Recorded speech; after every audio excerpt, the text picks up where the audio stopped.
Good evening, Lunatics. Hope you're all doing well on this fine Sunday evening. Good to see y'all. Hey, Sugami. Welcome back to Pokemon Legends CA! Last time, we fought a freaking volcano! That was terrifying.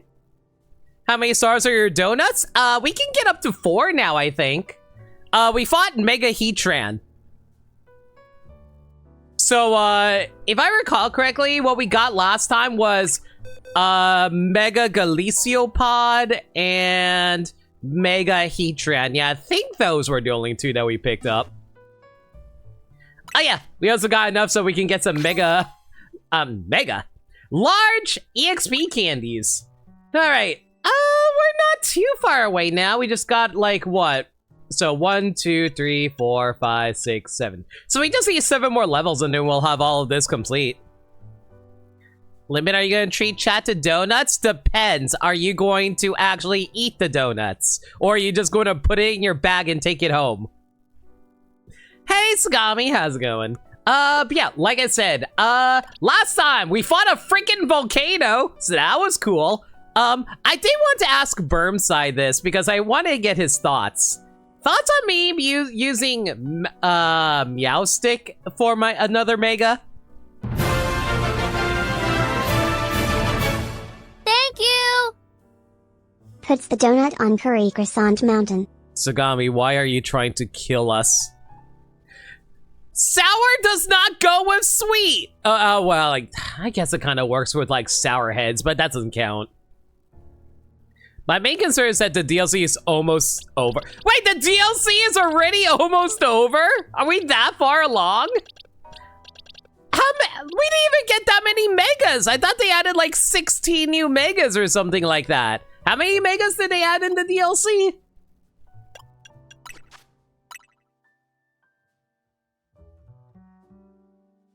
Is the Mega Stardust even available yet?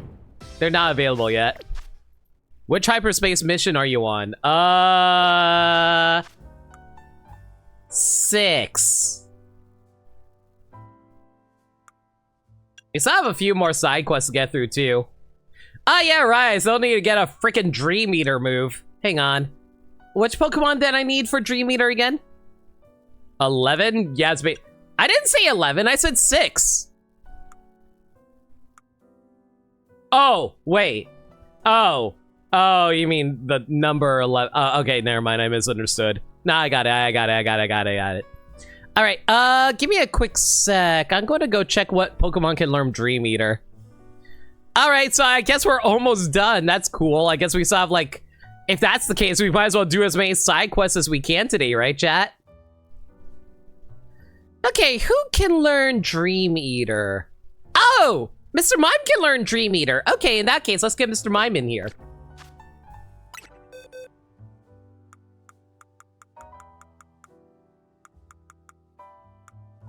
But we haven't even filled out the entire Pokedex yet. We're still missing a lot of Pokemon. I'm a little surprised, but sure, whatever. What do I know, I guess? Oh, so I just realized this is a female Mr. Mime. We probably should just rename her to Mrs. Mime or something. Do you think Mr. Mime and Mrs. Mime are related? Or do you think they're just like, are they like married? Or are they like, are they just like kid? Or are they like brother and sister or something? First a dream about Mega Starmie, then getting told to stay away. What a night. I think I read this last time. There's post-game stuff, of course, but the story of the DLC ends the stream. I mean, that's fair enough. We can take care of that. You just got started in DLC, not too sure I should have gotten it, but well, only $30. I'll say this, Lundea. I don't regret getting it, but that's because I'm a Pokemon freak. If you love Pokemon like I do, like, obviously get the DLC. But I'm like a hardcore Pokemon fan. So of course I'm going to get the DLC no matter what. So it's like, it's one of those things like, do you want to be like me who wants to like get everything in a Pokemon game done? I'm also that weirdo who wants to own all the DLC in Smash Ultimate. So there's also that.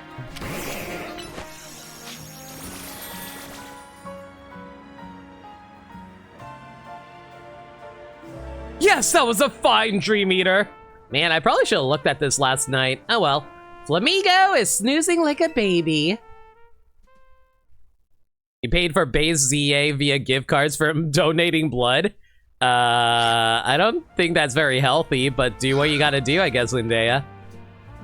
Flom! Thank you so much for helping my poor insomniac Flamigo get some rest. It seems to be feeling better now that I got some much-needed shut-eye. I'm sure we'll be back to the next time Flamigo has trouble sleeping. Oh my god, I love how Flamigo walks away with its head held up high like it's strutting on us. Fucking Boa Hancock around here. That was a fine demonstration. Surely Musharna is ready for any future customers now. You ever think about how Future Sight is an attack that attacks later? But like, isn't Future Sight supposed to be just letting you be able to see the future?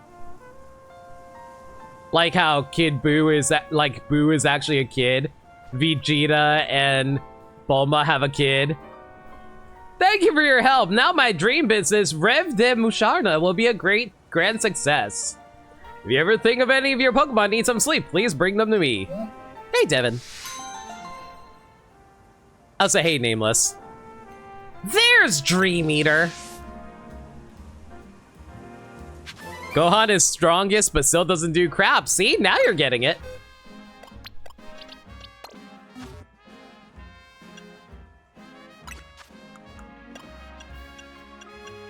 I feel like the DLC is definitely one of those things that you want to grind out on your own time, though. Oh yeah, Burmside, what do you think about Galiciopod? You're not a fan how solid the smoke looks on Musharna's Martel? No, I get that. I'm not too crazy about it either. Since you weren't here last time, Burmside, thoughts on Meowstick, Galiciopod, and Heatran? I don't remember if Meowstick was during the last stream or not, but I'm gonna ask anyway. Anyway, let's see here. What else can we do? Are we close to the Godango stuff being done? Oh. Do we just do this now? Because Leciopod is finally in a game where it doesn't run away, so it's great. Awesome.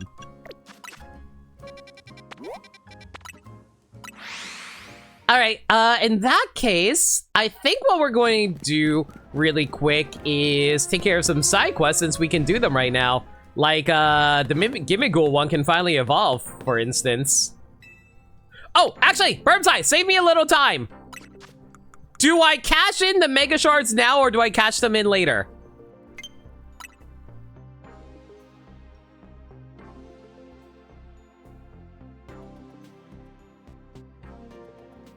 You get so many in this DLC, so basically cash them in.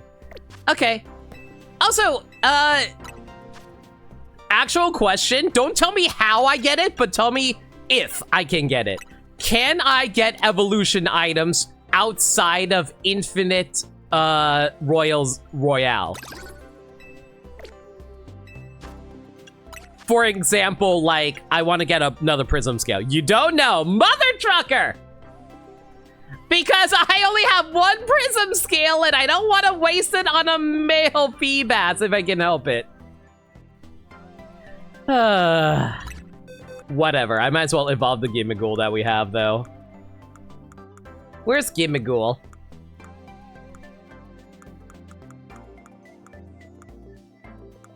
Actually, now that I think about it, I am starting to wonder about something. In regards to Gimmighoul, like... can you get more of these, or is it just like a one thing that you can pick up somewhere? Also, why is this Ralts over here? Get out of here.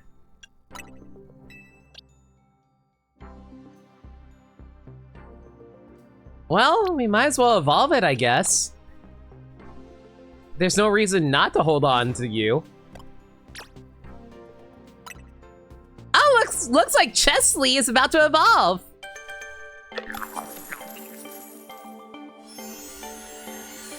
I think I have an idea. Am I allowed to share? You don't say where you get it. I just want to know when can I get it. And if it does actually exist. Congratulations, you're Chesley evolved into Godango! Oh my god, Godango is so shiny in this game.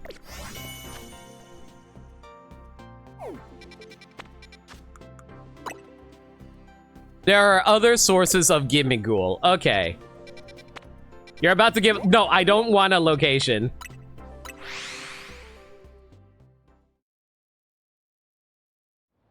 Okay, when you say other sources of Gimmighoul, I hope your answer isn't Pokemon Home.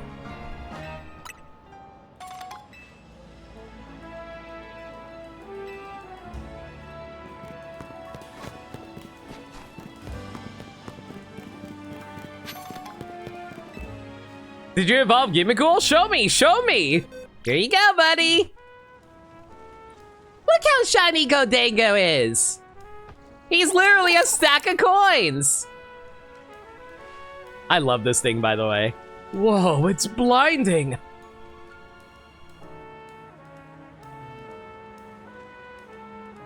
Why are you wearing your sunglasses backwards? I just realized, why is this guy wearing his sunglasses backwards? That's really weird. Look, I know this sounds rich coming from me, but I gotta ask. Give me that Gimmighoul! Please, pretty please! Wait, what?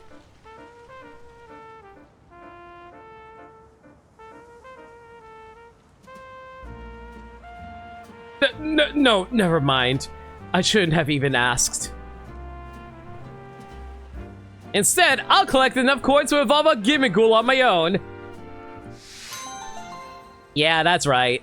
If I said yes, would he have actually taken the Gimmighoul? I gave this dude his Pokemon back? I mean, we could give it back if we really wanted to.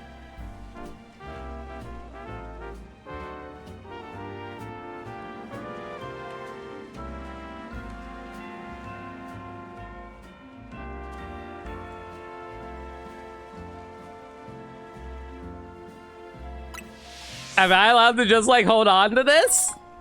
Yep, it's saved! Well, too late now! We're stuck with this Pokemon! His name is Chesley!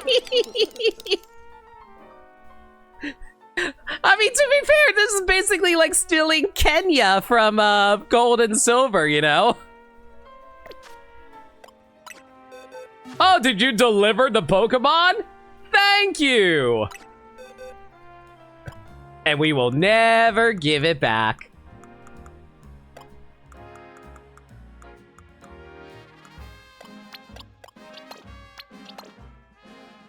Oh yeah, and the Shuckle too, that too. Exactly, it's basically like in that situation.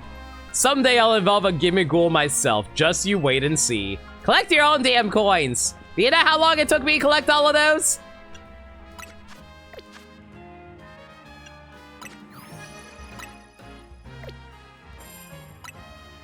Yeah, we still have like so many different Pokemon we need to pick up. We still haven't found like the pre-evolution of Mob Boss Stiff again. Mastiff, I think it was called.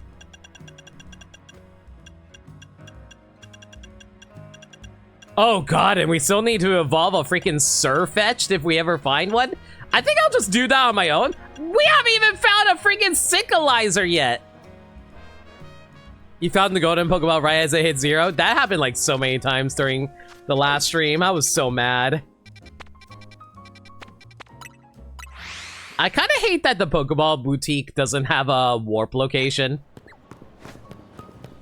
Like, everywhere else has a freaking warp location, but Pokeball Boutique? Nah.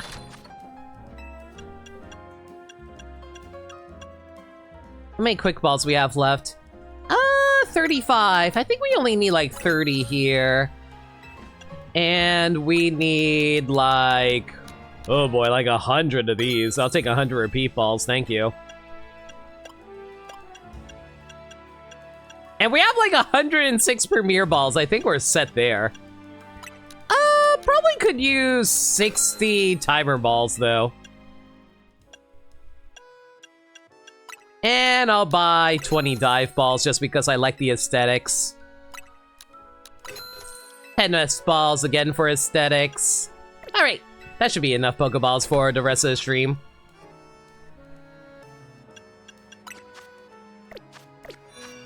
Alright, let's see here. What other psychos we got? We need to get a Porygon. Right, we need a freaking Porygon. We had to find in DD. Oh yeah, right, we also need to bring a throw over there. I'm kind of trying to decide if I want to use a sock or a throw in this instance, actually, now that I think about it.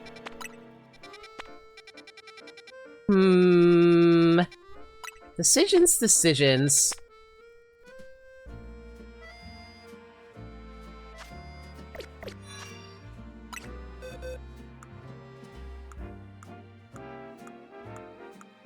Did I seriously only catch one Mime Jr.? I could have sworn I caught more. Mime Jr., where you at, boy? There you are. Huh. Yeah, I only caught one Mime Jr.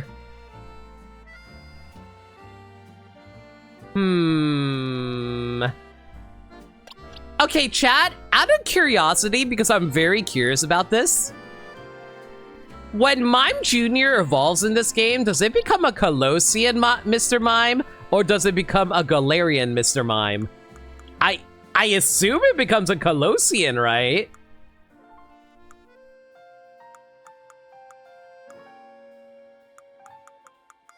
Because we're not in Galar, so it's not specifically the Galar version. It just becomes a regular Mr. Mime? Okay, that makes sense then.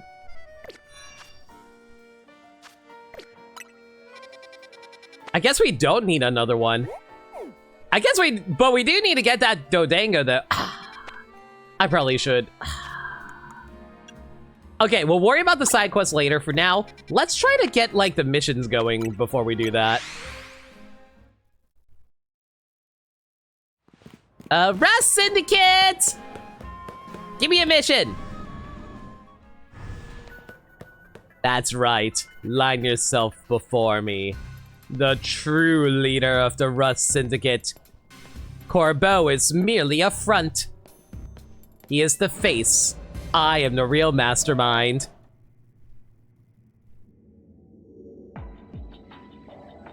Why are we here?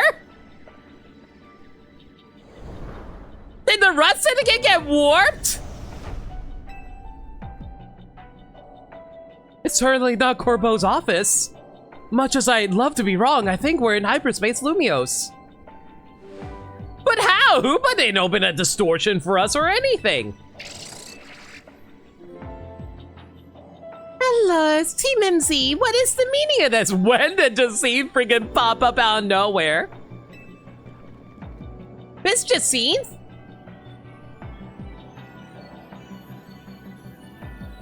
Did we fall through a giant hole or something? Corbeau did warn us that hyperspace Lumiose could start merging with the real Lumiose. That hypothetical is looking more and more like our reality now. No way! We can't let that happen! Especially not after you worked so hard to prevent it. When she not touche. Also, butts are here. Easy now, so let's all keep a cool head. Emma, what's your read on the situation? Let's start with the facts. Normally, you all enter hyperspace Lumiose using Hoopa's powers. But this time you found yourselves here without warning, right? Right, it's bizarre. I'll say, especially since it also seems to have affected Jacinthe and me. And unlike when Hoopa opens the way, there's no sign of a portal back to regular Lumiose. So I guess we need to find another way out of hyperspace Lumiose. Hey! Did you lot take a surprise one-way trip to the Bizarro Zone, or was it just us? You too, Corbeau? That we're all stuck here? Great. Just great. Well, wandering around aimlessly isn't going to do anyone any good if we can't find each other. Your group had better just head here, yeah? We're in a place that's surrounded by walls, so look for somewhere like that. Surely they are the ones who should come and find us, no? Hopefully once we meet up with Corbel, we'll be able to find a solution. Sounds like it's time to hunt for somewhere surrounded by walls.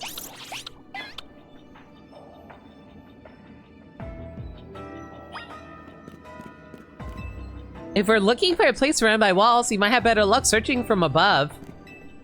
Haven't been in Hyperspace Lumios in a while. I see it's just as weird and unsettling as before. I don't know, kind of gives me like Nier Automata vibes with the white buildings and stuff. I don't see any wild Pokemon. No sign of that fine legendary Pokemon. Where the heck did Jacinta and the others go? Don't wander off. You're gonna get lost and then stuck here for the rest of the time. This is where you have all been conducting surveys, correct?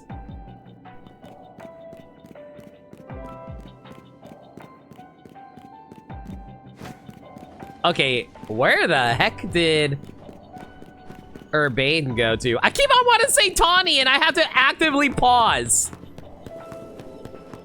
Rena? King zapped into Hyperspace Lumios would rattle anyone, huh? Alright, I'm actually going to take the game's advice. Okay, I have a question for you guys. How do you feel about people who complain about the game telling you where to go? And I mean stuff like, you know, like you're playing a game like this and then they nudge you into a direction of what you should do. Do you just like ignore the advice of the people that were telling you where to go? Or do you just like follow through on it because you're like, oh, I want to actually follow the pathing that the game wants you to take? I don't know, I feel like I'm somewhere in between that where it's like, I want to explore, but at the same time, I need blinders to be telling me, hey, if you want to progress the story, go in this direction. Corbeau said he's in a place surrounded by walls. He doesn't mean a shopping arcade, right? I mean, we're here. You're gonna do everything before doing what they tell you because that's where all the goodies are hidden? I mean, that's entirely fair, but then some people take it real Ivor, what the hell are you doing here? But then people take it real personally where they're all like, oh, like, I refuse to do it because I don't like the game telling me what to do. And I'm like, dude, chill out. It's just the game giving suggestions on where you're supposed to go. Could it be a training ground where I can break anything I want without being reprimanded? How long I've waited for such a place. I can't even break that fountain right here. You know what? Go nuts, buddy. Actually, how many people live in hyperspace? What do people who live in hyperspace? Oh, I see everyone's got brought here. Yeah, like, what if people live in hyperspace and they come over and see their fountain destroyed because a big strong guy decided to bust everything up? Like, would Ivor be thrown into hyperspace jail? This here is a fine bit of scaffolding.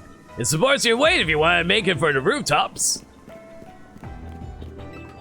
I wonder if, like, we're going to find other people down here, like Kanari and stuff. So you're saying what happens in hyperspace affects the real world? No, I'm saying, like, people who live in... Like, what if hyperspace actually has people living here? Like, hyperdimensional versions of us, who's all like, oh, hey, we're just... Like, we just live here, and you're telling me that some random dude who doesn't even live here started busting up our stuff? Like, we're welcome to, like, tourists and stuff like that, but you gotta respect our properties, yo. Oh, so I see Grism over there. Grism! Grism! It's me, Lena! The guy who beat you up! Come down and see me! Oh, so hey, Cole, how's it going? Oh my god, I don't know how to get up there unless I can do this. Nope, that won't work. Frick. Alright, fine. Maybe we need to find all of the NPCs first before we head over. Oh, speaking of Kanari, there you are! And you're with your girlfriend! I have no idea where this place is, but it's giving me a real kinda deja vu. We're in a place that can't be found. hyperspace folks would be pretty mad. Yeah, I imagine so.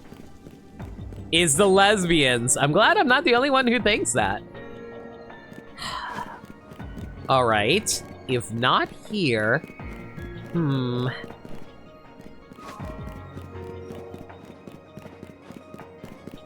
what if we just fell asleep on a bench?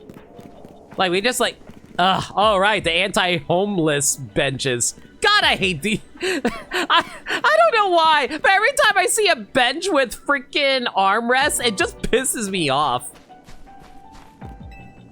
Prism climbed up all this to see if he could spot anything from the roof. I hope it works because I'm not a fan of this place. Don't worry, Grizel. We'll get you back home soon. Hopefully. I always gotta look on the bright side of life. At least you're here with friends that care about you. We are friends, right? We can be more than friends.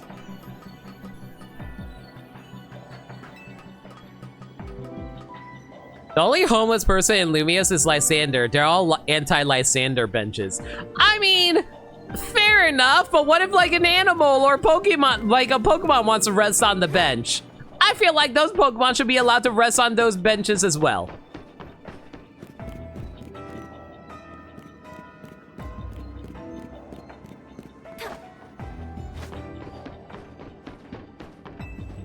We can't let Lumios become whatever this is. You and Team MC have my help. Am I forgetting someone that I haven't seen yet? We've seen Kanari, we saw Gwyn, we saw Ivor, we saw, actually, I forgot Kanari's grandpa's name. Taragan? Taragan? It's some kind of fantasy-esque name, or a name that sounds mildly European.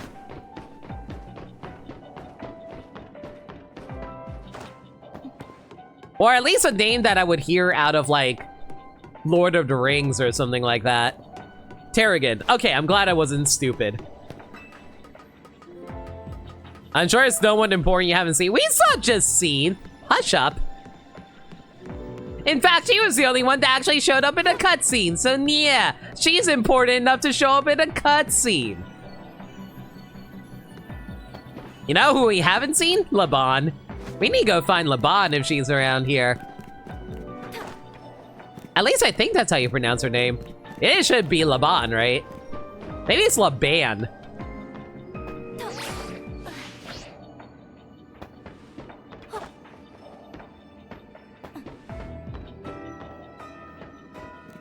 My eyes were hurting? Oh wow, I didn't realize that you hated pink people. La Boomba. She's loud enough. That works.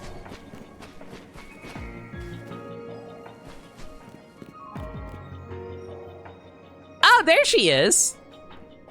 Well, might as well meet up with her. Woo! Now that's what we call parkour.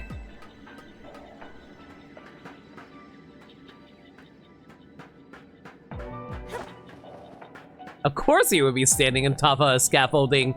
Girl, I just realized something. What the hell is even holding you up here? This scaffolding's not even attached to anything. How are you not plummeting to your death, woman? Well, at least now you know how, as well as I do, how it feels to hit a dead end. Hyperspace magic, clearly. All right, trying to think. Is there anybody else I'm forgetting that we haven't seen yet? Obviously, there's Corbeau and, not Pierre. There is no way! Are you kidding me? You got dragged in here? Frickin' Zach? Wow, I managed to reach a place that's not on any map. I mean, must be one amazing driver. What the hell are you doing here, Zach?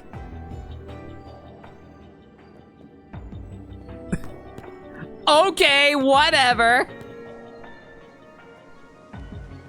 It's Glass Joe. Glass Joe, who is currently doing his day job of riding around in a taxi.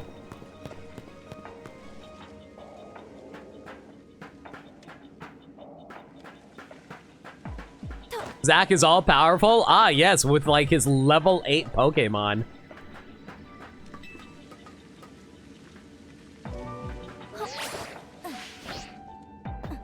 Still don't see anyone else around here. I hope I'm not forgetting any other characters I forgot to see. Mabel! What the heck are you doing here? If I knew this place was safe, I'd love to do some research into the relationship between Pokemon and Hyperspace Lumiose, but I do value my own life. I mean, you have Pokemon with you, right, Mabel? You used to be a Pokemon trainer, at least back during the X and Y days.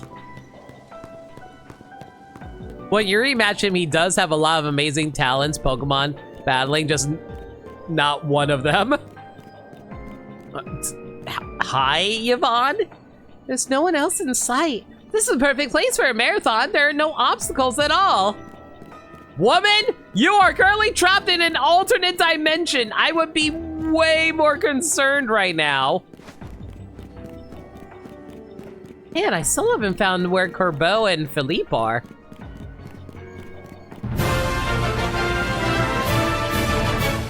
Thank you! Sweet 78 months. Sorry I'm late. Was out doing some last-minute MagFest prep. How goes your adventures in hyperspace? Hey, Dirt Dog. Thank you so much for a resub for 78 months. I think somebody else subscribed earlier. I forgot if I said thank you, but whoever subscribed, thank you so much. But yeah, not much. We're currently just stuck in hyperspace because everyone got dragged in here. You know. Also, I hope you have fun at MagFest, dude. Sorry I won't be able to go this year. Finances and family stuff, not letting me get in. The Dene. Okay, so something tells me there's something behind here. Unfortunately, they're not letting me through.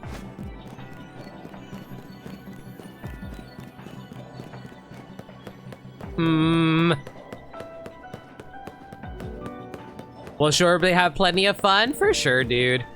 If you see any cool, like, memorabilia stuff, be sure to send it my way. I'm kidding, you don't actually have to do that.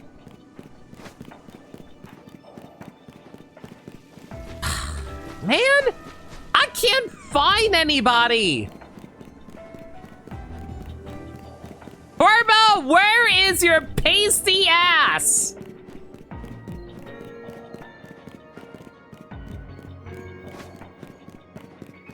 I know you're here somewhere, young man. Who I'm pretty sure might actually be younger than me. Ugh. The one time I wish I could just have Staraptor lift me up in the air for me. Like, Staraptor is a strong Pokemon. It should be able to lift me up into the air. It knows fly. Maybe if it was an alpha Staraptor, it'd be able to lift me.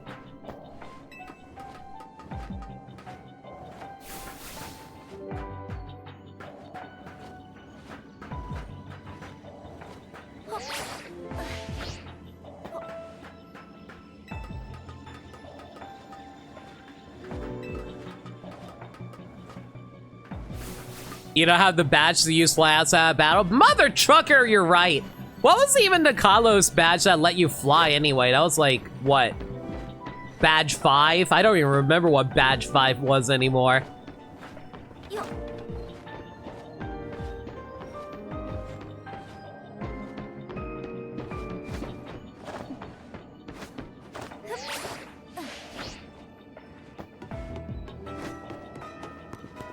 That was Ramu. All right, the gardener guy that I don't remember because I really freaking hated him. And I didn't hate him because like he was like a badly designed character. I hated him because he did absolutely nothing of value. He was just an old man inside of a gym and you fought him once and then you never see him again.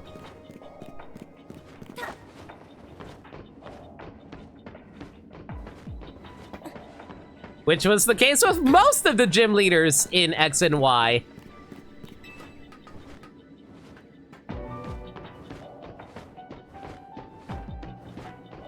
Man, I don't even remember what that town was like, Real Talk Lundea. Like I said, I don't remember anything about X and Y. I remember some things, but like the majority, nah. Like, wiped clean. I saw some scary looking grown-ups over there. Ah, so this is where Corbo probably is. There you are, you nerds!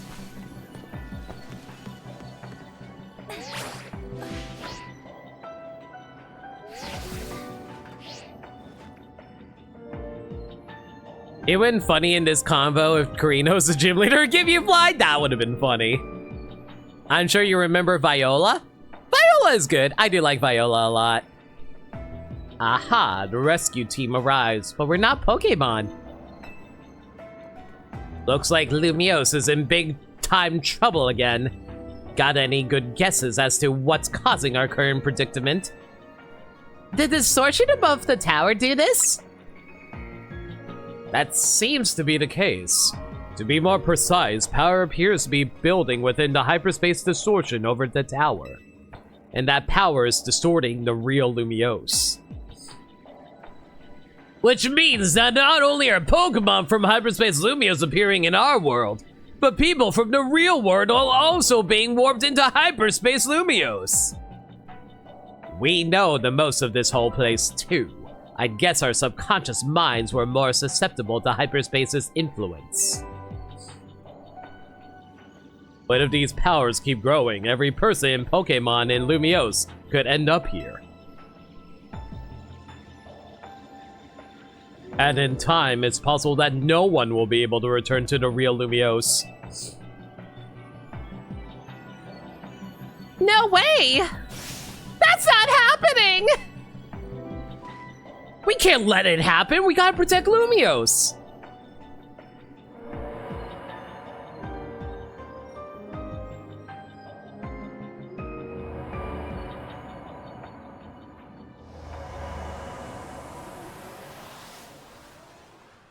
Pokemon battle? Or we can go home. Okay, that was weird. He's standing on his desk. Huh, looks like we're back. Krita actually gives surf, which you can't do in this game. I'm still baffled that you can't surf. I legitimately thought you can surf in this game considering how much water there is in some places. I only remember Kalos was Diantha was a cakewalk, and yet she had the last laugh by making us babysit her kid. The experience we all just shared suggests that hyperspace Lumiose may indeed be merging with the real Lumiose. And it's only just beginning. Yeah, but how much time do we have left? He was tall for a moment. He needs a booster chair when he goes to restaurants, too. Remember how hyperspace Lumiose would get unstable if 4 more people went in at once? Think about how many folks we had in there just now. Sure didn't look stable to me. Unstable to me. I'll bet it won't be long before every person in Pokemon and Lumiose could get swallowed up. But we can stop it if we figure out what's going on with the big distortion above the tower, right? That's the hope, yeah. No matter what it takes, we'll put a stop to our world merging with hyperspace Lumiose. We didn't work so hard to protect Lumiose just to watch it turn into some nightmare zone, yeah? Anyway, let's get back to why I called you all here in the first place. We finally managed to learn something new. Brace yourselves for this. We've learned that hyperspace Lumiose is being created and sustained by a single Pokemon. Just one Pokemon! Oh my god, it's almost as if that's always the case. What Pokemon could be capable of all this? Arceus is glancing down from the skies above. Bro, I'm just trying to relax. I already had to serve one kid for like a good 80 years in the past. I want to know, Limit, which Pokemon do you think it is? Rayquaza? Well, this Pokemon's been a long time exposed to unbridled mega power from when the tower went on its rampage.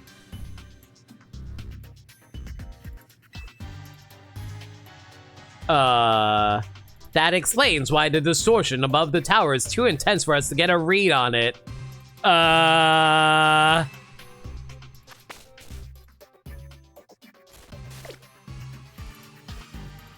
So all that mega power is causing the Pokemon to generate this strange other world. It sounds like this Pokemon might go rogue. We have to save it and catch it. Excuse me.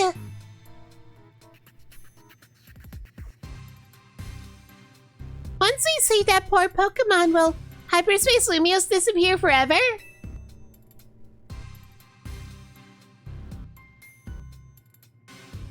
Aw, she really wants to get that freaking Rayquaza, doesn't she? If it disappears and takes with it my dream of catching the fine legendary Pokemon named after, I'll understand. Aw, don't worry about that, Anja. I'll catch you your own Rayquaza. All I gotta do is boot up Pokemon Home. my dream isn't worth the suffering of everyone here in Lumios. That's very thoughtful of you, kid. I'm touched. I love how Anja is just like trying to be a brave girl, trying to be like, no, it's okay. Everybody matters more than what I'm worried about. And we're just like praising her for being unselfless, like being selfless. Did I say unselfless? God, being selfless. And I'm just like, that is good. Always raise up kids on good beliefs, even if it seems like it takes a while for them to figure out. Here's the deal. Once we handle the Pokemon causing all this, Hyperspace Lumia should finally stop expanding. But that doesn't mean it'll disappear right away. According to our calculations, it'll linger a bit. Hopefully long enough to follow your dream. Ah! Even now, Corbo is just be like, listen, we're trying to save the city, but you can still follow your dreams, kid. Now that's like a real hero. Someone who's able to bring the dreams of children to life while also saving the day. Thanks, Corbo, and Anja too for being so understanding. But there's still a problem. How are we supposed to get that huge distortion above the tower? Even with Hoopa's help, it seems beyond us. If only I was capable of making even better donuts for you all. I don't think that one's your responsibility, Anja. Your donuts have been nothing but great. I wonder if some other way to power up our donuts. Something we haven't tried yet. Have we tried sprinkles? Sprinkles are good. You guys like sprinkles? Any ideas, Lena? Yeah, sure. Let's mega evolve a donut. What are you talking about, Lena? I get it. I think you've got it. We'll feed Hoopa a donut that we infuse with the power of Mega. We are mega evolving a donut. I hate life. I am so confused, but this, what? Huh, Hoopa may not be able to mega evolve, but I bet a donut like that could bring out some really wild power anyway. Yeah, let's mega evolve a giant donut. We've solved world hunger, everybody. I rather like the idea of a mega donut. Got a nice ring to it. If we combine the power of our wonderful Mega Evolution users, I think this ought to work. So what, are we making a donut out of our mega evolved Pokemon? What?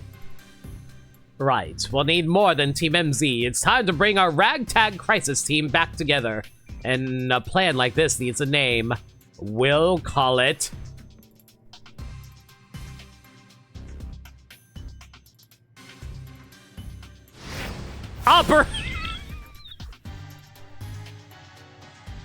I'm saving that for later.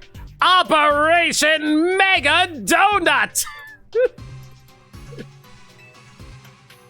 Using a donut mine to awaken a power in Hoopa on par with Mega Evolution. Wonderful! Oh god, are we actually going to get a Mega Hoopa out of this? Hey Corbo, can you make another ladder? Yeah, we need Corbo to make a ladder so we can get into Hyperspace Lumios, totally. I'm pretty sure Corbeau is actually a colossal nerd. He just likes to pretend he's some edgelord. He's like the teenage version of us, where we're just trying to be like super cool and like be like all badass and stoic. But then we're just like, yo, badass mega donuts. Now that we got ourselves a plan, we know what it's time for. Go and survey the hyperspace Lumia so we can do our thing. I'm counting on you, Lena. Just leave everything to me. A real character, you know that.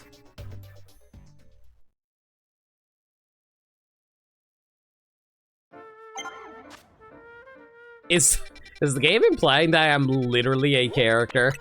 Is that meta commentary? Is that just like me overthinking things? Minor gameplay semi-spoiler tip to make story progression smoother this stream. Go ahead. The fate of Operation Mega Donut, oh my god, rests on Ansha's and Hoopa's shoulders. Immersing a donut in mega power? Well, it's a bold idea for sure. When it comes to Ansha's donuts, nothing is impossible. Keep minimum of 3 of every berry. Okay. I can now make donuts with 8 berries!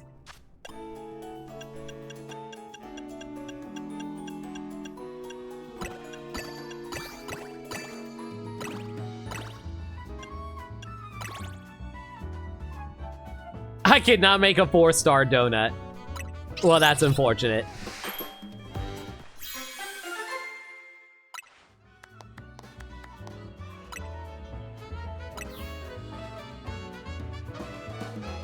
Three of every berry? Okay, I'll try.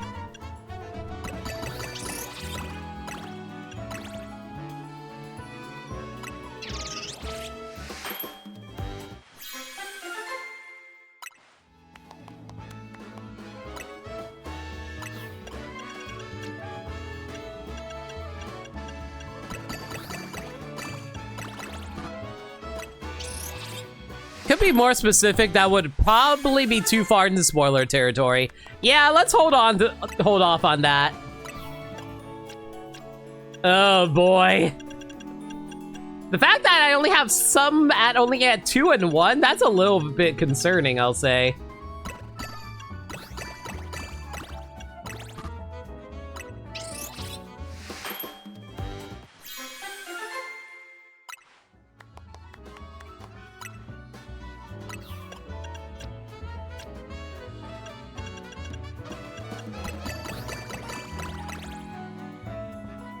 At least I can still make 3-star berries. Or donuts, rather.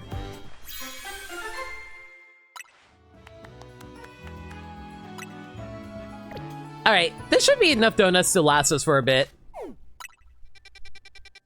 Alright, let's see here. What do we want to go for? Let's go for the Dondozo here. Yeah, that seems like a good idea.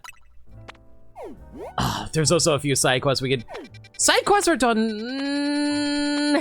You know what? Since we have the opportunity to, let's try to knock out these these side quests really quick. The reason I say that is because, like, if we're that close to the end of the game, we might as well try to knock out these 5 side quests really quick.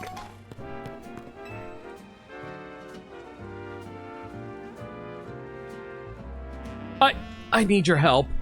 I have a date with a lady who likes purloin, but... My purloin keeps on standing up! She likes purloin when it's on all 4s! I'm so nervous, I don't think I'll be able to carry on a conversation, so I'm asking for your help. I think most people agree that purloin on 2s is so weird.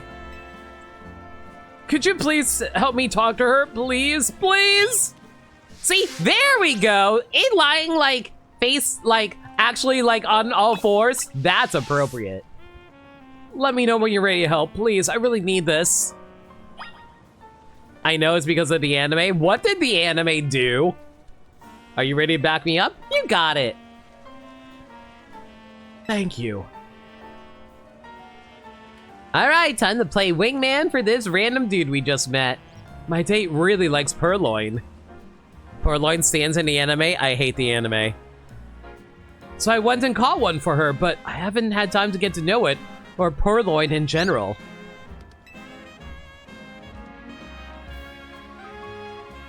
Meowth fell for a male Purloin without knowing. Listen, like, if Meowth swings that way, I don't blame him. Could you sit nearby and give me some pointers if needed? She'll be here soon. If I can't answer one of her questions, please tell me something else good to say.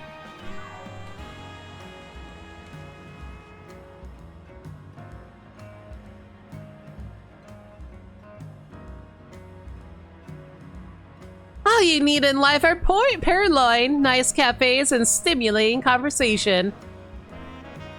I'm sure you know what kind of Pokemon Purloin is.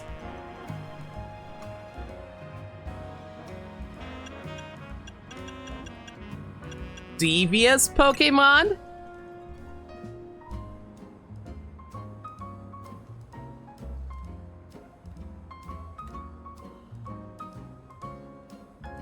Exactly! Devious describes Purloin perfectly, doesn't it?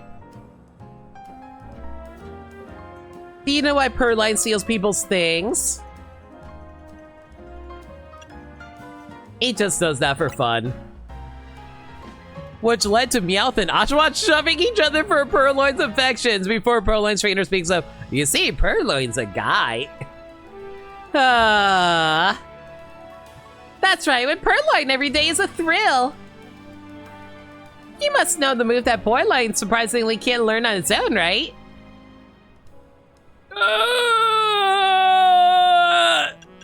Chad, I don't know Purloin's freaking moveset.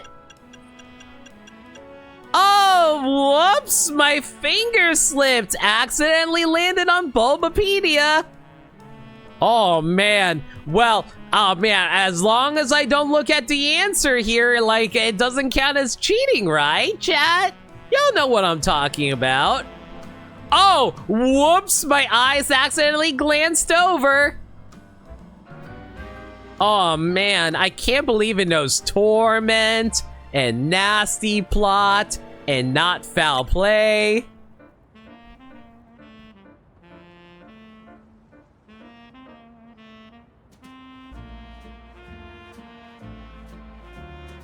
Yep, you think Purloin would be able to learn that move, but it can't. Funny, isn't it? Limit did not look the answers online like a cheater. Hush, you, Sagami.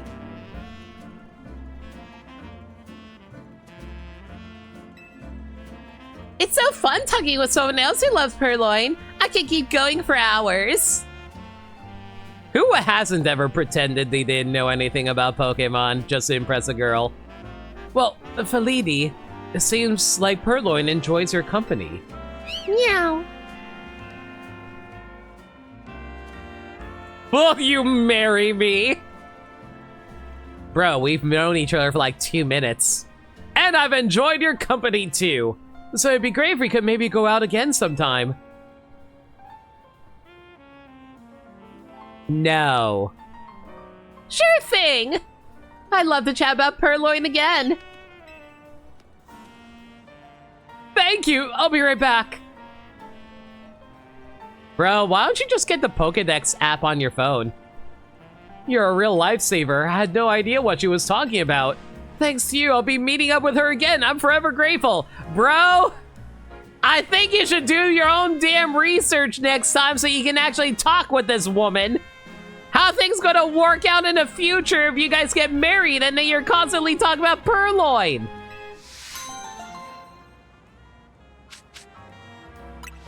Whatever, we got Fake Out. That's a pretty good move. I'm actually into Meowth. She slaps him and walks away. I'll have to say goodbye to her now. I just hope she doesn't start talking about Purloin again. Bro, this is not a very good, like, starting point for your relationship. If the foundation of your relationship is built on a lie, that thing is going to fall apart immediately.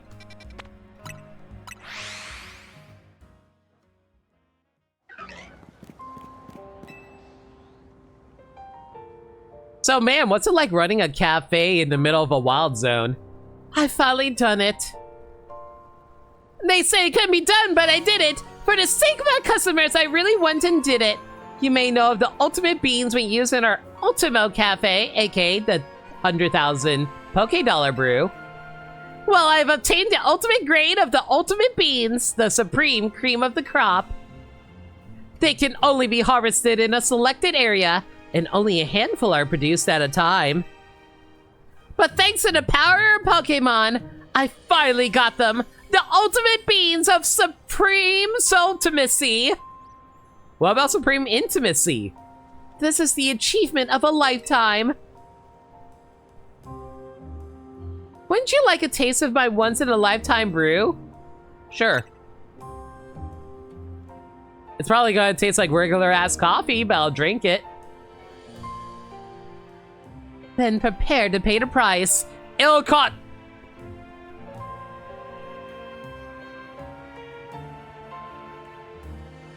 It's a good thing we've been saving our cash, everybody. If you truly are interested and you're sure you won't regret it, then go on, order a cup. Ultimate beans of supreme ultimacy. Ultimate showdown of ultimate destiny. Sure. Why not? This feels like a scam? Listen, the pretty lady is asking me to give her money. And then she'll be happy. And you know when the pretty lady is happy? She'll be like, oh, I'm so grateful. Is there anything I can do for you? And then we just like smile. You're absolutely sure? You really want a worthy cup of 1,000,000 Poké brew? You think this is really good use of all your savings? And you'll be able to appreciate this brew's taste?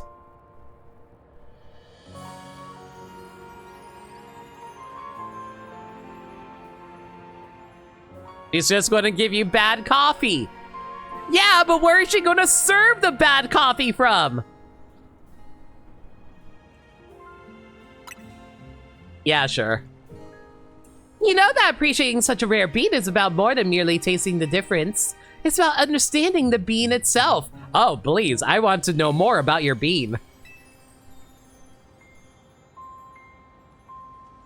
She's offering us her bean, Sagami! Knowing how it was grown, it was roasted. Where, when, where, why? And you still insist you can appreciate a $1 million cup of coffee.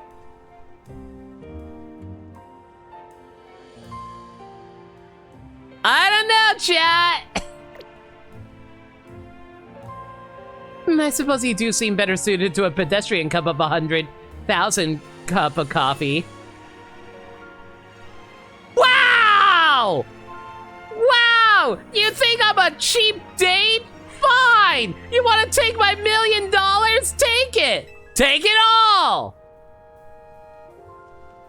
I don't need $1,450,000.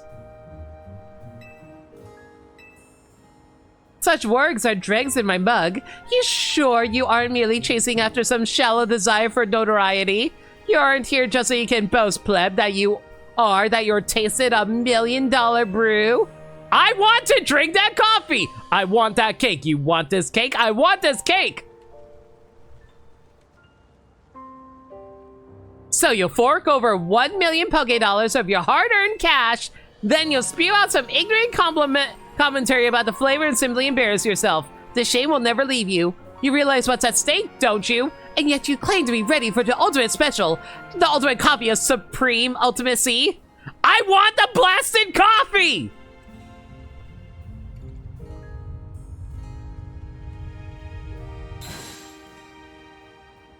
Then allow me to come. Oh my god, woman.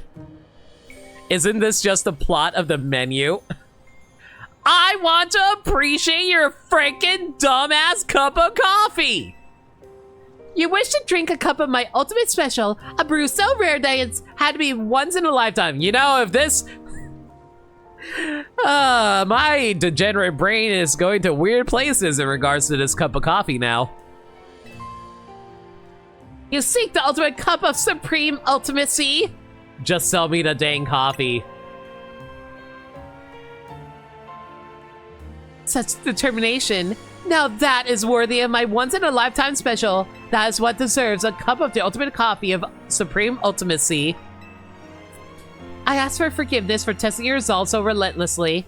I will prepare your coffee at once. Please have a seat and relax. And there goes $1 million. Just for a god dang cup of coffee.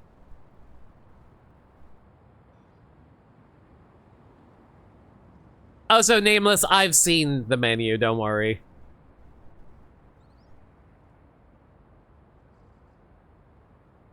Go ahead, dear customer. Try my ultimate special, the ultimate coffee of supreme ultimacy. Right, let me take it in. I'm going to be spending $1 million. I gotta appreciate the view first.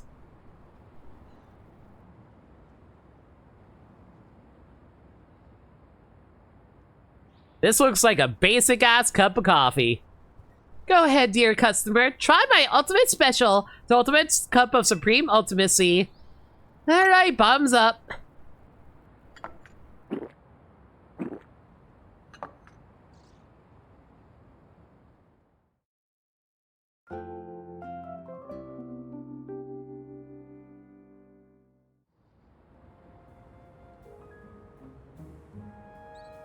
That, dear customer, was a cup brewed from the ultimate beans of supreme ultimacy. The ultimate special, a once-in-a-lifetime delicacy. And how would you describe the flavor? Pretty normal, I guess. Yes, and discovering that for yourself is surely $1 million experience. God frickin' damn it! And it's taunting me because it's keeping how much money I have on the top right. And now the matter to bill. That'll be 1 million Pokédolls if you please. Ah!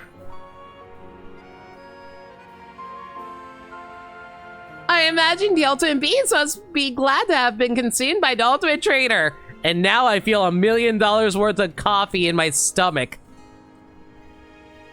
We got scammed. No!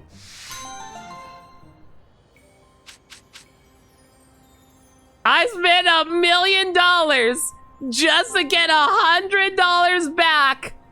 A few Lumiose Galots and some Moo Moo milk.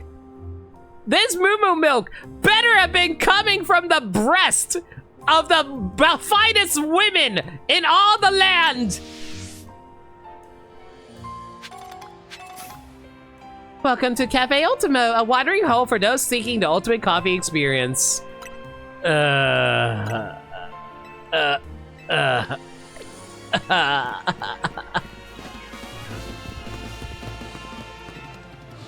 there actually... Okay, I'm kind of curious. There has to be another reason behind all that, right? There has to be, right?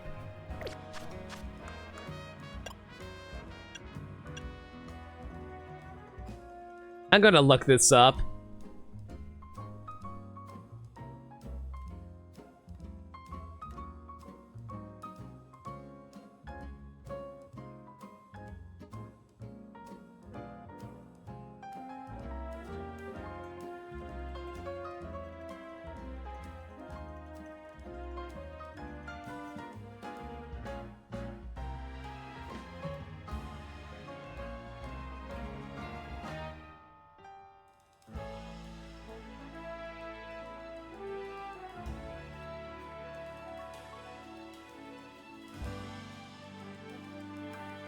Nope, it was a goddamn scam! Mother trucker! I just lost $1 million Pokédollars for no reason!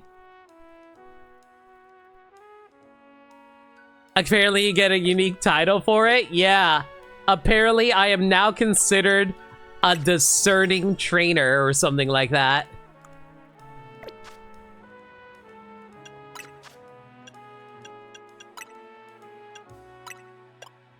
Yep, the discerning trainer, a title belonging to one who had their taste of ultimate cup of coffee. Yay!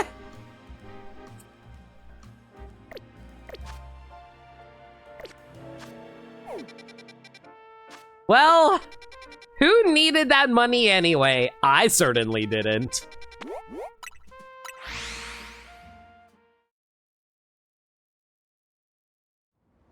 What'd you miss? We found out why we did that. We did all that just for the title of being a discerning trainer. Please tell me you don't want coffee too. This is Cafe Triste. As our name suggests, we cultivate a subdued atmosphere here. Once, years ago, we suddenly began to grow much more popular. Our cafe was bustling with customers. In the end, we couldn't serve them all. It got so busy I wanted to pull out my own hair. To such overwhelming crowds, I say, non merci. But yet, if no customers come at all, we can't stay in business. It's a delicate balance. You see what I'm driving at, yes? I'm not a mind reader. To attract enough customers to keep us afloat, yet not so many that we drown. Ah, so basically my method of streaming. I need enough paying viewers to keep me afloat, but not enough that I drown. We need to offer dishes that are just tempting enough. What dish do you think would suit our menu? I don't know, croissant? We'd forever be in the shadow of Nouveau Cafe's croissanterie, non merci. Lumia's galettes? No! You can get Lumia's galettes anywhere, non merci.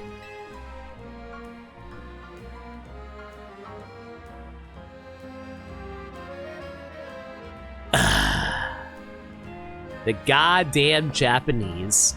Curry and rice.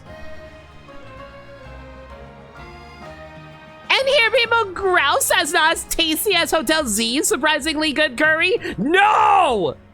Non merci.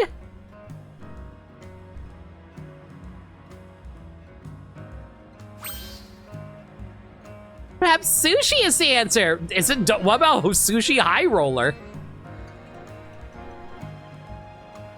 It's pleasantly light, not too filling, but would clash horribly with coffee. Perfect for attracting only a modest crowd of true enthusiasts. Quite an ingenious solution, if I do say so myself. But I never even attempted making sushi. And a research trip to Sushi High Roller would break my meal budget. Non merci. This time you see what I'm driving at, don't you?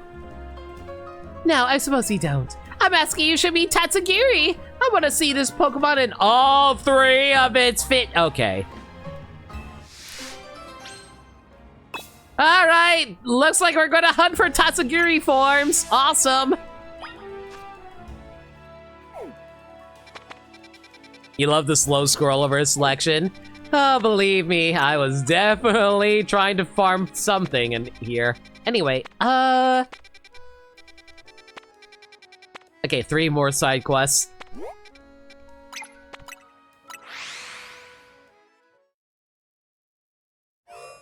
Also, hey Frozen, how you doing? Same to you, Devin and Ravens, if I didn't say so. If Sushi High Roller Array doing that, then combine with something like Sushi Croissant. I hate you.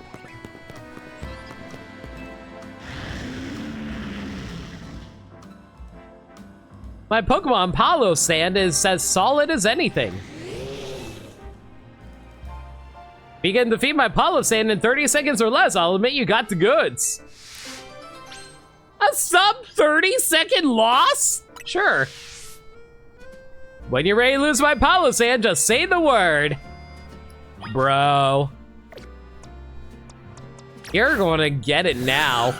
Your sand is about to become glass. You're about to get stuck between the clock and a hard place. What will be the result?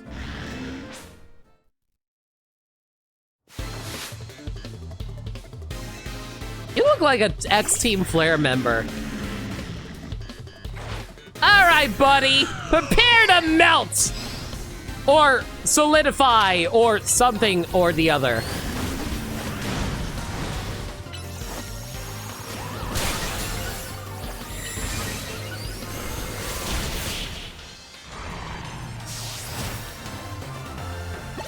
Something tells me you were really EV trained into special defense.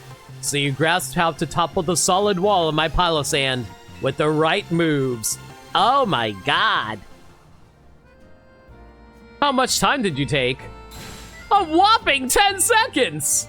Wait, only 10 seconds? Does that mean you passed my challenge? You defeated my pile of sand and you didn't even need more than 30 seconds to do it? I admit it. I gladly do. You, Lena, are a truly great trainer.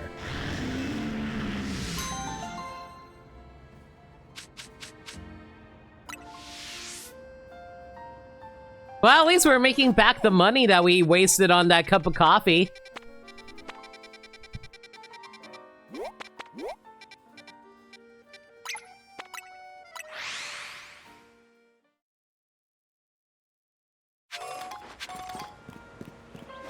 You know, I wonder how the Pokemon react whenever we warp on over here.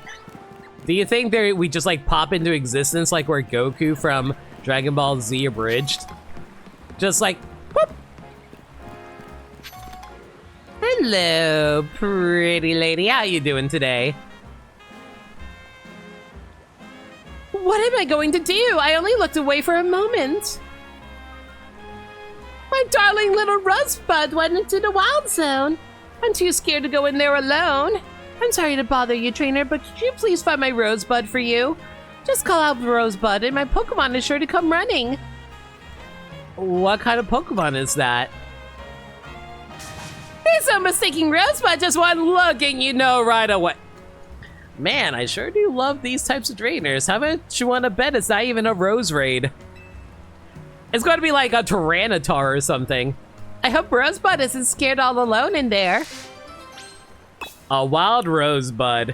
No, you know what it's going to be? It's going to be a living sled. It's going to be a brand new Pokemon that looks like a sled.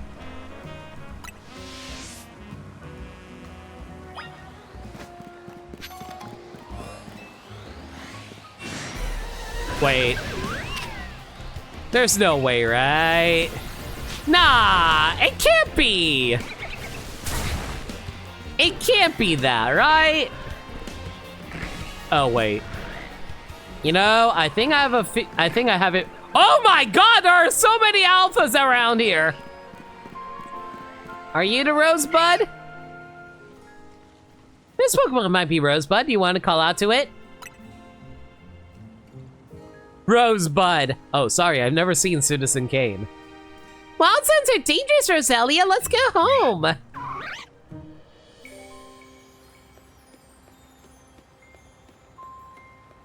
I can't believe she still has a missing no. And that's how we glitch out of existence. Because the moment we come in contact with Rosebud, we just like pop. It looks like that Roselia wasn't Rosebud.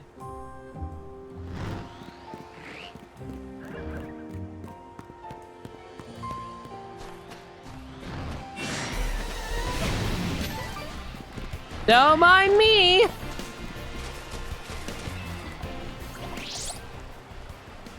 This Pokemon might be Rosebud. Do you want to try calling out to it?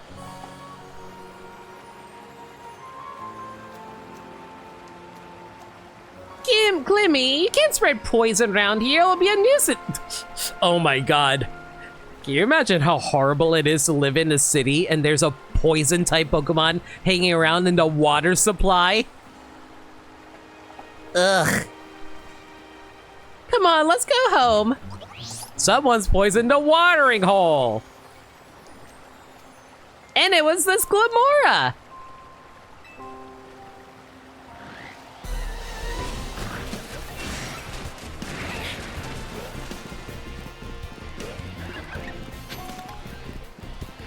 All right, One-Eyed Bart.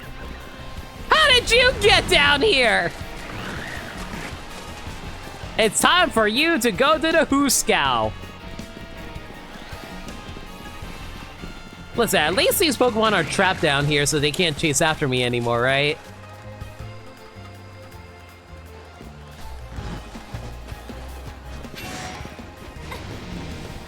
Of course we had to come into the one that has a whole bunch of freaking alpha Pokemon in here.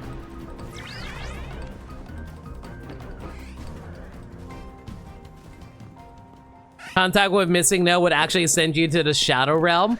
It's not too bad. You just like lose your memory. Oh my god! What is with all the random alphas today? Can I at least get a random shiny? That'd be cool.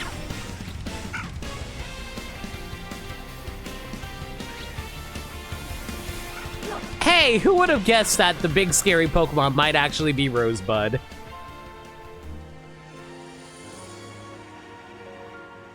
This might be Rosebud. Possibly. Rosebud?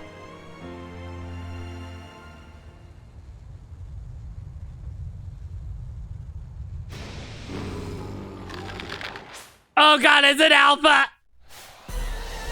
I figured that Annihilate was a little too big for comfort! Raven!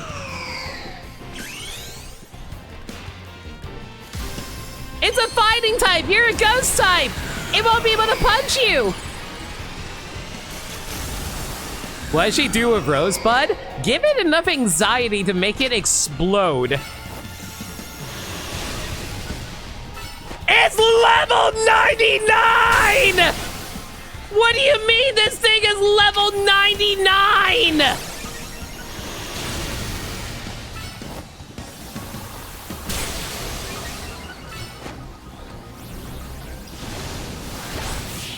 I am so glad I had a ghost type on me.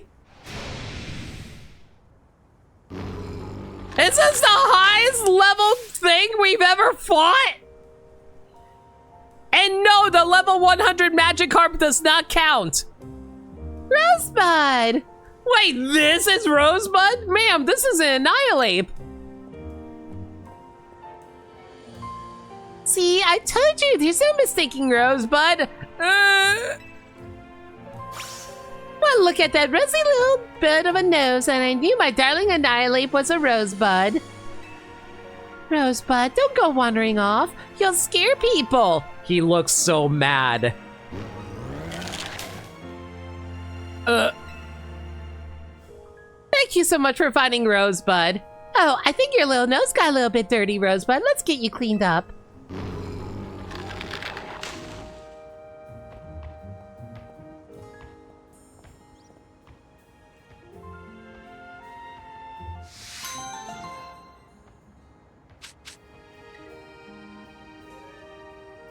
All the love, chat. All the love.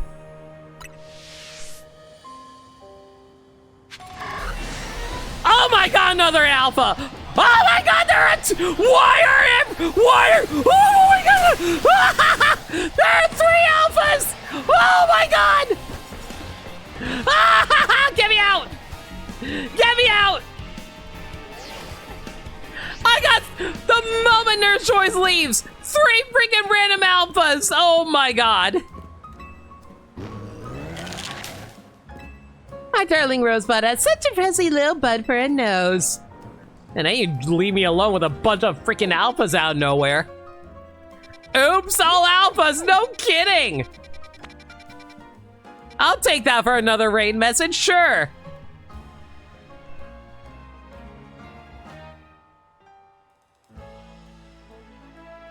Why were there so many alphas in there? Did they purposely do that, or was that just them being like, hey, you know, that'd be really funny?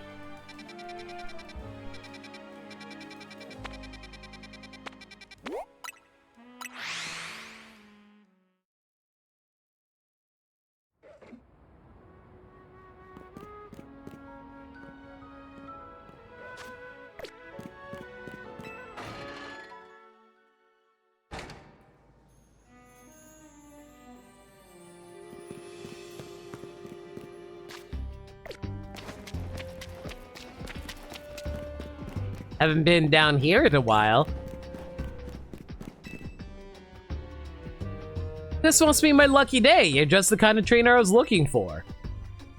Actually, I hate lucky. I'm kind of a pickle. It sounds like some big old Pokemon clogged up a pipe down here. I hear it's a real doozy, so it might be kind of tough to handle. That's where you come in. I'll send you the location of where the Pokemon's probably stuck. Use your map's guidance feature and check it out. Man, I wonder what's down here, guys.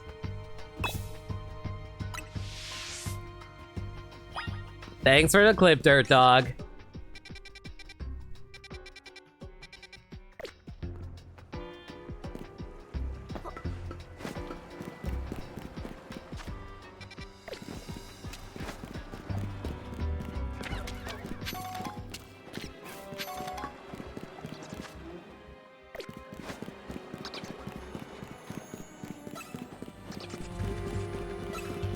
Man, this is going to be a whales of a tale. I was joking. Oh, it actually is stuck. A Dondozo is stuck in the pipe. Might be able to free by having your Pokemon use a move on it.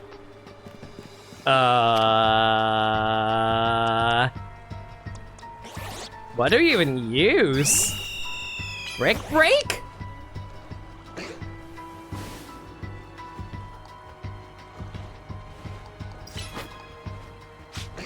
Where the hell are you going?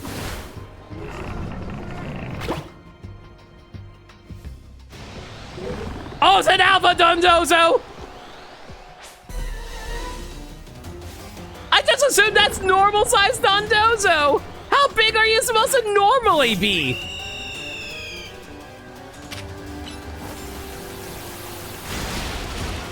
Well, at least it's only level 67, so I don't have to worry about this thing too hard. Never mind, it hit for half my health. And those Giga Impact.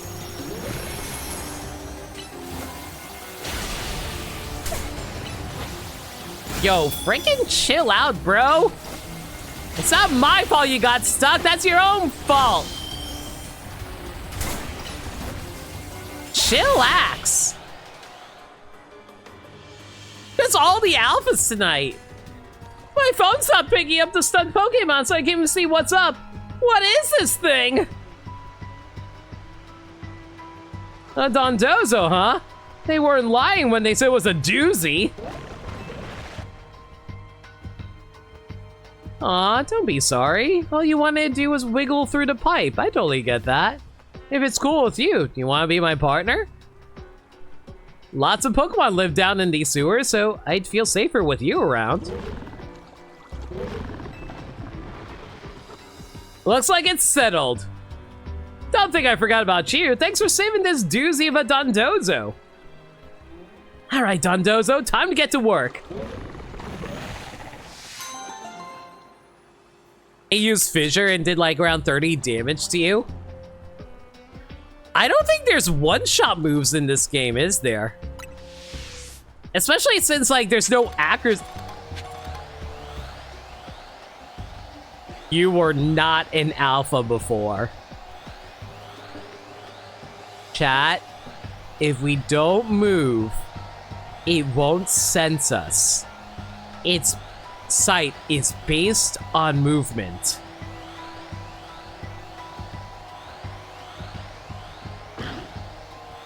And that's where we peace out. No, seriously, why is there a million freaking alphas today? Did I pick up an item that just makes alphas more likely to spawn in?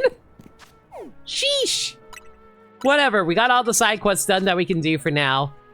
We don't have a Porygon, we don't have an Indeedee. I have a throw, but I want to wait until I pick up a sock. And, yeah, we need more Tatsugiris.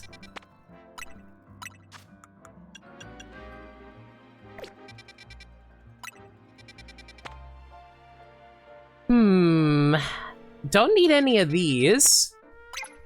Might as well pick up the Dondozo that I wanted to grab earlier.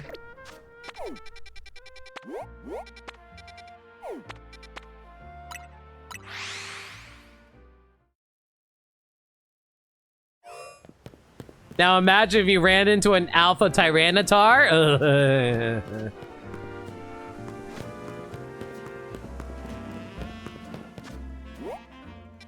Oh, it's on the roof. Mother trucker, it's on the rooftops.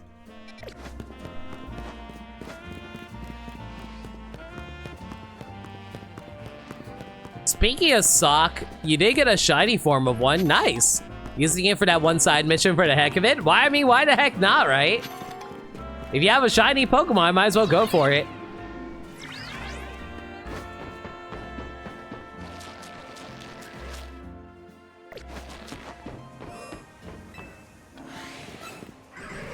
Like, if I found, like, a shiny Larvitar, I'd probably use it.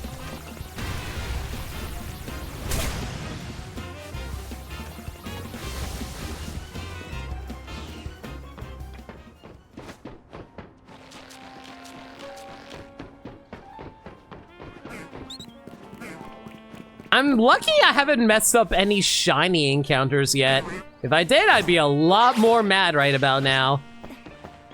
Especially if it was like a shiny Dratini or something. I love shiny Dratini. Especially shiny Dragonair. That's a gorgeous looking Pokemon.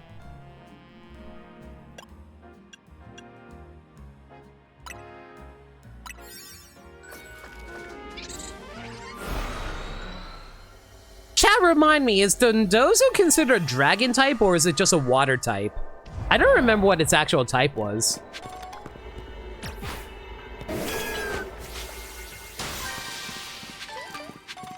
Capture 3 species of pokes. I'm fairly sure Dondozo is just a water type. That's what I thought too.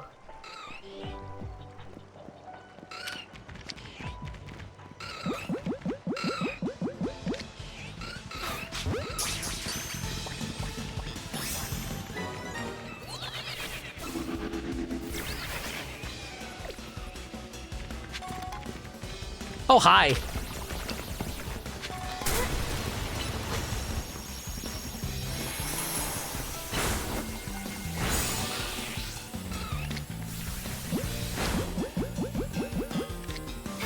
That should do it, right? There we go.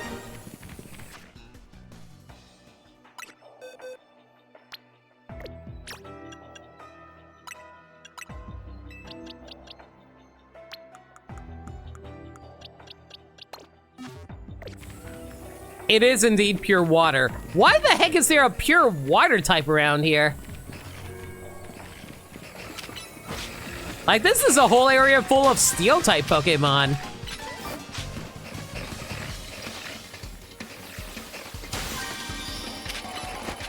I thought it was based off of, like, individual typing.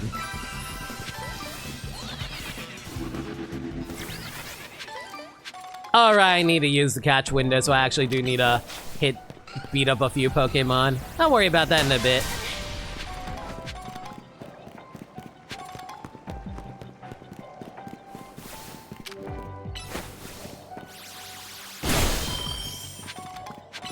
So is there a way to get back your Gimmighoul coins if you go over 999? I know there's a way to do that in Scarlet and Violet. Don't know if they changed that in this game, though.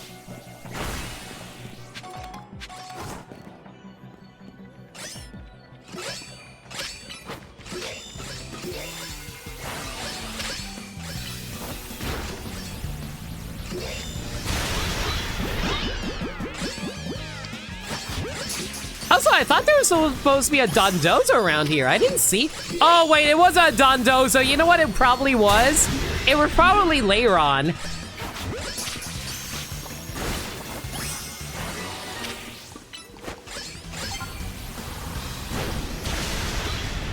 I never knew there was a way to do that in Scarlet Violet. Yeah, like, there's a guy who will give you a bunch of, like, Gimmighoul coins that you overflowed on.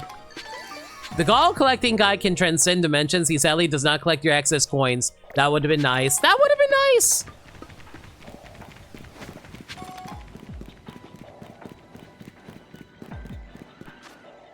Yeah, something tells me it was actually Leiron rather than Dondozo. Oh well, it is what it is. What can you do?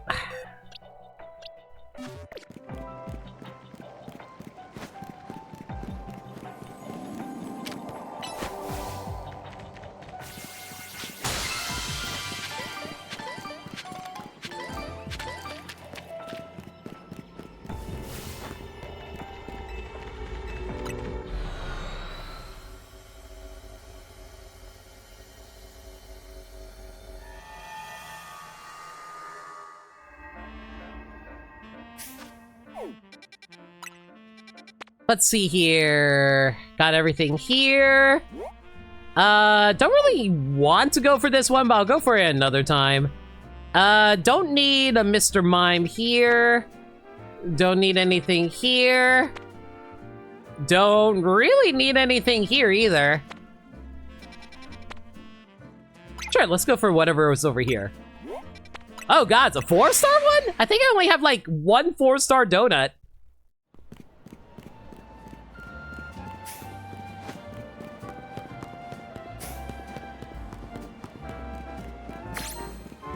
Alright, since we're getting pretty close to the end of the... DLC, I might as well say it. Man, DLC is a lot shorter than I thought it would be. I thought it would be a little more extensive rather than just be, you know, repetitive battles, but it's fine, I guess.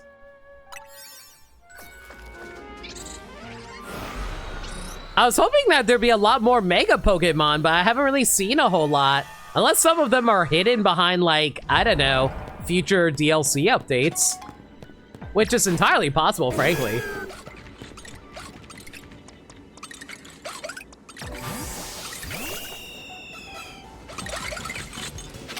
Fine. Oh my god, you guys just swarmed me! Rude! E-wave them quick!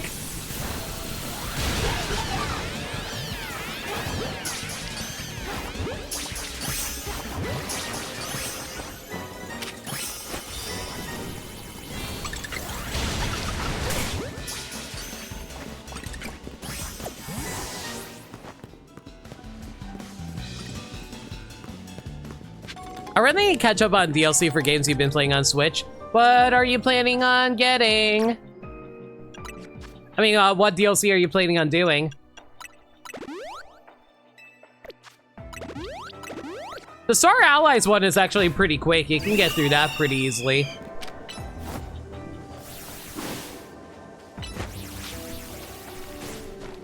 Did I say Star Allies? I mean Star-Crossed World. The DLC for Dreamland. Forgotten Land! I'm just saying all of the different wrong Kirby titles right now.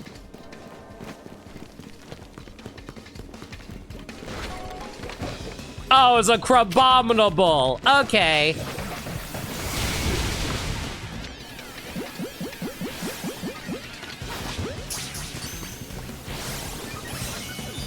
I was wondering what that Pokemon was for. I wasn't sure what it was when I first saw it off of the menu. Kirby's Dream Land gets new DLC in 2025? I mean, to be fair, they did actually do, well, not new DLC, but they did update old Nintendo titles off on the 3DS, the 3D enhanced versions of them.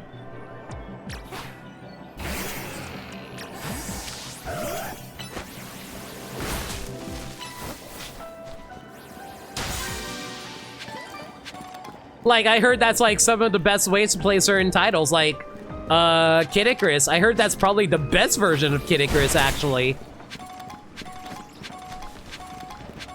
Mind you, I would probably more likely play Kid Icarus Uprising before I play, the original Kid Icarus. Unless you guys really want me to play that on stream.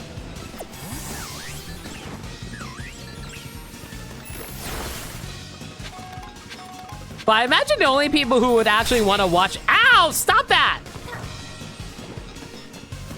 But I imagine the only people who want to watch me play that on stream are, you know, sadists.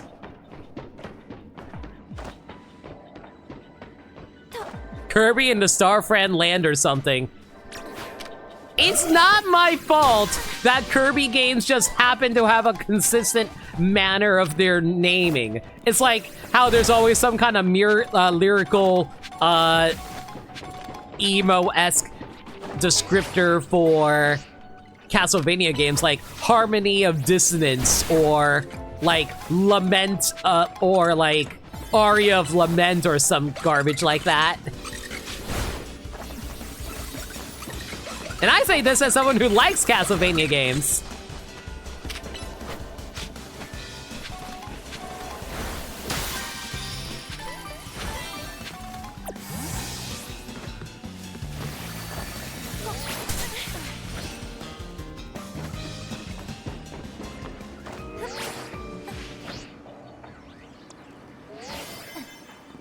Oh, I do not have time.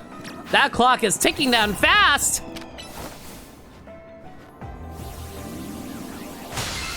There we go.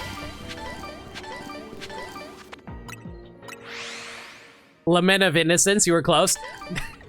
I was just making up words at that point, Nameless. But yes.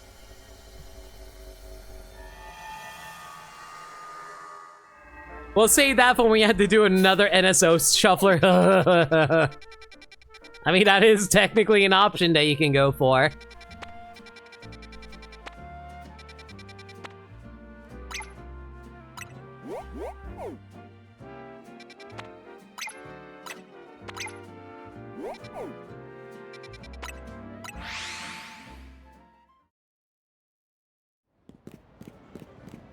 You know, I just realized something. Pokeball guy is able to catch, pick up the Pokeballs that we throw away.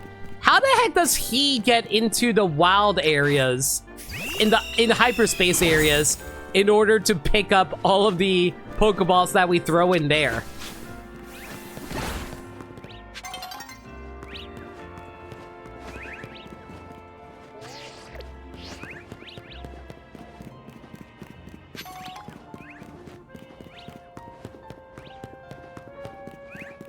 I'll be sure to give a fun fact in a moment, just trying to figure out where the heck this thing is first.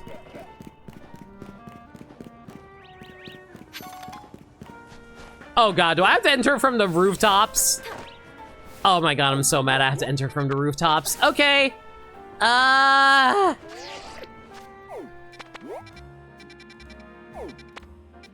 Fastest way there is probably there.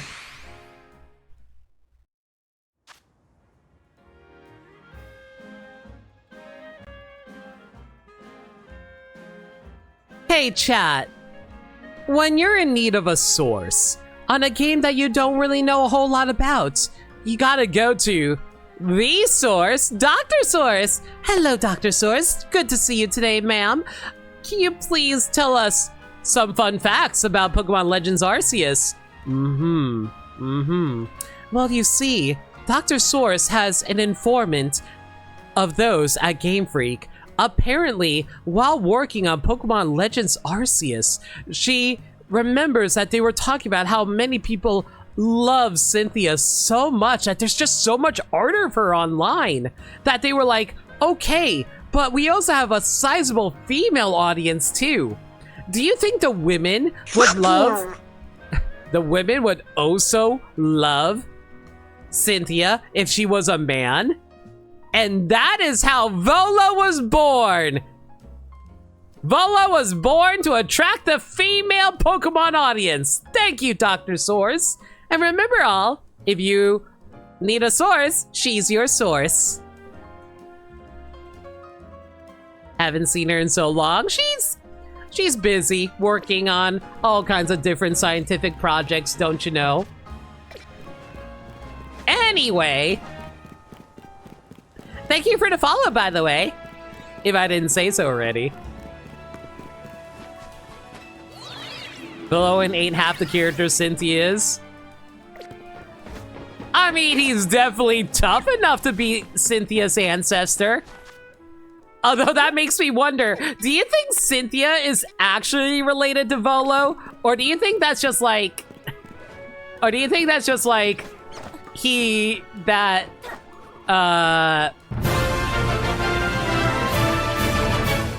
Thank you! Hope the hunts go well. Yo, Liminality, thank you so much for the resub for 26 months. Very kind of you. I was going to say that, like, does Volo really have the aspects of Cynthia that make her so interesting?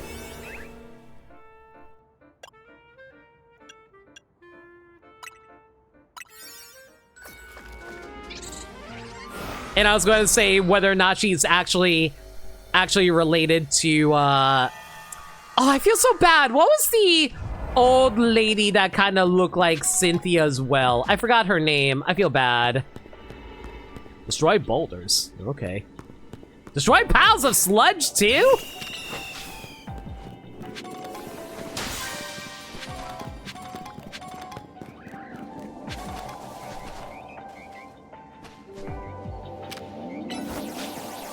Kogita. Yeah, do you think she's she's related to Kogita, or is Volo just someone who happens to have a lot of overlap with Cynthia?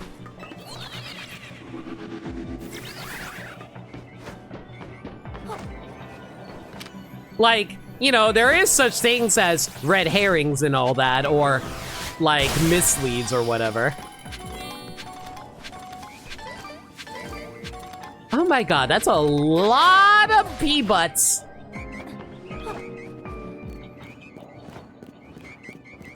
Okay, come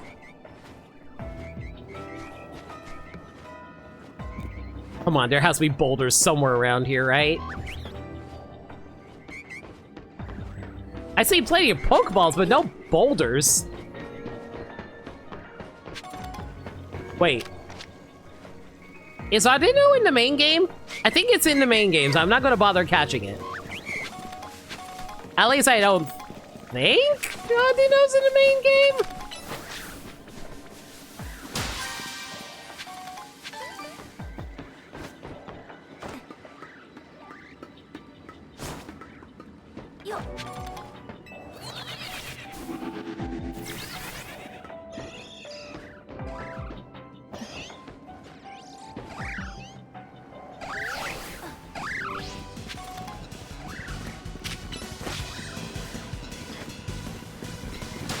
Kinda sucks that Mega Shards don't count towards the boulders that you can break.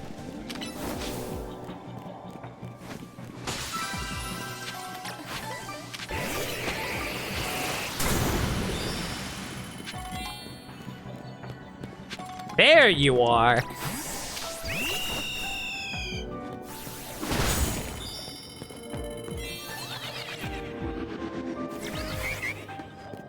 Chat, you wouldn't happen to know if there's any other ways of breaking,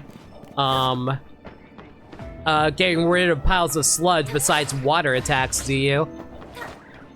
Because as far as I can tell, the only way you can do it is with water.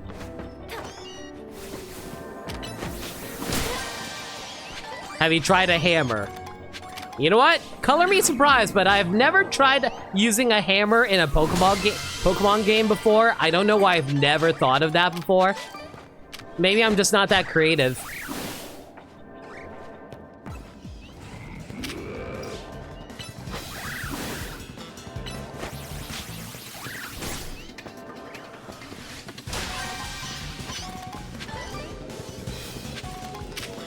Hey, buddy, where are you going?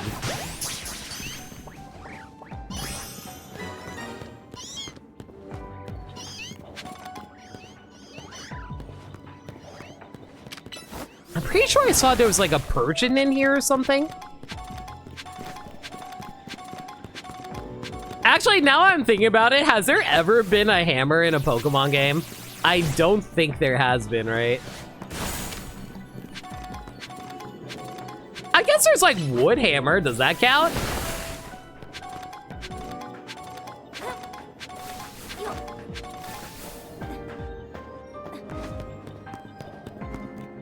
Other than Tinkaton's hammer? God damn it, you're right. You're right, you're right, you're right.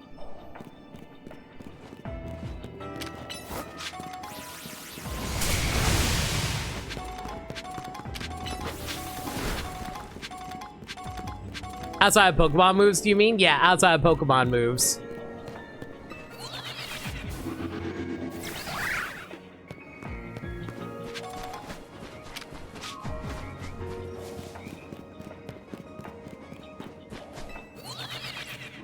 I hate how many dead ends this sometimes leads around to. I feel like I explored this one map like 1 billion times by now. I have it like pretty much ingrained in my brain, and yet somehow I still find ways to get lost.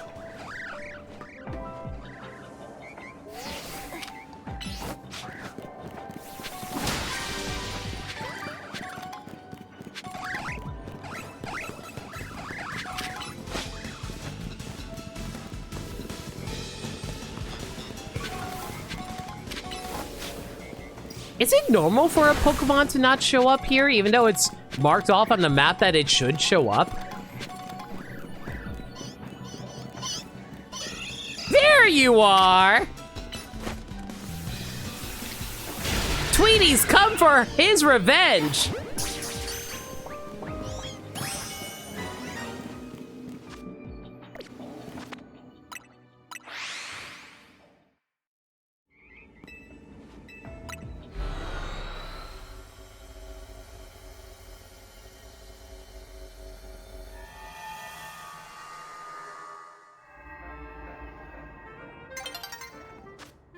So if I recall correctly, the way that we can recycle the spawns from the hyperspace dimensions is by going to bed. Hopefully that should work out.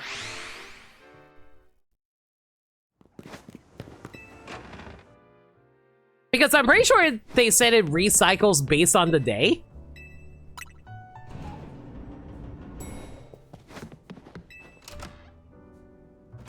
I too solve my problems by going to bed? Yeah, but do you have a life-size plushie of your waifu to take to bed with you? I didn't think so.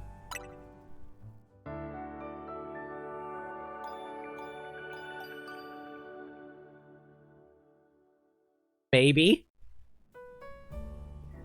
You know, I can't really judge until I can get a life-size plushie of Mithra. I don't think it's ever going to happen for me.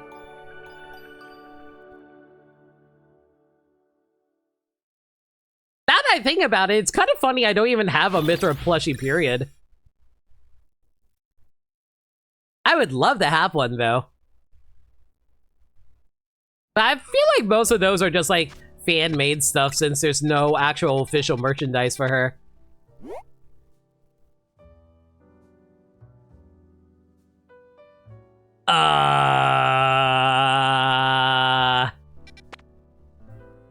Some of these, I'm not even sure what these are supposed to be. But it looks like we're going to need some 4-star donuts, though.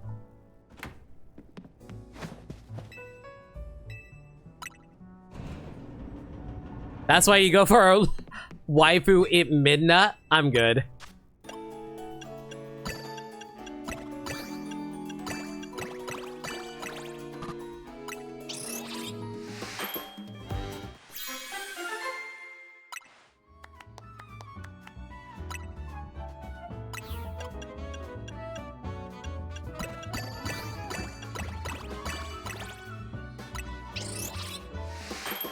At least you had the pirate controller, right? That's the closest that's of amiibo expensive figures. I have the expensive figures. I'm just saying I can't cuddle with it. I mean, what?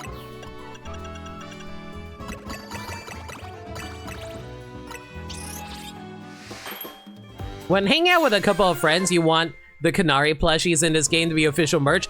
I'm surprised that Canary plushes aren't even real. We have all kinds of... You know what's weird? We have so many official Pokemon plushies, but how many official plushies do we have that are of the human characters?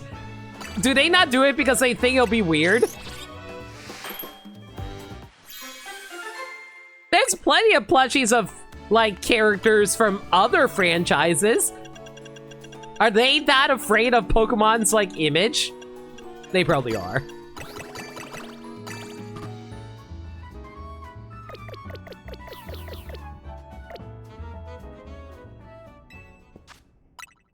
Okay, let's see here. Don't need any of these. Don't need any of these.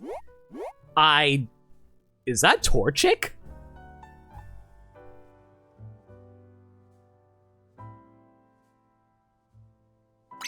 I mean, sure, why not?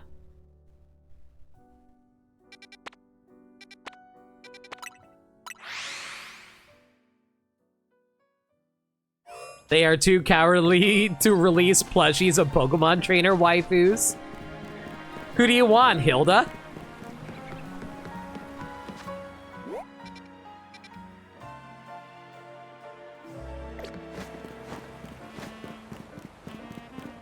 Remember the response to the life-size Gardevoir plushies? Okay, but what if... Oh my god, that is an alpha Slowpoke. Okay, listen. We're gonna do it, but only because I love Slowpoke so much.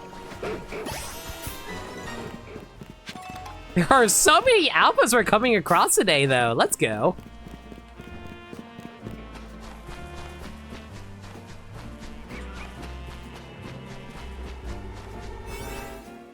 right, we're gonna be going after a Torchic, so let's get as much time as we can. Tsugami, I know your tastes. And to be fair, I do have a bunch of figures of Pokemon characters. I have like a Nendoroid of, Ah! Ah! Make it quick, make it quick, make it quick, make it quick!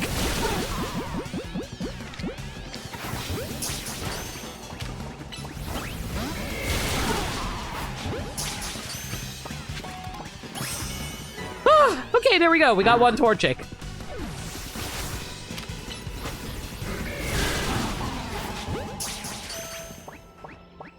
I didn't think they would spawn me in a room with Combuskin and Torchic right off the bat. Jeez.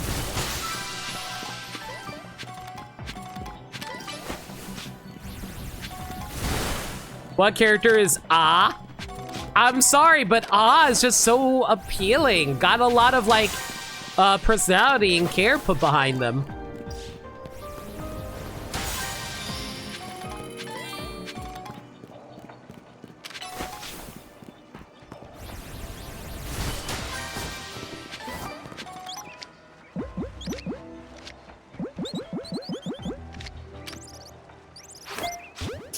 I can't believe that worked. It sounded like it bounced off the wall when I did that.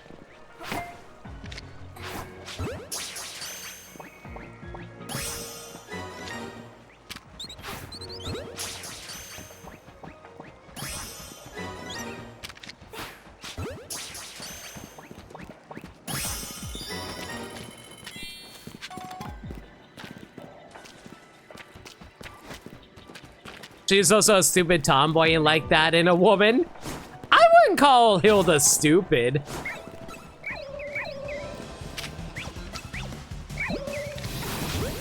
I would call her, you know, battle-oriented. Just like Nimona.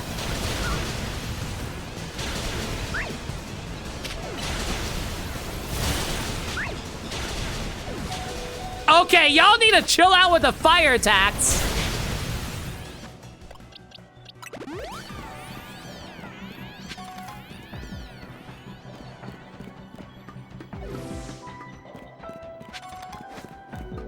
They said I can catch 6 different species of Pokemon. They've only shown me 4 so far.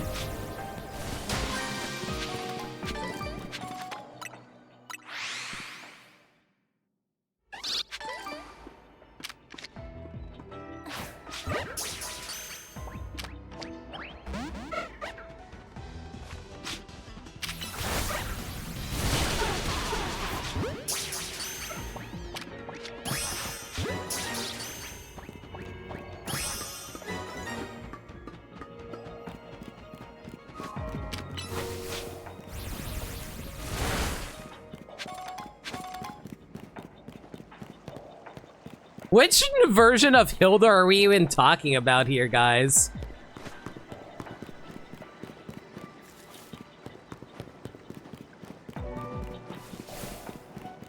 Oh wow, did I actually clear out all of these rooms?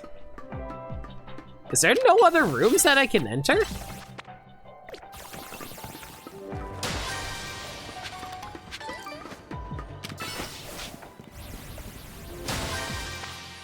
She literally has no idea who N is? Yeah, but that's probably because she's like based off of the... She's probably just like a version that never actually encountered N.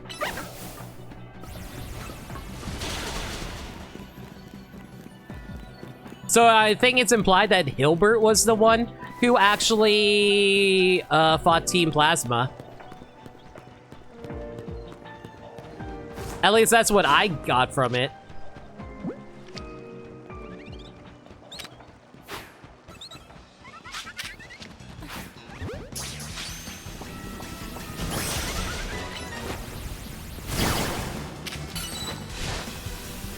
Right. What am I doing? You guys are flying types.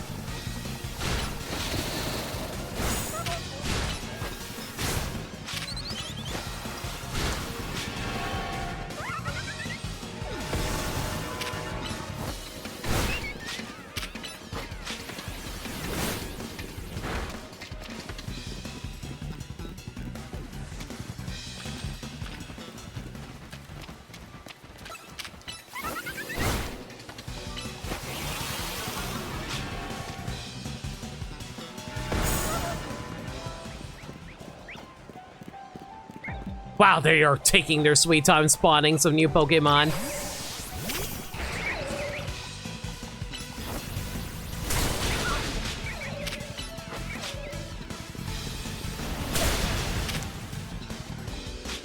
Actually, should I even be knocking these guys out? They might be taking a while for them to spawn because I keep on trying to beat up these guys. Maybe I'd be better off if I just ran off.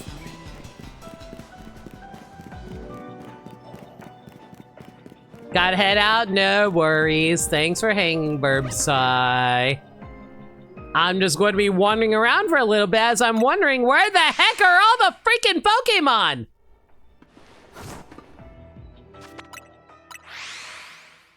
Maybe I'll get lucky and one of these Torchics decide to become shiny. I forget, what color is the shiny Torchic? I think it becomes yellow, right? At least like more yellow instead of orange.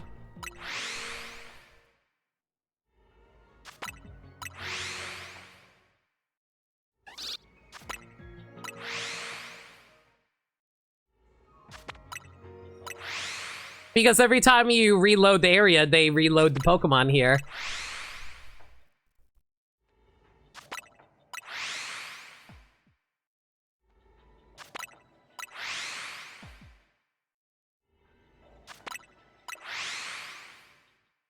Can you imagine someone just like cycling through this entire time hoping that they find a shiny Pokemon?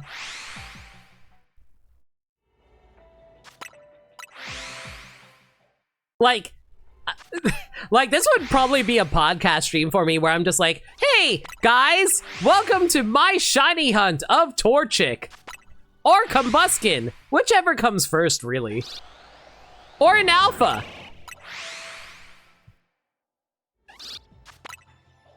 We would just be cycling through all of the menus this entire time. Torchic? Yeah, we're just seeing if we can get a shiny one to pop up. I'm not actively hunting for one, but if I can get one to spawn, that'd be cool.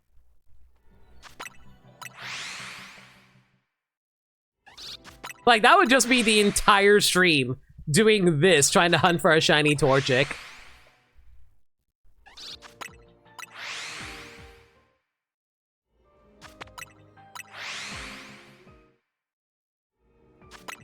It is very convenient that they spawn me next to a bunch of Torchic like this, so it's very easy to tell if one of them is shiny or not. At least this is fast-ish. Like, compared to, like, running through grass and stuff like that, that is true.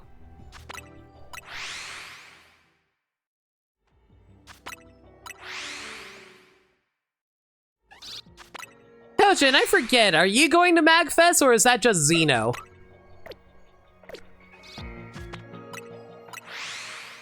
So screw getting the deal. 8k damage, 1 attack mission in Master Duel. Do you have any idea how many people disconnect the second King of Services is summoned? See, I let that go because I respect anybody doing something that isn't meta. You never been MagFest? I mean, if you ever decide to go, it'd be cool. I'm personally not going, but, you know, would be cool to see. I know a lot of people and friends are going, like Sagami is going, and I'm like, man, all the cool people are going to this MagFest, and I'm not going to be there. Everyone's going to have so much fun, and they're going to be like, oh man, you know what would have been better? If Limit was not a part of our lives and we completely forgot they existed. And I just sit at home crying.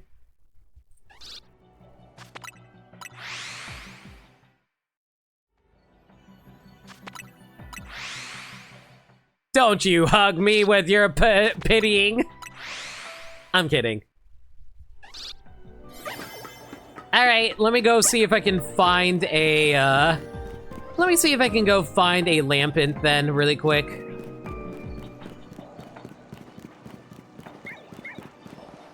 Nope. Way to call you not cool. I didn't say you weren't cool. I'm saying I'm not cool and you would be one of the cool people who have gone.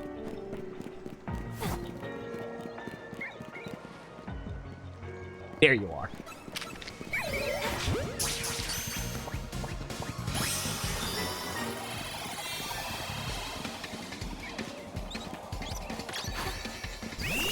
Still sad I didn't get last year your first MagFest and part of that. Don't blame yourself, Sagami. Don't worry about it. I still appreciate, like, you being such a cool person who hangs out at my streams. It means the world to me. And I appreciate you being around for movie nights, too. Oh, friendly reminder again, chat. Tomorrow's going to be the first movie night of the year. We're going to be watching one of my favorite movies, Batman Beyond: Return of the Joker. And then we're going to also be watching X-Men Days of Futures Past, if you guys want to check that out, too.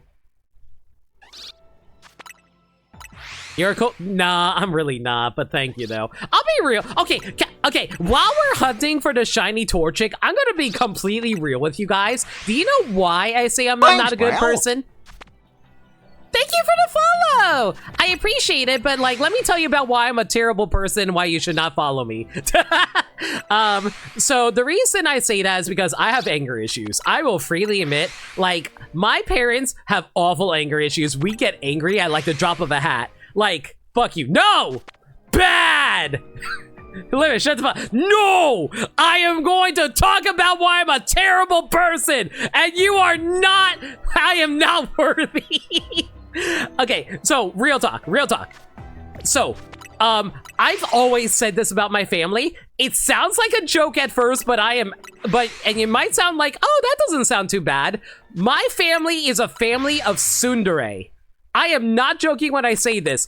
Our family, like, are so malicious to each other and very mean to each other, even though we are trying to be loving people. Like, in our hearts, we are people who care about each other and care about other people. But outwardly, we act like assholes to each other. And that, like, don't get me wrong, that can be like,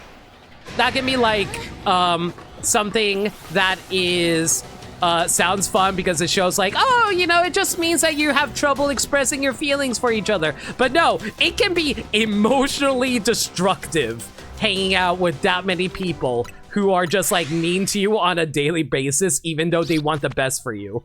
And like, I unfortunately inherited that from my go, yay, compliment the streamer. Thank you. Is that why you like Mithra? I do relate to Mithra in that regard. A good person will never tell you that they are good. Figure that out. That sounds like a catch-22.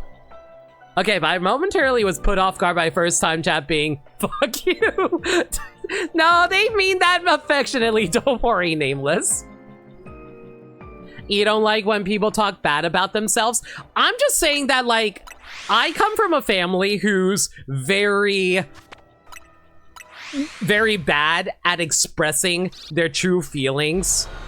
And, like, because of that, it basically made me have a hard time being able to properly express to people how much they mean to me. Because, like, I feel embarrassed about my feelings. So, like, it's one of those things where it's like you want to be able to express how much you care about people, but then you're just like, hang on, let me do the math here.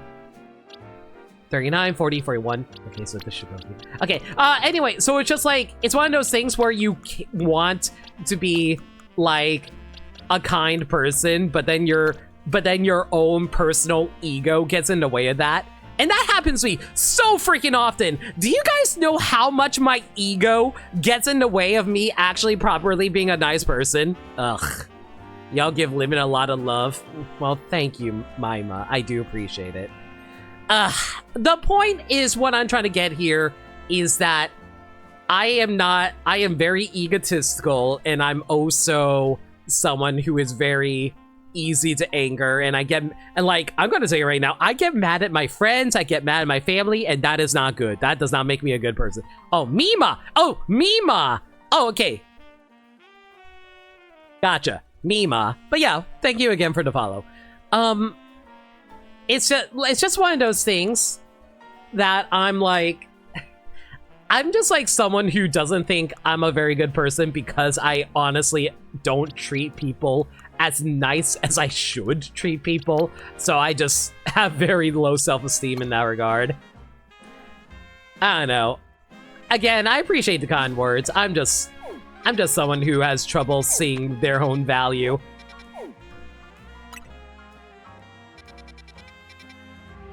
Mima, like that one Toho character that's never coming back. That's one way of looking at it. My first thought was like, Mima from like Dread. Have you ever seen that movie? How do I get in there? I think we can just like run up and hop over that way. Yeah, let's go that way. They're called making mistakes and being human, Libet. No! But here's the thing though. Like, it is making mistakes, but at the same time, I'm someone who likes to believe that if you make a mistake, you gotta improve yourself on it. And like, don't get me wrong, you can sometimes slip up every so often in order while making that journey. But if it doesn't feel like you're making progress and it feels like you don't really care about actually being a better person, you know? Again, I have a weird mindset when it comes to this kind of stuff. I'm sorry, chat.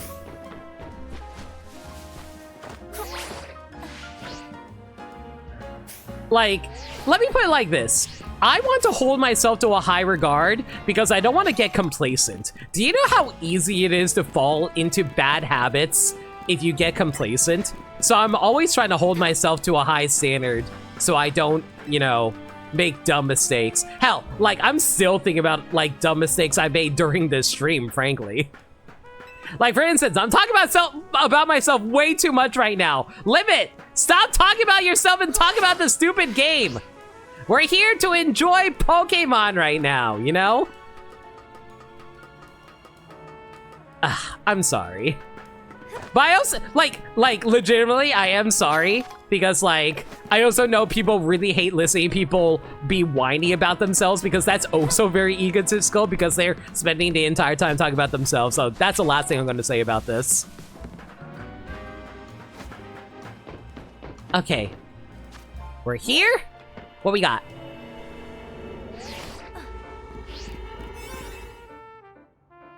Okay, so it looks like it's a ghost type, but I have no idea what this ghost type... Oh, you know what it is? It's probably Pokemon whose name we're not allowed to say. I'm gonna take a wild stab in the dark and say it's that.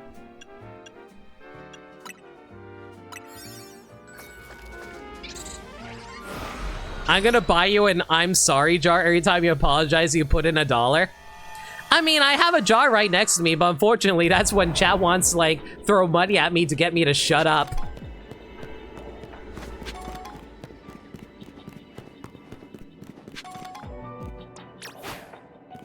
The point is, I genuinely appreciate everyone's kindness. Thank you so much. Ah! Okay, enough of that. Let's actually get back to the Pokemon hunt.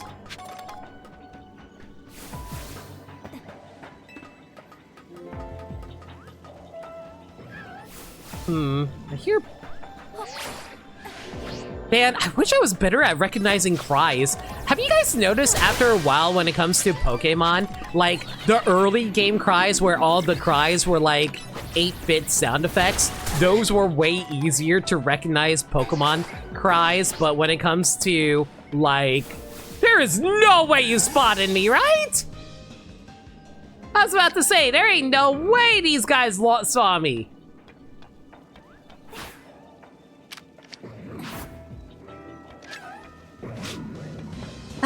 Never mind, I'm gonna be haunted by a mummy's curse. Don't mind me, chat.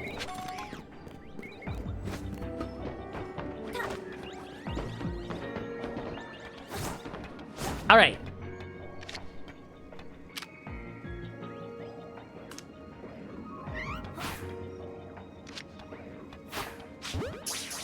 I swear, this game really likes being really annoying with trying to catch certain Pokemon some days. Because if this was Legends Arceus, those Pokeballs absolutely would have hit those guys. King Ramses, the Monongas.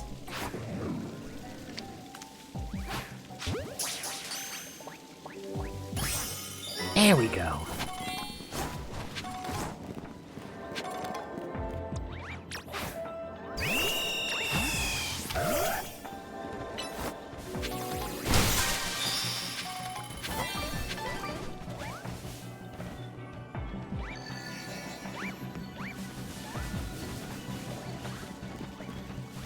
Too bad it's not a mommy's curse. Oh, believe me, if I were cursed by mommy, that wouldn't be an issue.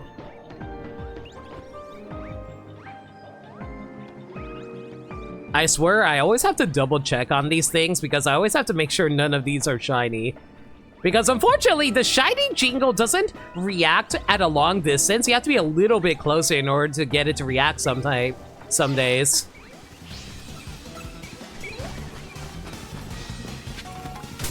Ow. Ow! Chill with your flame. Ow.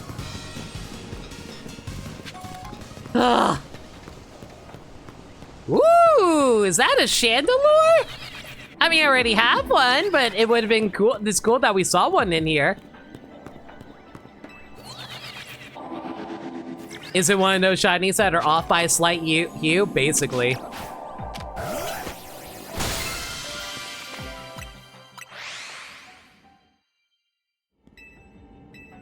That's why I'm always trying to double check whenever I glance at a Pokemon from a distance.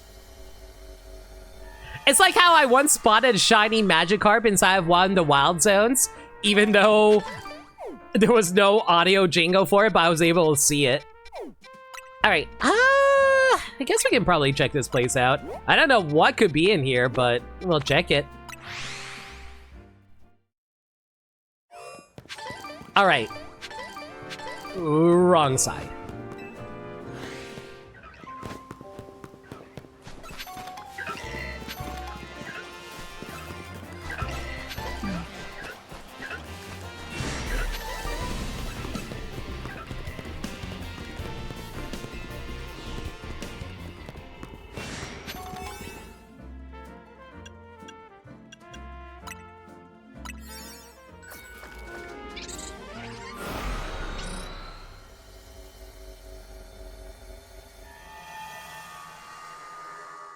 So, chat, I have a question for y'all. Do you think there will be a Gen 10 release this year? Or do you think that people are being too optimistic? I'm personally of the mind that we probably will get news of Gen 10, but I don't think we'll get it this year. Mostly because, like, the Pokemon games just got, like, we just got a Pokemon game, like, a few months ago. And, like, I don't know. I feel like they need more time to develop a full mainline title. I don't think we're going to get one for a while. I think optimistic is not the word you'd use, but I think it's likely. I don't know, like, I know it's the 30th anniversary. Don't get me wrong. It's just, I feel like Pokemon has gotten to that point that they realize they can't just, like, put out games to meet a specific deadline, because otherwise they're going to make a Scarlet and Violet situation, and they really did not need that kind of attention with their games at that time. It is the 30th anniversary. I'm glad you had the same thought. I don't know. Like, I know there's multiple... Don't get me wrong. I get that there's multiple teams in Pokemon, but, like, in Game Freak, rather. But it's like... I don't know whether or not, like... I feel like they would want all hands on deck just to make sure that game can be finished properly on time. Like, I heard they had to draw some people from the mainline titles in order to help finish off Legends Arceus. Not Arceus. What's Arceus? It was either Arceus or ZA.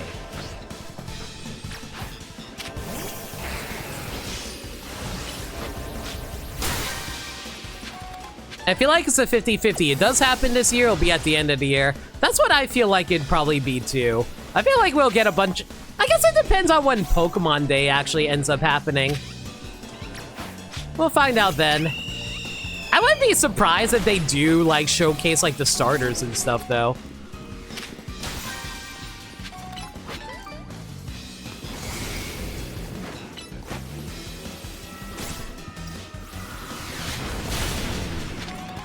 Generation 10, but it puts a slash through the 0 in the remake Kanto. Oh god, can you imagine if they actually remade Kanto again? I would actually be so mad.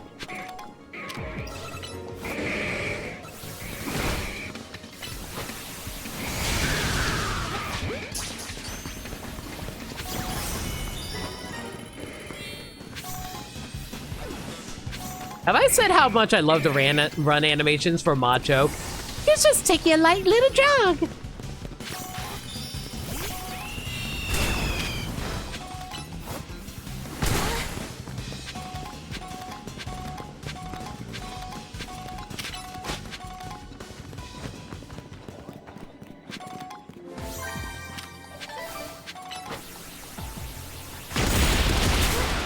We get Kanto, but it's made in the Unreal Engine. Freaking finally! And then we have main characters who's like, well, I guess we probably should head off in that direction. And then the female professor is talking in your ears like, hey, I think it's good if you were to look around and use that stuff. That's going to be real useful for you. And we're all like, and then like the main character's like, yeah, I agree. I guess it's time for me to get to work. God, I hate the dialogue for modern AAA games.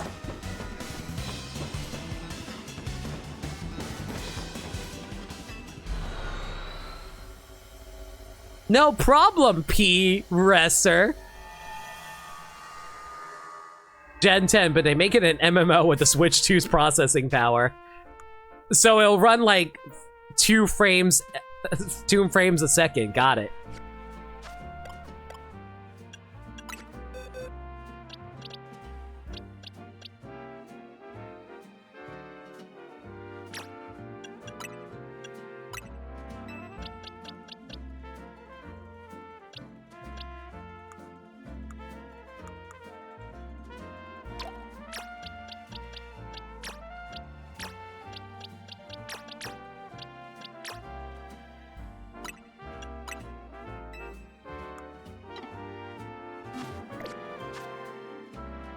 Hi, Meds. You say that like the professors aren't always bossing you around and telling you where you can or can't ride your bike? Yeah, but at least they don't try to make it diegetic.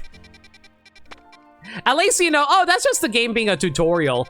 But then, like, they try to make it like, oh, yeah, this is something a person would naturally say in a conversation as they reuse the exact same type of dialogue for every AAA title game in voice lines.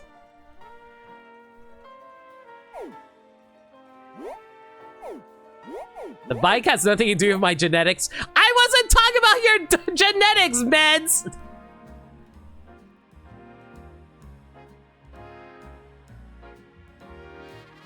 It's contextualized as Sycamore Professor's advice that they never gave you in universe. See, I always thought it was contextualized as, oh, this is a lesson you learned from your schooling days before you became a Pokemon trainer.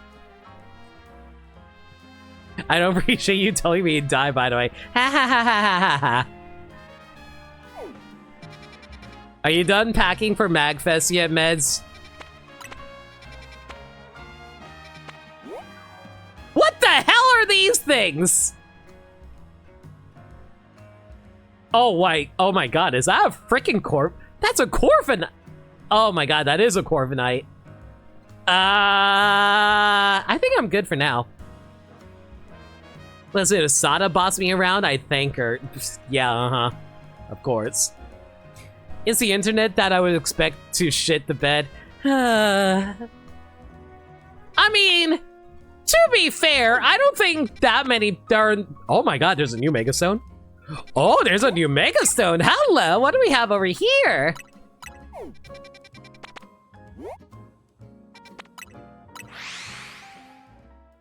I'll pack 30 minutes before you leave. Meh. That doesn't... okay. Your clothes are mostly packed from when you just went to your parents' house. Yeah, weren't you just on a trip? For the holidays?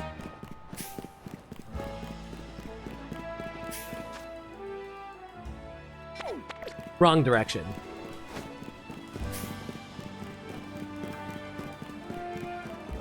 It's diegetic, but has no cause for it to be diegetic. Yeah, that's basically my issue, Gaddy.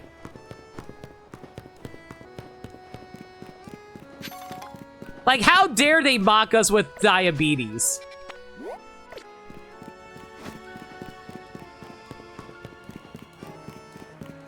Alright, let's see what this new Mega Stone's all about, y'all. We only need 5 minutes. It shouldn't take that long to beat a Mega Pokemon, right? No, diegetic. You misunderstand. Uh-huh.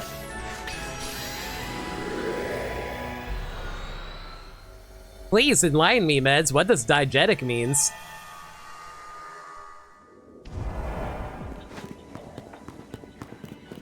Oh! What?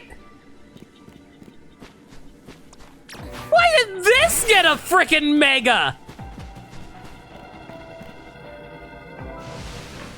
You got a bigger nose now. Open a book for once? You're right. I've never read a day in my life. You're right. You know what would be a good idea if I went to college and studied it? You know, learn how to read and write. I never would do something like that, though. Freaking Glamora getting a... I can't believe this. Whatever. Get out of here.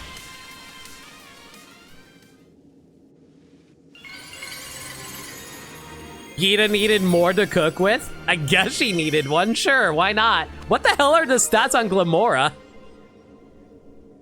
Alright. This idiot had to go to college to learn how to read. I did that and kid. Ha ha ha ha ha. Alright, I'm gonna go look up Mega Glamora stats. One sec.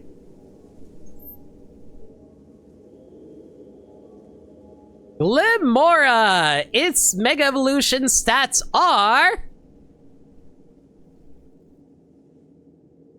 Huh. I'm not sure how I feel about it. Okay, so its HP remained the same. Its attack went from 55 to 90.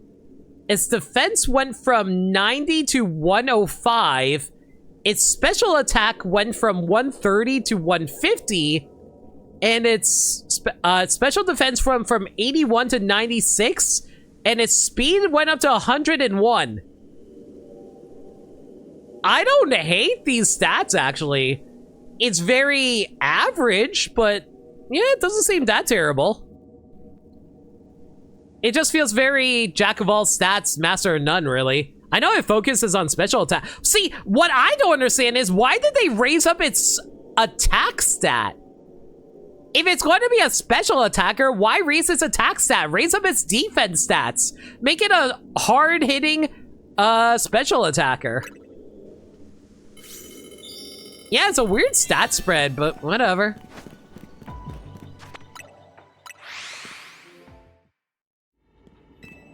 Is a box standard Mega Boost could be decent as a sweeper. It's nothing to write home about. It's nothing crazy. Like, I feel like it'd still probably be mostly used as a setup tool. It's Gita's Mega... Okay, you know what? Let's also give it credit for one thing. It having a better defense and special defense means its ability will happen more often. Glamora's whole gimmick is every time it gets hit, it drops poison spikes, right? By that logic, raising up its defense was actually a really good thing. So it having better defense and special defense will aid with that. And while they're doing that, they will be able to hit with special attacks. So it's not the worst thing in the world. I think it's okay.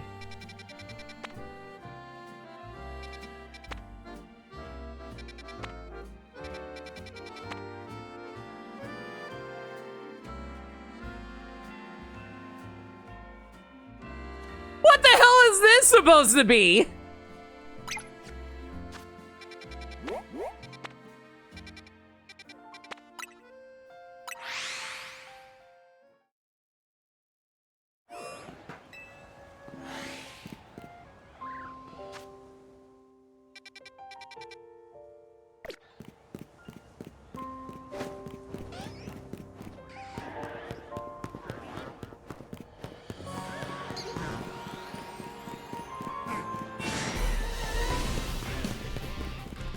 I don't remember how to get over here. Did I have to enter from, like, I know how to enter from the rooftops, but like, how do you get up here? I don't see any ladders we can take. Unless there's a shortcut over here that I don't remember there being. There is no shortcut there. Oh, actually, you know what? I think I remember. I think we have to go through the sewers to get there, right?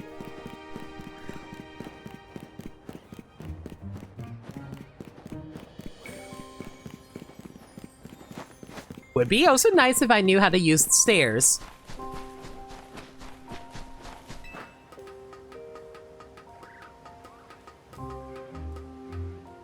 I'll say, hey Caitlin, how you doing? Just saw your message in chat. Don't mind me, just currently hunting for pokes.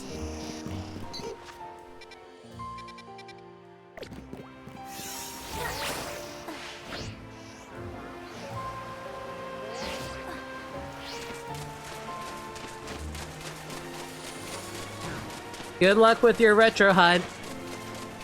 Okay, so that should be where we need to head to.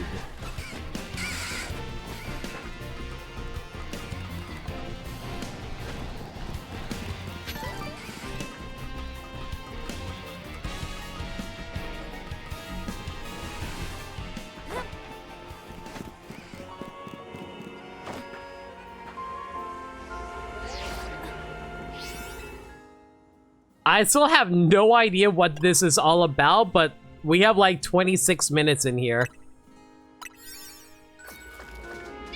There's going to turn out to be some kind of gimmick for this, isn't there?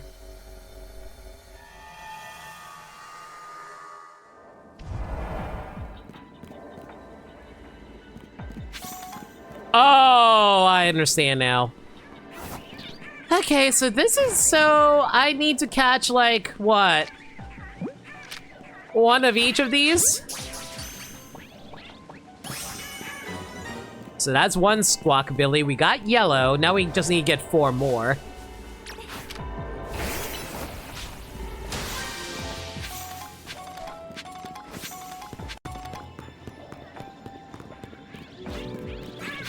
Get out of here! We don't need you! Run! Run from me! Or you can attack me. That works too.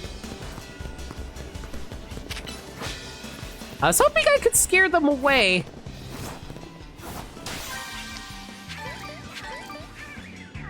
There is no way you heard me, right? Bro. Chill out!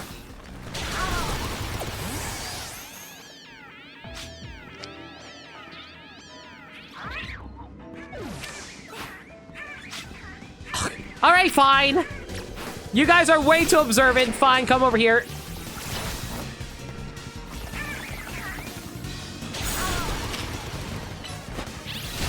Get beat up. Thank you.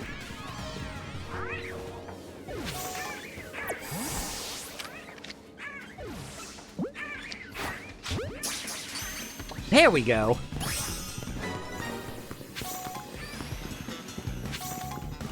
Hey, Cleon. Oh, Cleon, you're here. I got an important question for you. Donuts with curry and croissants. Is that a true French dish or what?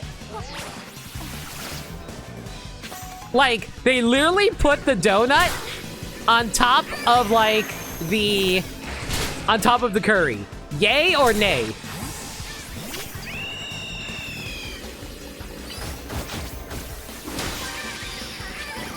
Affront to God and the devil. I see, I see.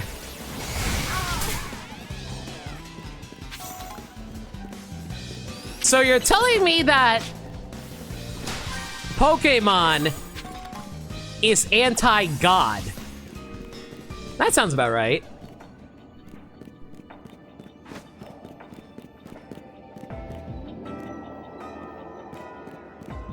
It's only if they call them donuts.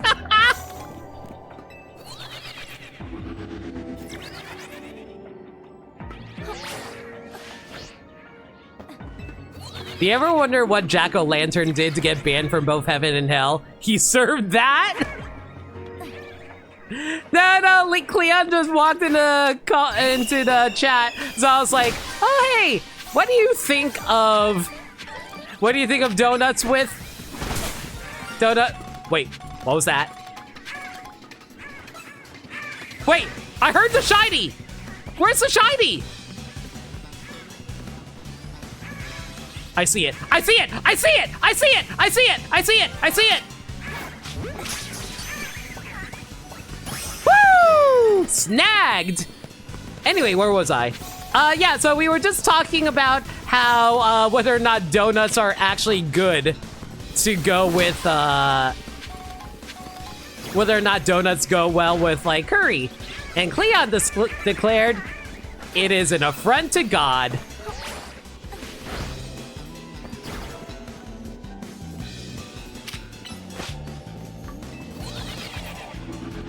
Which God? That's a good question. Who do you believe in?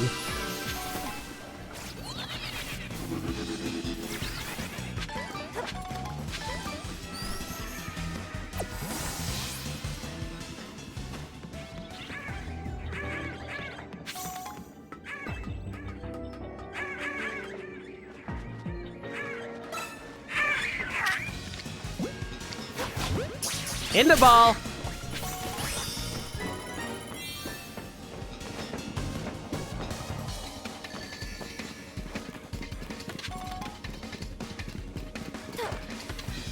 Every god but Ares is offended by this choice. Ares loves it.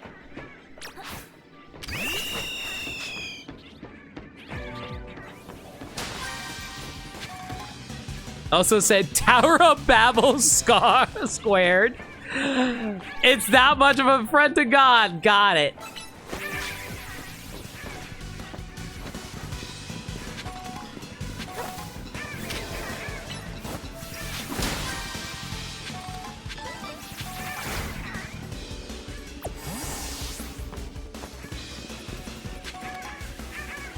Okay, we found blue, green, and yellow. I don't think there's any other colors that's going to spawn in here.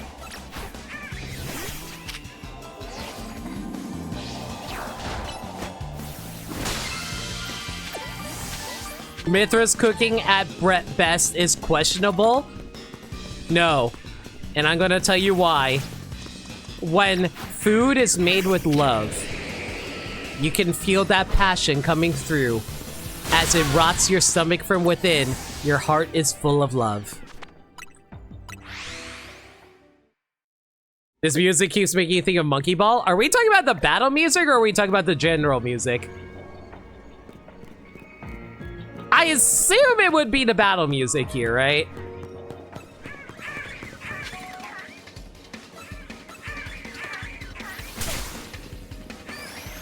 Yeah, I can hear it.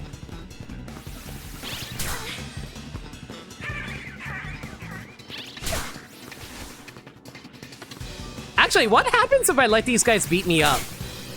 Will they kick me out of the hyperzone area? Hyperspace area if I do? Come on, you can do better than that! Kick me harder! Ow. Yep, it kicks me out.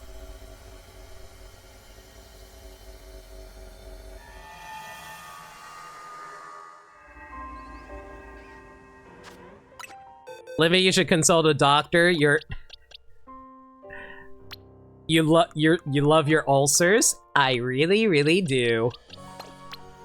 Oh my god, that's like what? 7, 8? That's 8 shinies now, and all of them completely worthless. Awesome.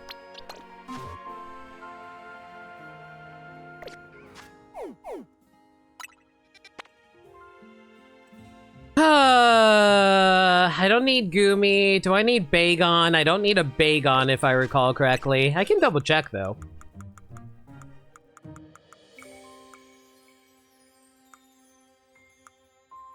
Nope, don't need Bagon, and I don't need Gibble either.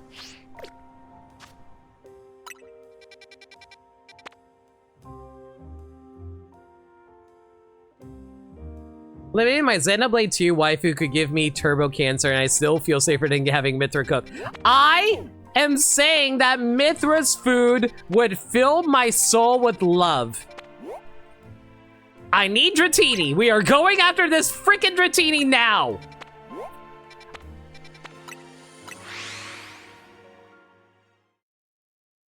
Do you know how hard it is to find Dratini in this game? I've been able to find freaking Larvitars and Bagons. But Dratini, hardest goddamn Pokemon to find in this game, I swear.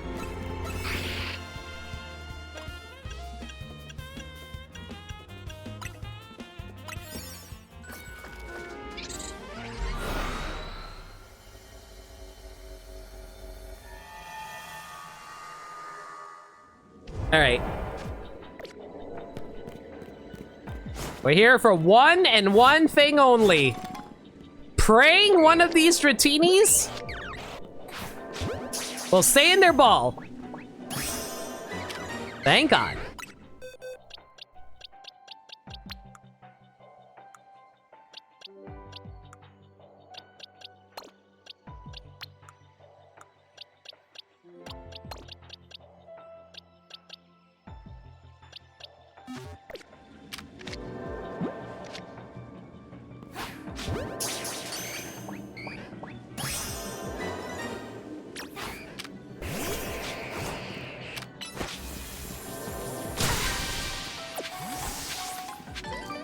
I just got a little electrocuted, it's fine.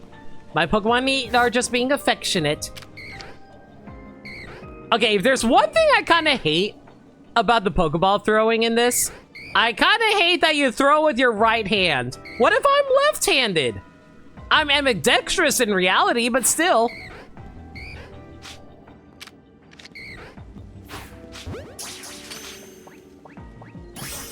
There we go.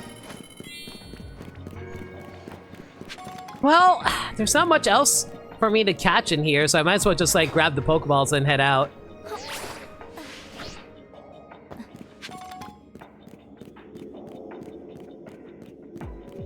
Little noodle friends? I thought you were a bird person, Kojin.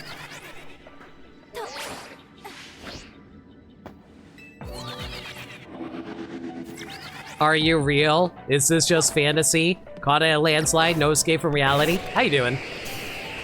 Okay, you know what's weird? I didn't even press the plus button. For some reason, it went there. Go figure.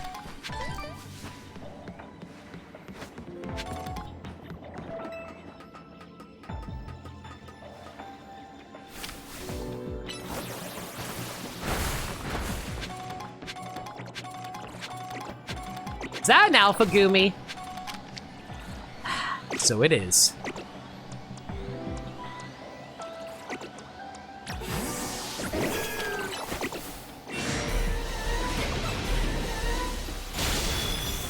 Oh god, it's a level 144? Okay, I guess we're gonna have to Mega Evolve take this thing down. Chill out!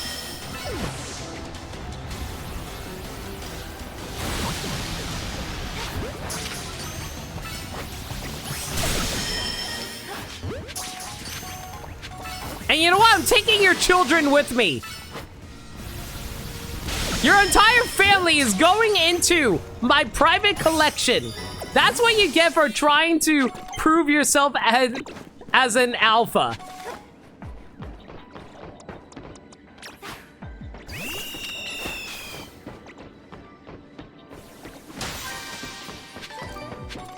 You know what's weird? I really do love Gumi, but I've had very little love for Goodra. I don't know. Like, I get it's supposed to be like a snail Pokemon, but I don't know. It just feels weird to me. Mostly because of certain artwork I've seen online.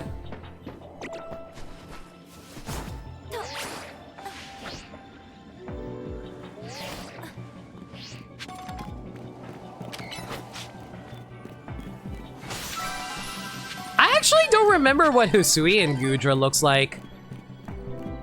Oh, wait, it has a bigger shell, doesn't it? I think that's what it looks like anyway. It's supposed to be based on the French wake a snail-like dragon grew on me in replays. It is tanky. I'm not saying it isn't tanky. It's just, I don't know. Like, that generation just felt very slow to me. Or am I thinking of Gen 6? I might be thinking of Gen 6 that was slow.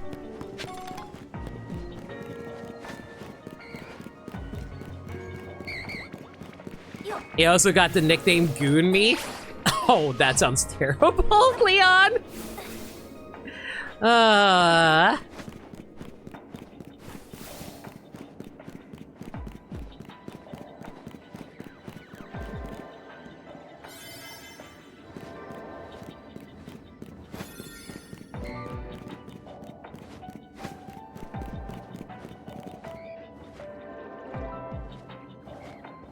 I hear a Pokeball, I'm just not seeing it.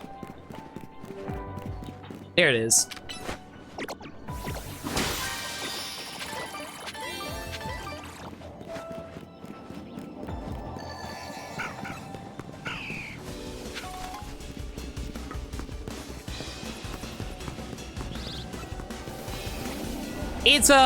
It's Dragon Poison type, isn't it? I think it's a Poison type anyway. This is why you barely interact with fan bases, because someone either loves or hates something. Might as well form your own opinion. Ah, frick! Time! Time! Time! Time! Oh, I'm thinking of Dragology. Never mind. Oh, it's pure dragon. Okay, I stand correctly. Corrected. I could have sworn it was oh so poison type. Doesn't it feel like a poison type though? It's like gooey.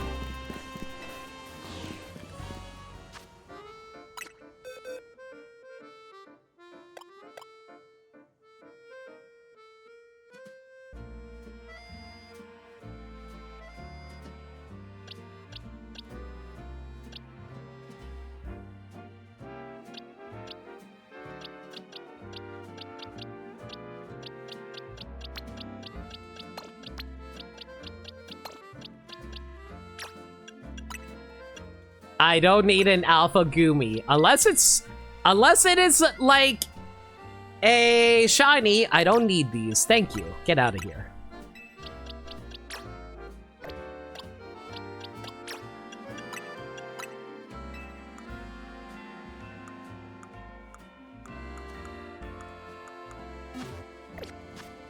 All right. What's left for me to grab here? No. No. No. Guess we're resetting the day again. Also need some new donuts while we're at it.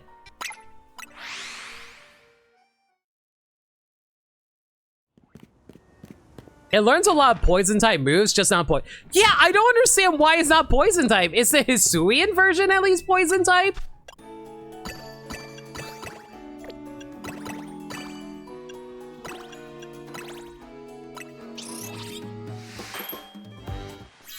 It's a steel dragon? Okay, steel dragon is kind of crazy, not gonna lie. Like, just purely from a type standpoint, that sounds crazy. Goodra's absurd special defense does help it quite a bit against most fairy type Pokemon, at least. That is true, it is a bit of a counter to fairy types with a dragon type Pokemon.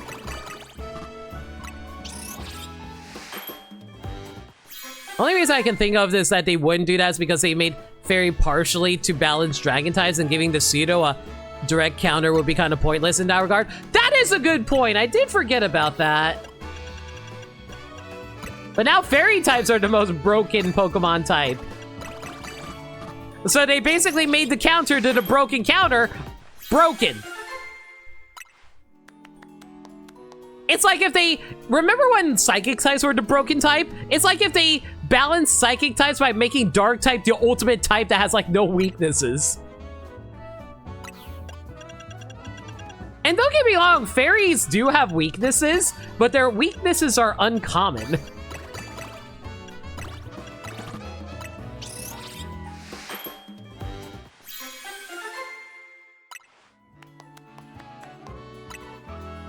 I feel like if Dragology kept the poison water type from Skrelp, Goodra would be dragon poison, but they didn't want to double up. But there's also, well, I mean, there's also the logic that Meds gave where they were trying to balance dragon type Pokemon, so I get it.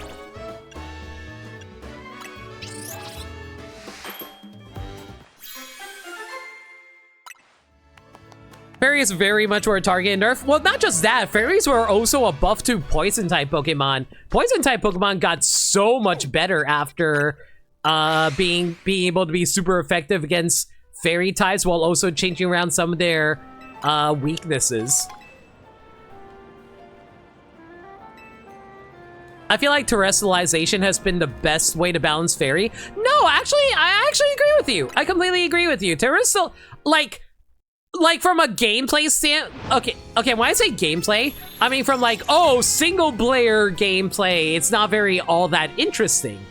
But multiplayer-wise, terrestrialization, one of the best ideas they ever came up with. That balanced so many different Pokemon with not just their typing, but just like in general, the entire type for some Pokemon. They made ice types a lot better by making them not be ice types. But it's a good thing they won't have that next generation. They'll come up with something. They always, like, nowadays, every generation has some gimmick to it. They look really stupid, but I think terrestrialization has been the best gimmick they ever came up with. I personally agree with that as well. I agree they are very stupid looking. But like, in terms of pure gameplay, there is so much strategy you can go into with that. It's so good. And Mega Evolutions are, like, I think, if we are to base the gimmicks off of appearance / cool points, I think Mega Evolutions are still the coolest ones, followed by Gigantamaxing, and then Terrestrialization because Z moves are the worst. Like, just through transitive property of Z moves being the worst, Terrestrialization has to be above that.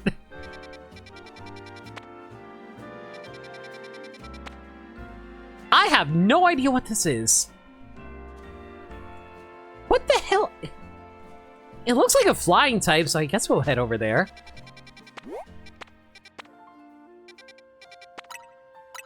Z move supremacy. You were talking about how much you hated Z moves last night, Veds. What are you talking about?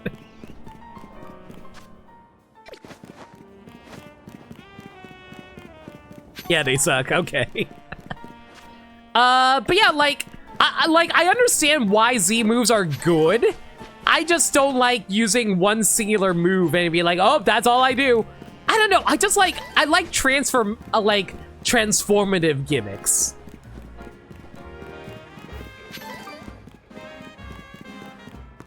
Paratyping is genuinely interesting mechanically, considering it's largely based on how you pilot using it. No, exactly. It's such a cool idea.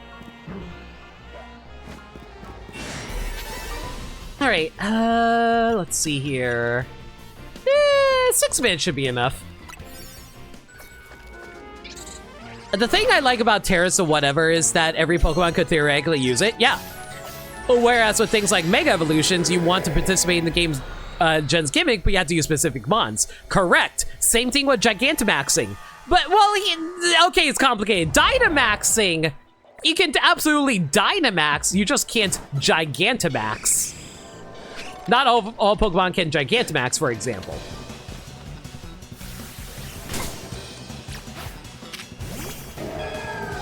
Oh, you're not very effective, are you?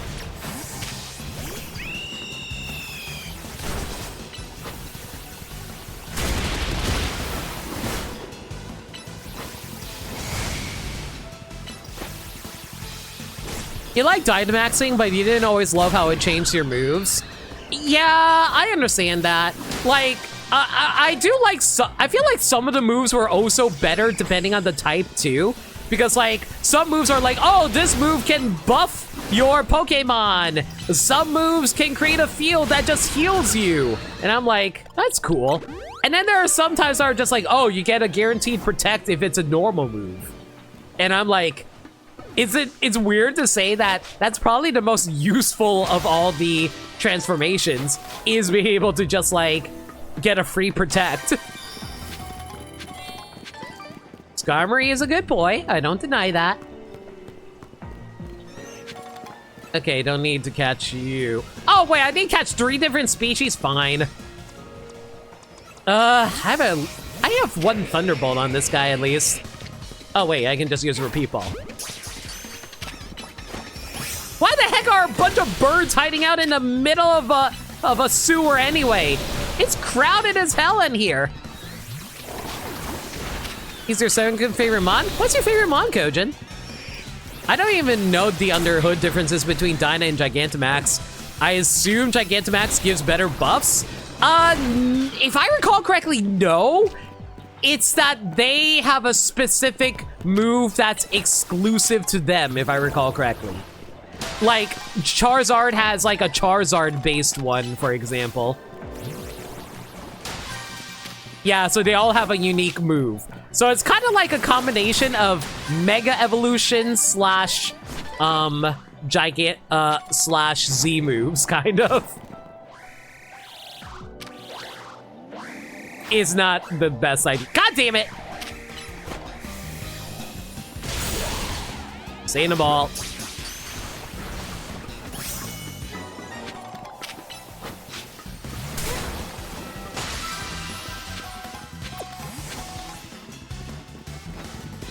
It's actually funny because I heard Gigantamax Charizard was actually really good in VGC. Because, like, it can basically create a fire spin move that hits like 5 times in a row, even if it dies. I think that's the case. I might be wrong about that last part, actually.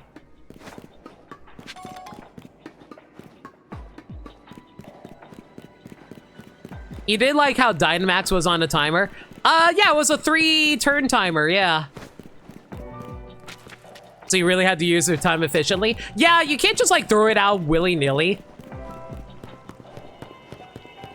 Like, it actually was so... That being said, though, Dynamaxing was actually so good, they actually had to ban it in singles.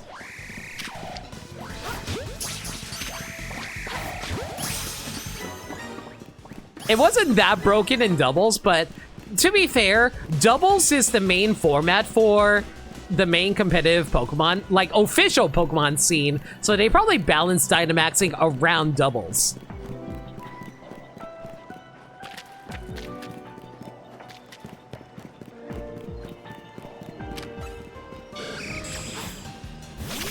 Oh god, where did that Skarmory come from now?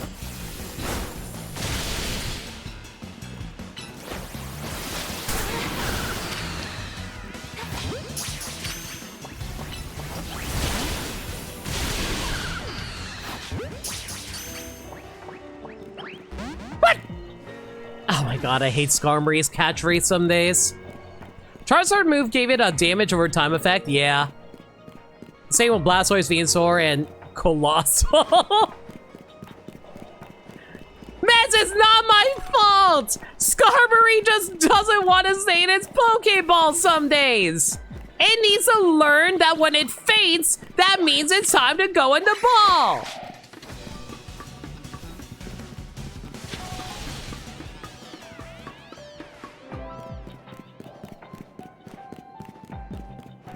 While G-Max Wildfire is way stronger Fire Spin, basically. Woo, Pidgeot, hello. Aw, you're too hard to catch. Fine, get beat up.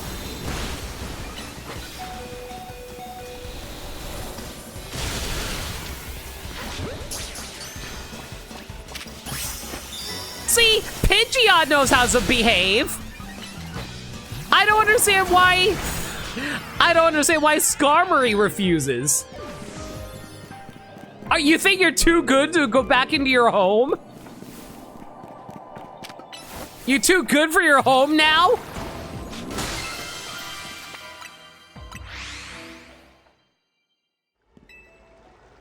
There are a lot of birds down here in the sewer. What the heck? That's what I'm saying! It's way too crowded for them birds.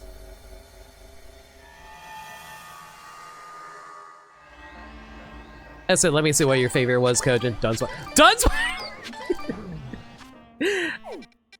I thought your favorite Pokemon would be a flying type, Kojin, knowing you. Don't need any of these. I don't really need a Marowak. I don't really need that either. Is that what I think that is?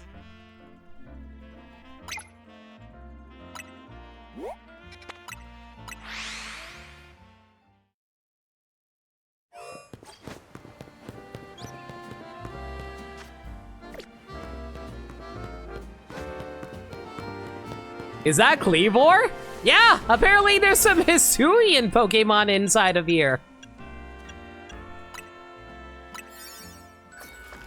It's a Poliwhirl!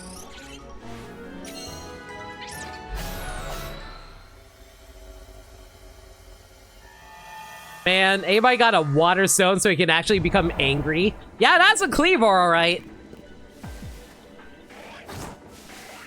Okay, well, they're all bug types. And we all know what we do around bug types, right?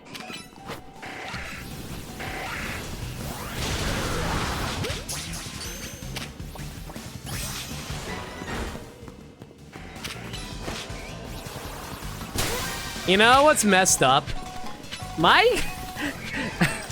I remember growing up, my cousins were real messed up to animals. Like, we would find an ant farm, like, right outside of our house, and they would, like, set them on fire, like the one scene from The Simpsons, where you set fire to an ant, it runs into an anthill, and every other ant comes out on fire. I was never a big fan of that. I love animals too much. Mind you, unless an ant gets inside of my house, in which case I will have no mercy. You are not allowed to invade my home, ants. Sorry.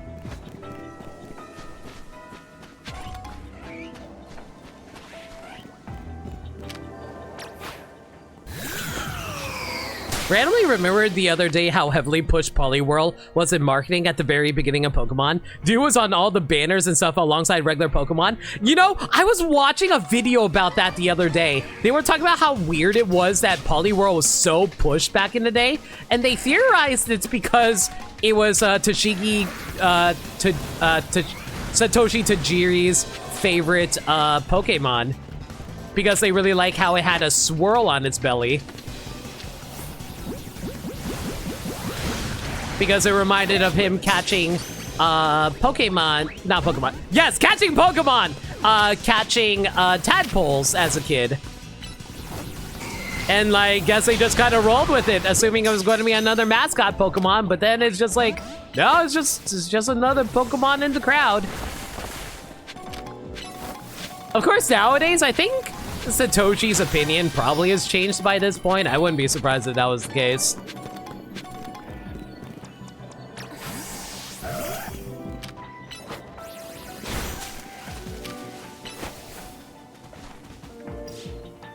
Bro. Bro! Absol! Where are you going? Bro! Bro! Girl! Natasha? Natasha! Natasha! Thank you. Natasha! Natasha? No! Bad! Bad! Bad girl! Good job. Good job. You did a good job. I'm very proud of you. And this Scyther needs to get out. Why are they so obsessed with the scaffolding?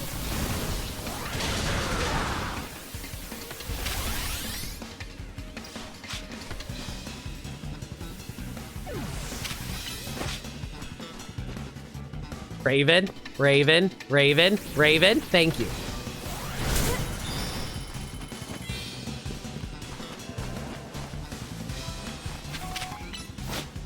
Okay, just need to catch one more species of Pokemon, wherever they decide to spawn.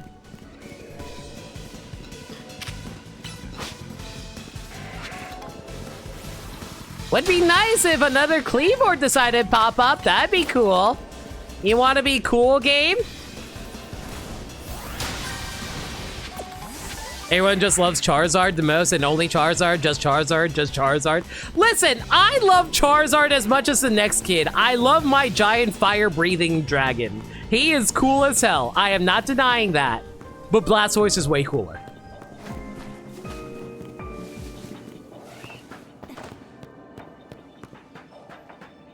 He is a freaking turtle that can fire cannons out of its back! That is the most badass Pokemon ever!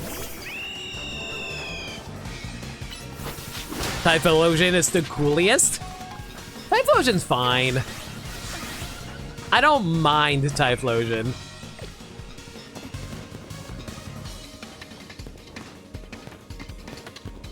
I personally like for alligator.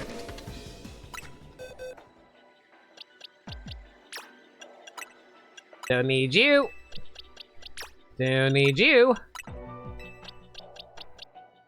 And don't really need you guys either, frankly.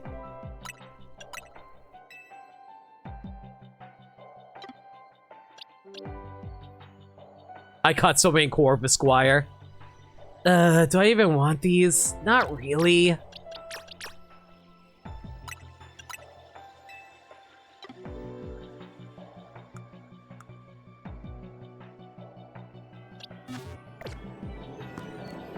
Lava is better than Typhlosion. Okay, I'm gonna argue on that front.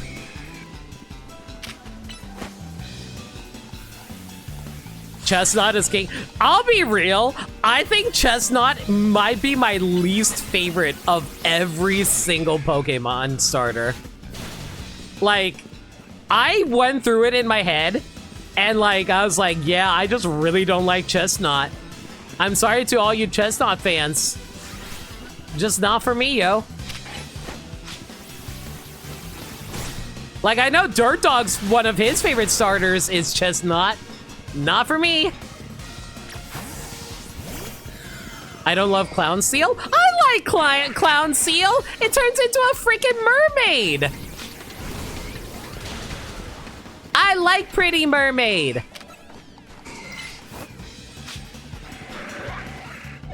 I'm sorry, Dirt Dog. That being said, though, that's not my favorite Alolan starter. My favorite Alolan starter is Robin Hood Bow Owl, because I like owls. Owls are cool.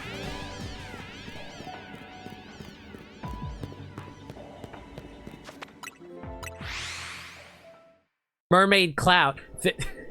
You just don't appreciate Pretty Mermaids.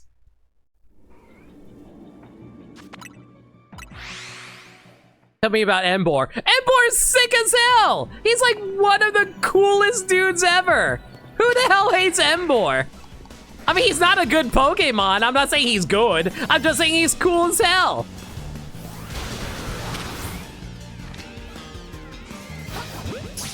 No! Stop. I hate this game. I like Emboar, but it's not go that far. He's not my favorite Unova starter. My favorite Unova starter is... it kind of depends on the day. I kind of like Oshawott / Snivy. It kind of depends on the day. But I like all the Unova starters.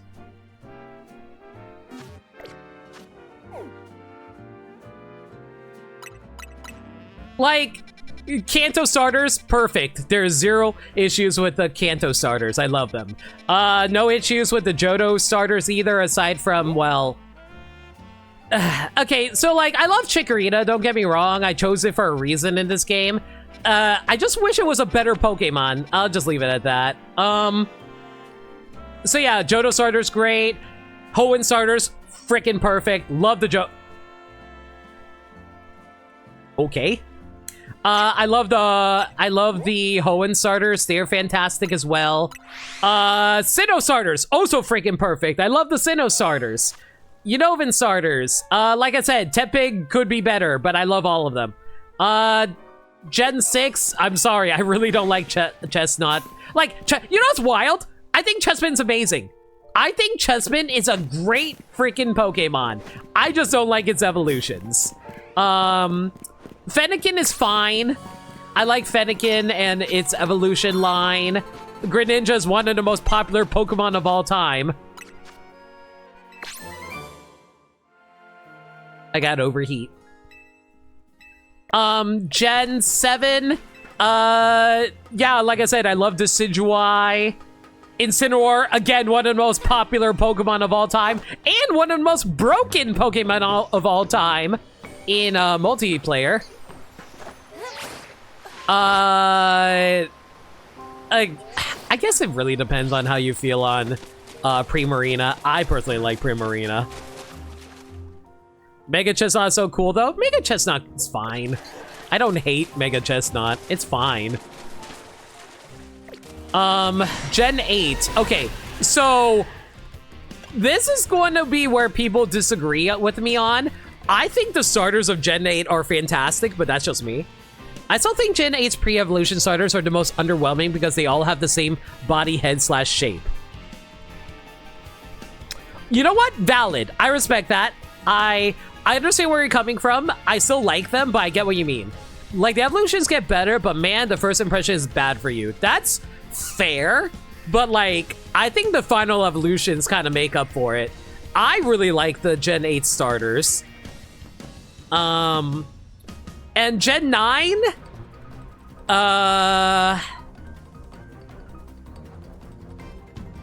Florigato is fantastic. Not Florigato. Florigato is its second evolution, right? Oh man, why am I playing? You love Cinderace? Yeah, Cinderace sick. And Gunfrog and the other one. What, you don't like Drummer Gorilla? Drummer Gorilla is awesome.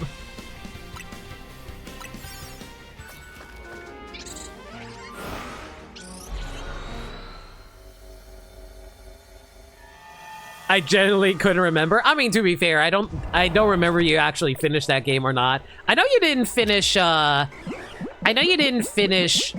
Scarlet and Violet. That I knew about. And I was supposed to catch you undetected. Fantastic. Can you stay in the ball? Oh, that works.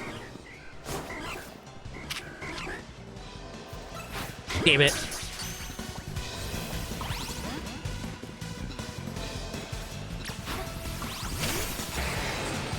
Why are there so many Quillfish here? Oh my god.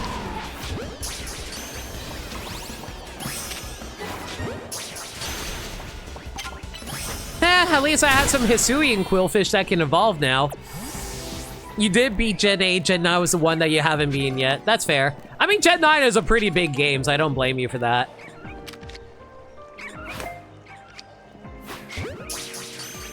I still think you should finish Arceus, though.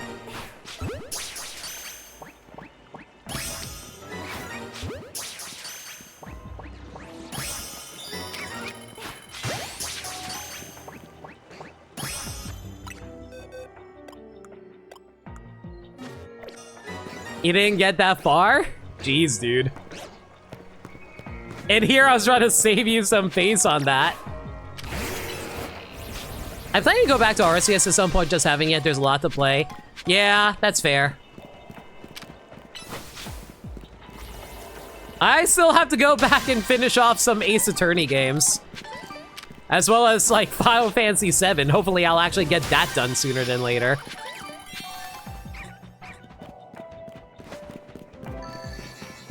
You just didn't like it much at the time? It's really funny you say that, considering how Alive loves Legends Arceus. I would have thought she would have badgered you into, like, trying to get it done. Oh, you're talking about Scarlet and Violet, yeah.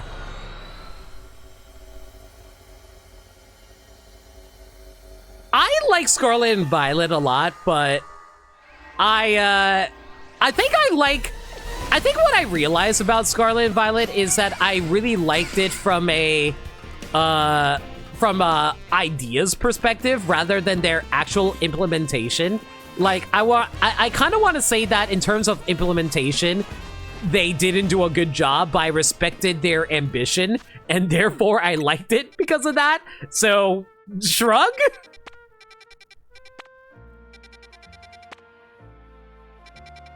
As a Sonic fan, you're incredibly sick of ideas and ambition. I thought as a Sonic fan, you love ideas and an ambition. Oh, well, I know exactly what you guys are. Speaking of starters. I don't really want to catch anything here.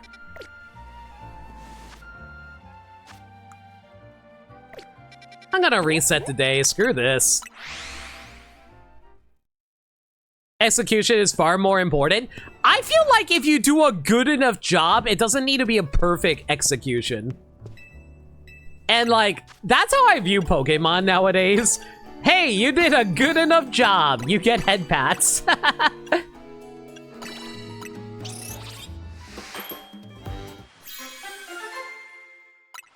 I don't know. Is it bad that I see so little?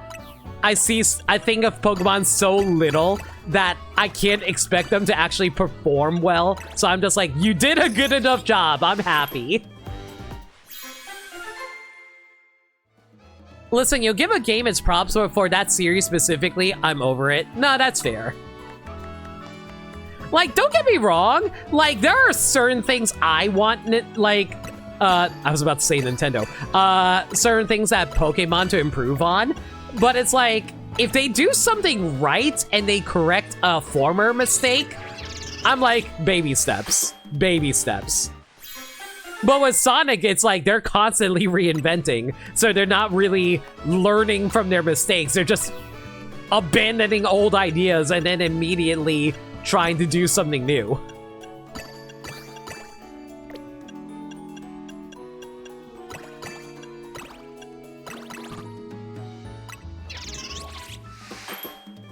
For like 20, 30-year-old games, I love ideas and ambition. For a modern Sonic game, please give it right for once. No, I get that, because like, here's the thing. Like, we respect ambition for those who worked on games initially, because like, way back in the day, because like, oh, we don't know a whole lot about game design at the time, so we're experimenting to see what does or doesn't work. However, we have like over like 40, 50, oh my. Games has been around since the 70s, and we are currently in 2026. Video games have been around for 50 years.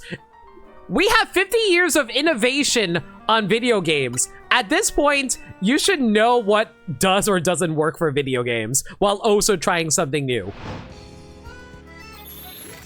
I'm just hoping to have a bigger budget will allow them to have some quality again. Shadow Gens was awesome. Please just take Frontiers and make it better and slap the Shadow Gens quality and it'd be good enough. Here's the thing though. What I want them to do is... Here's the thing. Okay, so I agree with you. I want them to make just good Sonic games, but at the same time, I don't want them to just regurgitate. You know what I mean? I don't want them to just like do the same thing over and over again, because otherwise you get the new Super Mario Brothers issue of, oh, here's more of the same, and it just feels boring. I want them to do something new, but not to the point where they abandon what did actually work. You know what I mean? At least that's how I personally view the Sonic. What I personally want from Sonic, where they do something new, but not to the point of ignoring what people actually like about Sonic. But I feel like, okay, I will say this. Another thing is that they also really want to make big budget Sonic games again because they don't want to sell Sonic games on the cheap. Like, from what I can tell, I feel like they want to be able to make Sonic a $60 game. At least $60. I don't know if they want to go 70 or not with Sonic. But the point is, like, they want to sell Sonic for a full price game again. And, like, they want to have bigger budget onto that so they can justify selling that game for that much rather than just making a level select, I guess.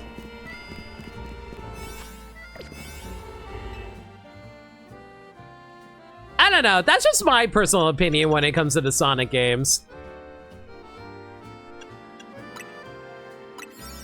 I can appreciate how they do different stuff, but I'd rather them make one that's good before they try to innovate too much.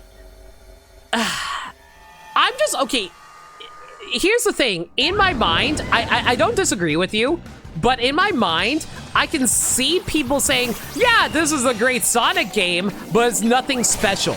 Like, we would get the game that's like, oh, it's like a very good version of Sonic Frontiers combined with Shadow Generations. It'd be good, but like people would say, oh, it's just like a good Sonic game. It's not anything special. So people will like dump on Sonic Team for not making something more interesting.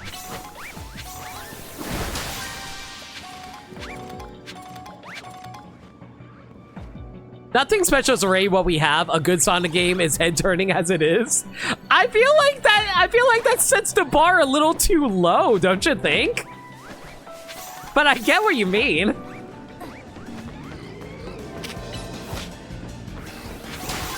Oh god, it's Gengar. Sure, why not?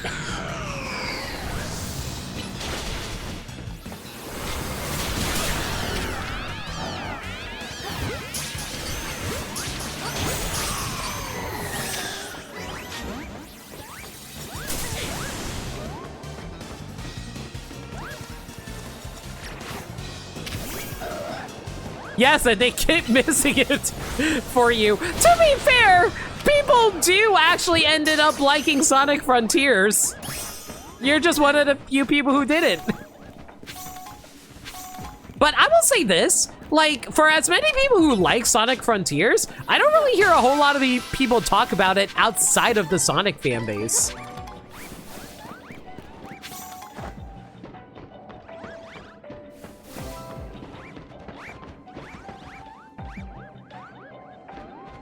I don't know if that's a good or bad thing. Everyone loved Frontiers, I can respect that. Shadow Generations was generally good and Crossworlds was good even though it was a ton of problems. I feel like Crossworlds is probably the most notable thing that most people are still talking about. Mostly because they keep on releasing new DLC and updates for it.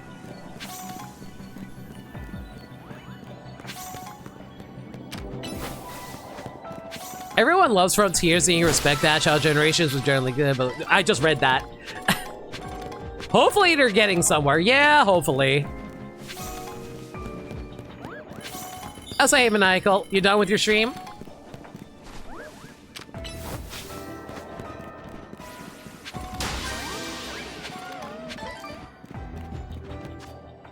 Please ban him? Okay.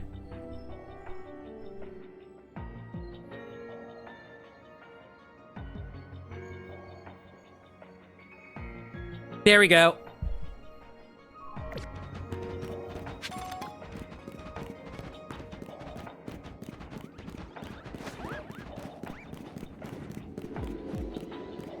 Don't say I never do anything for you, Meds.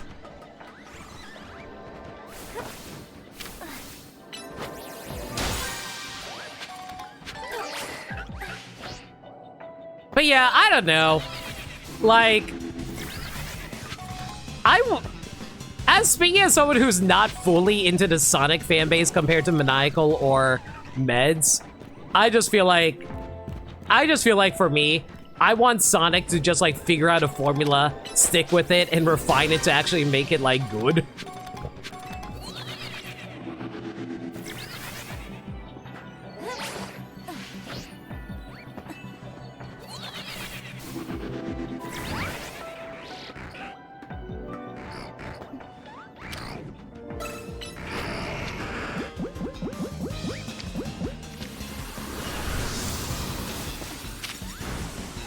Yo, Natasha, get your butt down here and attack this Gengar for me. Thank you.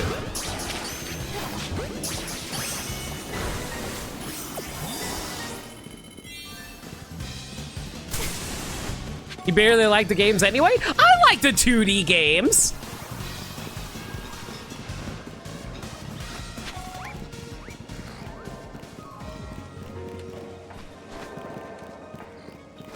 Which ones? I like Sonic Advance 2. I like... Does Sonic Battle count as a 2D game? I like Mania up until the end of Chemical Plant Zone because that's how far I got.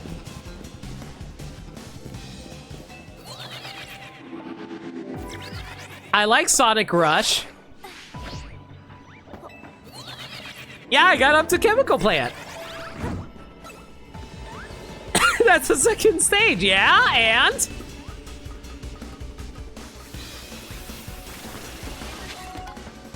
I can like a game up to a certain stage. And I'll be real, it probably gets, like, there's still good stuff after that. I imagine, considering how people still love Sonic Mania.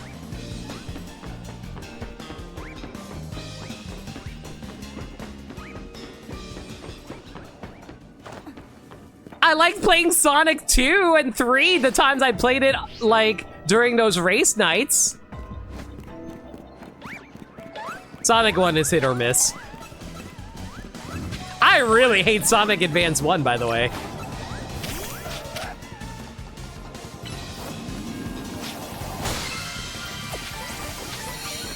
I actually am planning on playing the entirety of the Sonic, the original classic trilogy on stream eventually.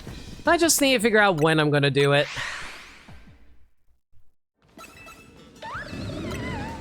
I just really hate the final level of Sonic Advance 1.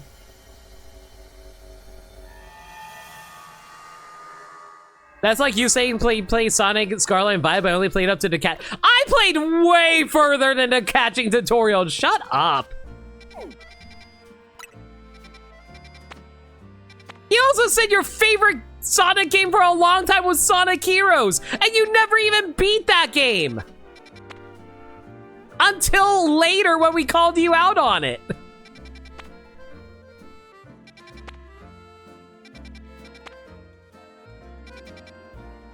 You didn't do one thing though? Yeah, but you didn't finish the game.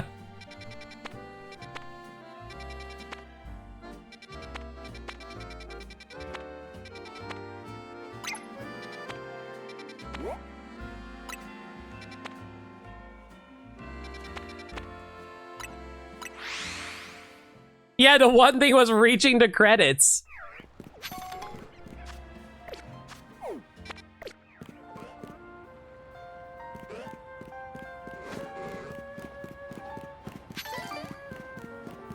Actually, what is the better version of Sonic Heroes? I've only played I never beat Sonic Heroes, but I did play the GameCube version.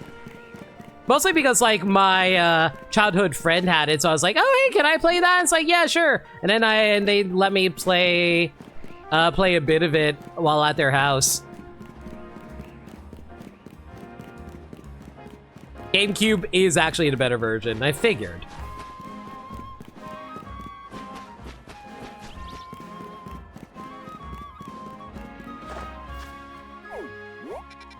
Wait, hang on.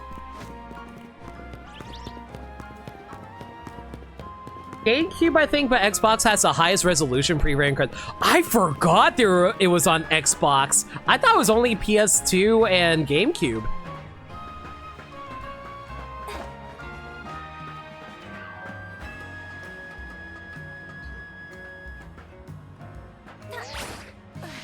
There's a PC version of Sonic Heroes? What? Sonic Heroes was the first one to be on Sony and Microsoft. Huh.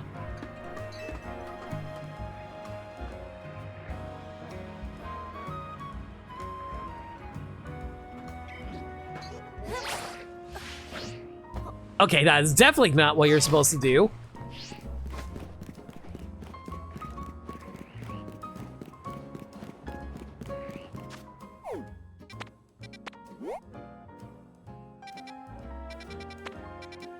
I remember how to get in here. Is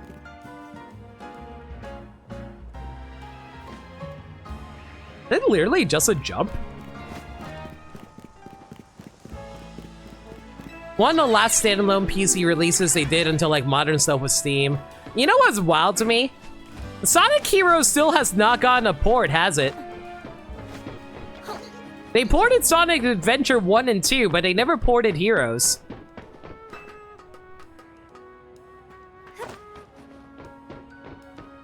That's crazy to me.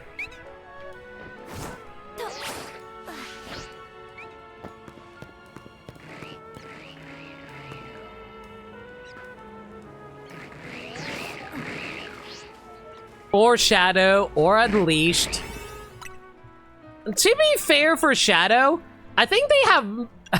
I think they don't like Shadow for the initial reception it had. But its initial reception is weird, because, like, there was a weird hate for Sonic games during that time period.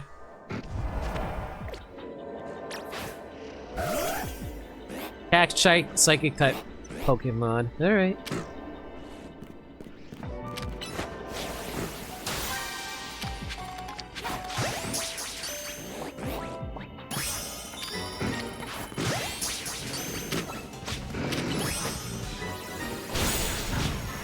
Or 06. Okay, to be fair, considering how often they keep making fun of Sonic 06, I feel like they have to bring it over at some point just for people who would buy it out of like sheer curiosity.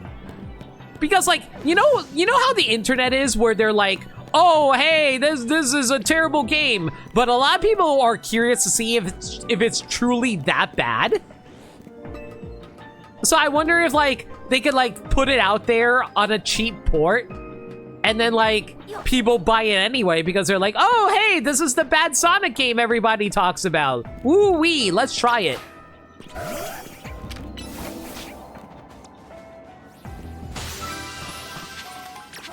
Porting it would be a nightmare. The fans are doing it themselves now. If you're saying it, let them do it and save your money. I guess so. But like, I don't know, if I were Sega, I would just like, I would port it over and then just see how much money I can make off of it and see what happens.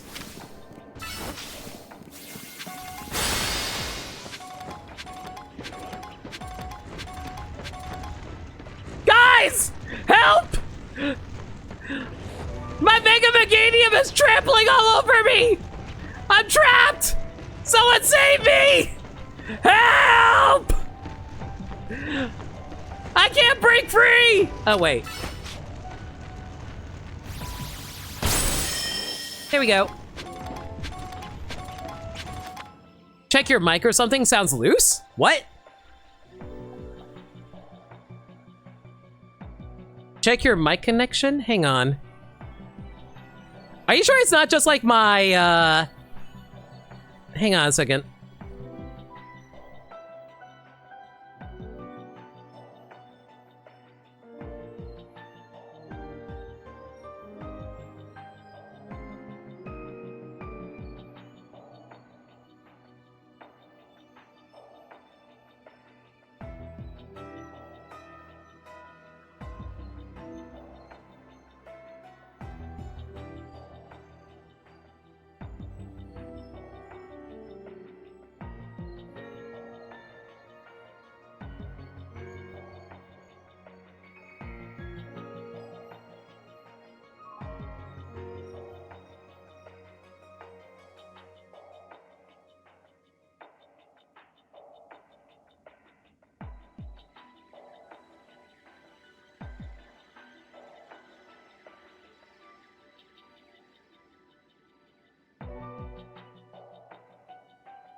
Testing, testing, 1 2 1 2, testing, testing. How do I sound?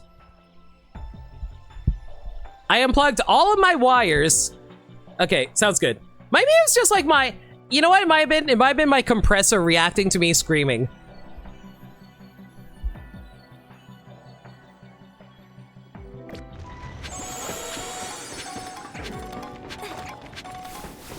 Anyway, what were we talking about?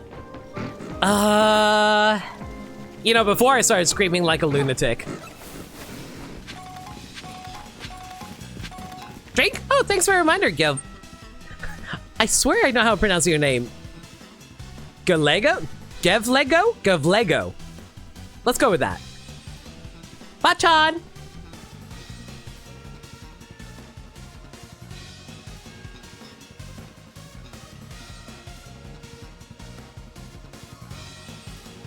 Oh, GV Lego. Literally pronounced the letters. Okay, got it.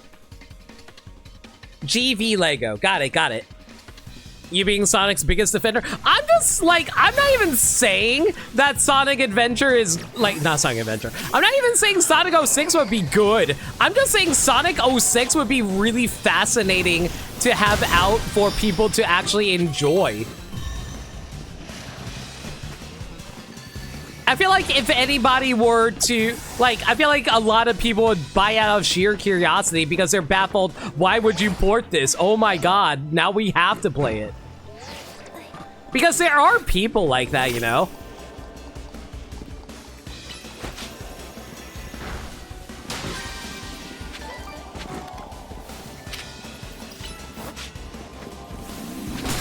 Like, I'm sure there's plenty of times that we were like shocked something got ported and we're like, well, we gotta play it now. It's like how we're all eagerly awaiting the day that Glover gets added to N64 Online.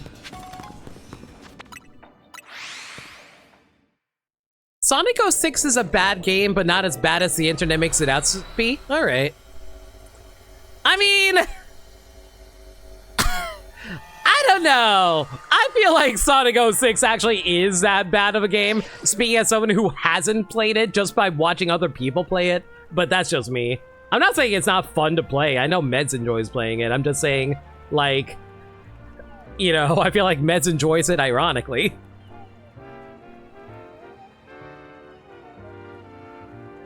I really doubt it would be as much as it would be to cover for the cost of actual development. And also, if you're trying to repair the brand, somebody best not be like, remember when we made this pile of shit? That is true. But you will say the internet is bad at making fun of it. That's fair. Analysis complete. Thanks to your hard work, we got all the data we need. I'll meet you at Hotel Z. Got some info to share about Operation Mega Donut.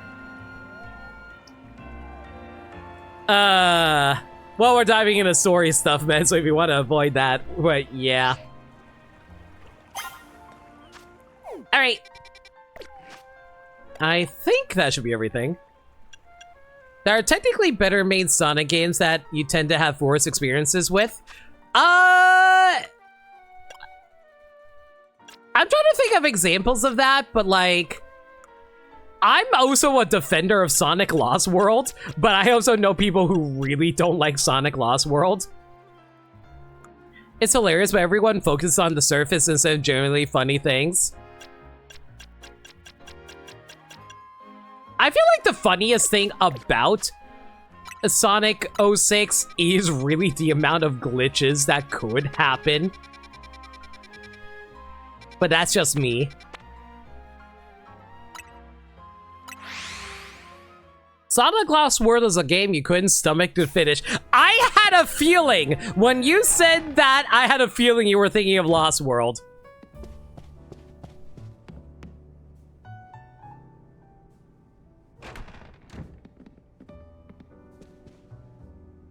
Here we are. Pardon the intrusion.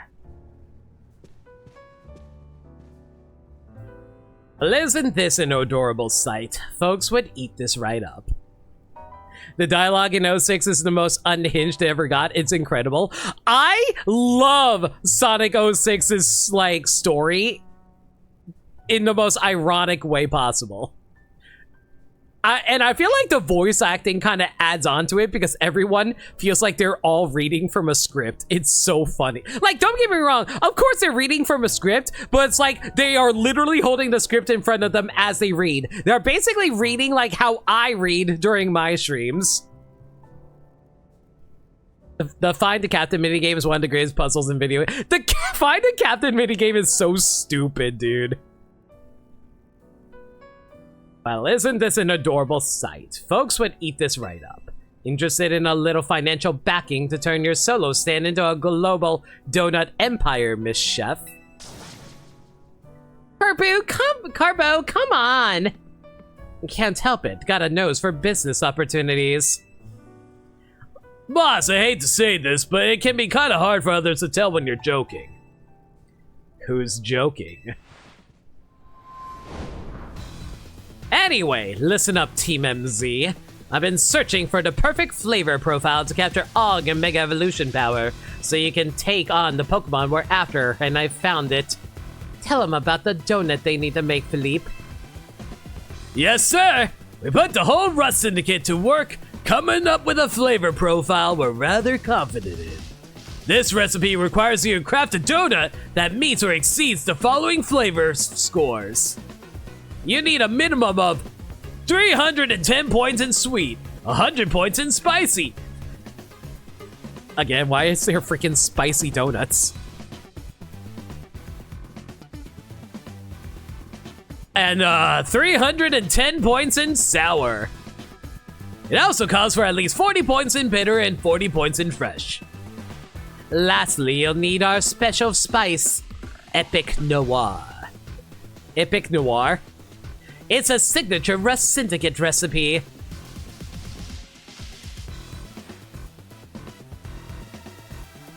Man, if there's one thing that really bugs the hell out of me in Pokemon games, I hate that whenever they hand over objects to you, they literally don't show anything. They just animate them handing something to you. Those refined, tasteful little grains are the key to Ultimate Donut.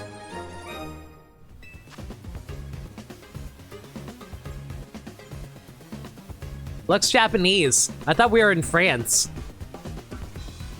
You're not even talking about the main cast. All the NPCs are incredible. The NPCs are so freaking memorable in Sonic 06. I'm so surprised.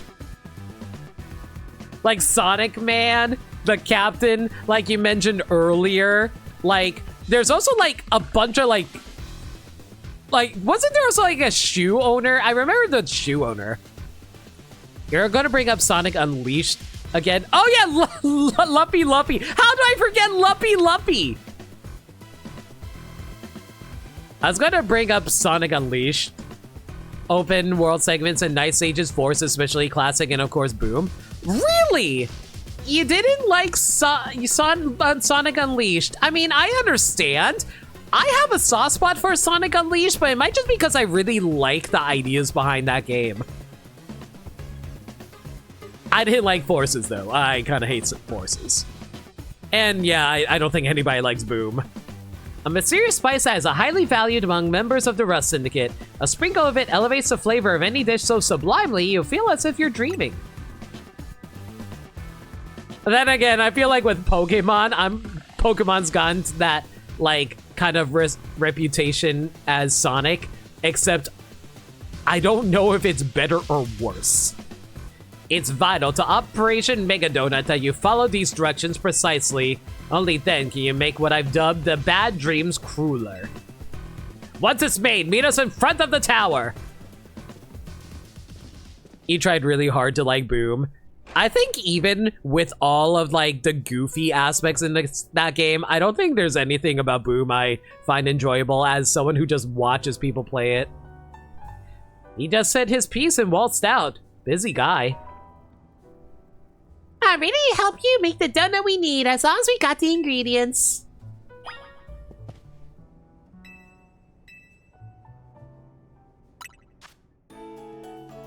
Okay. So I need... Oh, shoot. What was the recipe again?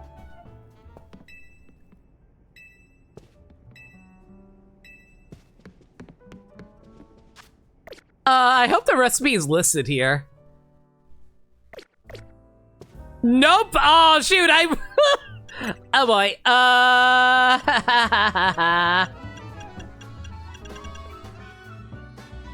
gonna go look up the recipe just so I don't mess this up. That being said, each of those games you mentioned, I put above Lost. Wow! Tsugami, jeez! You even like Boom more than Lost World? That's a hot take. It's not even that goofy, I just find it boring. The definition of bad game is better than a boring one. Yeah, no, I agree with that.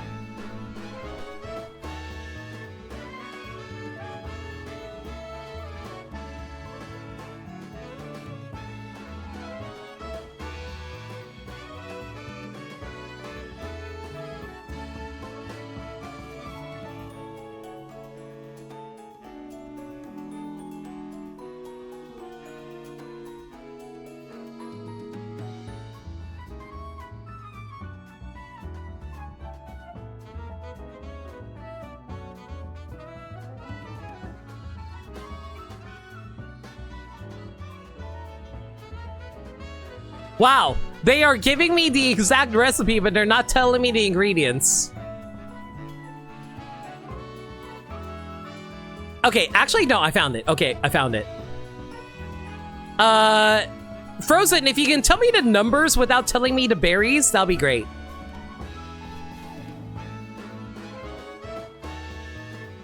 Absolutely, you had fun making fun finishing Boom with a friend. I don't know how you can do that, Tsugami, but good for you, bud. Okay, 310 and sweet. Okay, so we need something sweet. We got plenty of sour. But I need more pink stuff.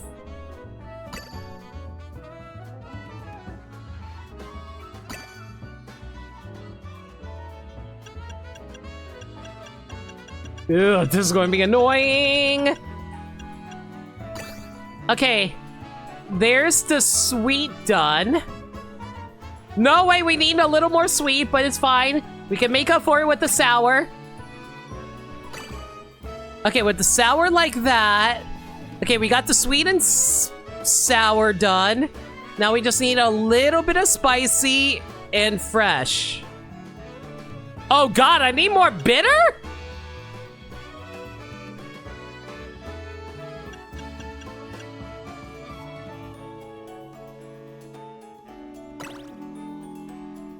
Okay, so we got the spicy, but now we need something that gives us fresh and bitter.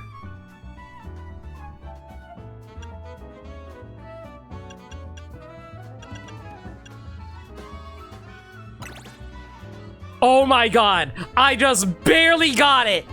Yeah, 300 points in sweet, 310 points in sweet, 100 points in spicy, 310 points in sour, 40 points in bitter, and 40 points in... There we go! Did it! Easy peasy! Thank God for Bermside's advice!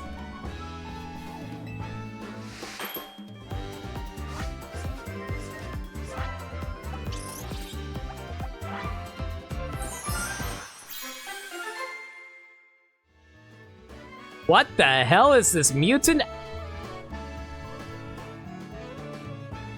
Guys, I just realized what Mega Pokemon we're dealing with here. It took me a moment when I saw Bad Dreams and I saw the color scheme. Oh. A donut as black as night, made with a spoonful of Epic Noir. It has a complex flavor. It allows you to enter a giant distortion in the sky. Voila! The Bad Dreams crueler is complete. I probably should have realized what we were dealing with. When the time comes, we'll pour as much Mega Evolution power into that pastry as we can. And that'll give Hoopa a burst of power on par with Mega Evolution. Then, once we get into distortion above the tower, we can finally save the Pokemon in there.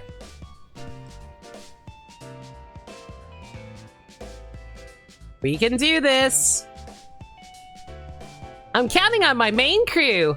Let's do this, you two. You know it. Let's get out to the tower. Kerbo's waiting. All right, let's see what we're dealing with here. Seems like the high-level pockets of Hyperspace Lumios has better hyperspace berries. We'll lend this operation all the Mega Evolution power we got. Oh, the buzzing was on your side? For some of your interface was having weird... Oh, geez, you've really freaked me out there, Meds. Okay, good to know, thanks. Well, I hope you're able to fix whatever is going on your side then, Meds. Also, hey, Gabby, hope you're doing well. We're about to go finish off the DLC. Ideally.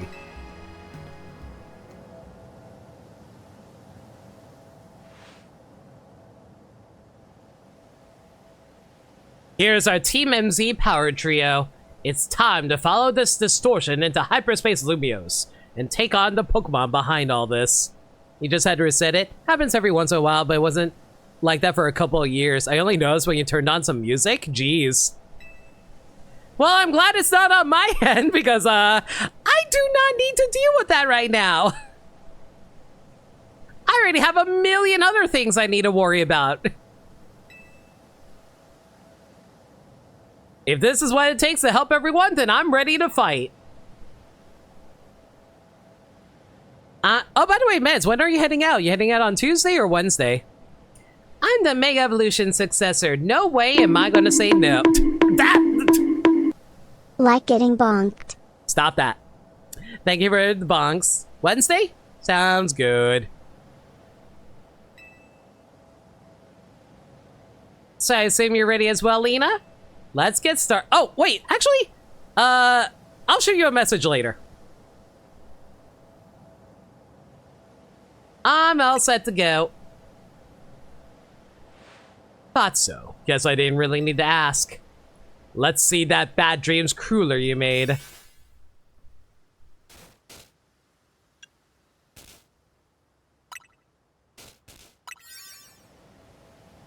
Looks good. I knew the Rust Syndicate's signature epic noir would come through. Time to roll, Philippe. Summon everyone to Centrical Plaza. Why are you doing a squat?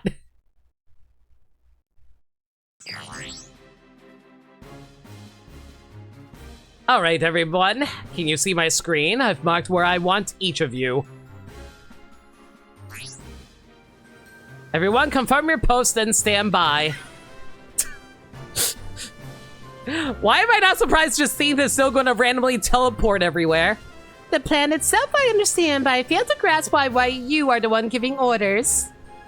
We need our strongest trainers working together if we're going to save Lumiose. Especially you, Justine. Are you flirting? Wouldn't want a trainer of your caliber stuck managing logistics. I'm just freeing you up. Or, you know, just knows how to talk to women. Unlike me. Now go make Operation Mega Donut happen.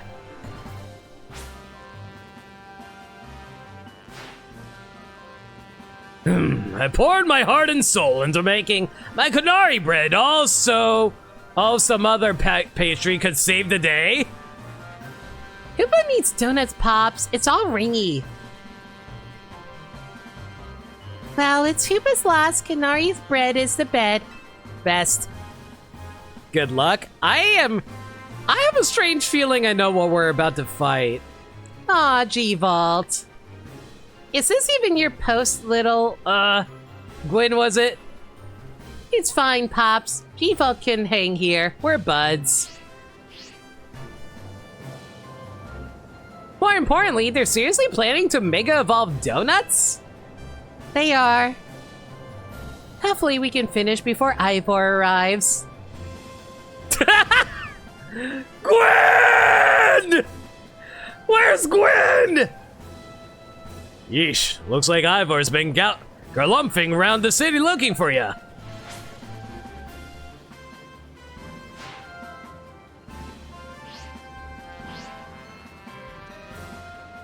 Yes, we gotta protect Lumiose. If we don't, he'll come drink our delicious coffee. Perhaps this is a true calling of Team Flare Nouveau. Our raison d'être. I forget how to pronounce that. There you go again, making everything existential. Can we just get on with the helping people? Oh, characteristically pragmatic, Griselle. You know, I would be overjoyed if you could bring dear Grissom along with you to join my upcoming Magnifique Super Deluxe tournament. I told you, you come to me if you want a battle. It just seems time is short. We must commence the operation. Raison d'être. Goodness, Laban. Yes, Lady Justine? You've managed to successfully sneak up behind me, even in holographic form. I'm all astonishment. You have improved considerably. The chair. All thanks to your constant battling, your strict guidance, Lady Justine. I really love the characters in this game. They're so stupid in the best ways. I suppose we better prepare too. We are prepared.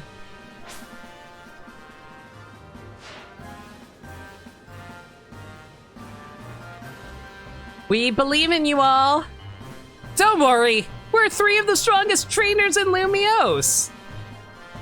Well, Karina and Lena are at least. I heard that, Naveen. You're getting a dish of some extra special curry when we celebrate. With extra donuts! God, can you imagine donuts mixed in with curry? I would actually die. If there's something left to celebrate after all this, I'll shovel down whatever you make.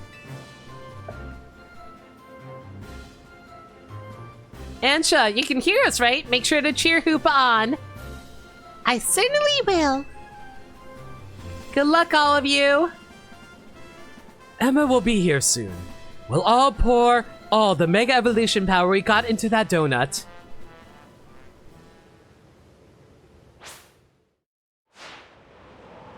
Are we actually on top of it? Oh god, how did we even get up here? This is so easy to fall off and die on. Whoa, so this is the view from on top of Prism Tower. And how are we not, like, being blown off by wind? Do you know how much winds, how strong winds are the higher you get? I knew we'd be high up, but what a sight. And we brought the 5-year-old with us?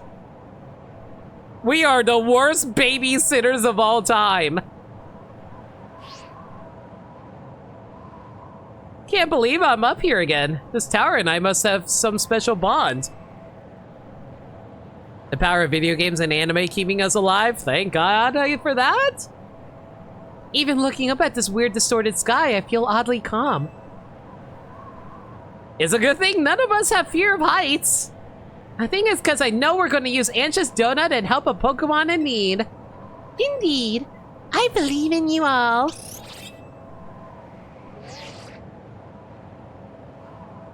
Everyone's in position down here.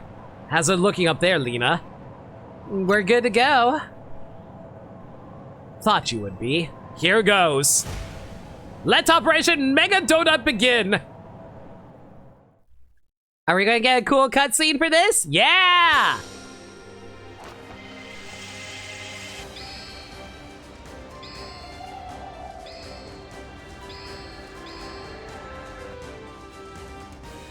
I was wondering if Emma was going to join us.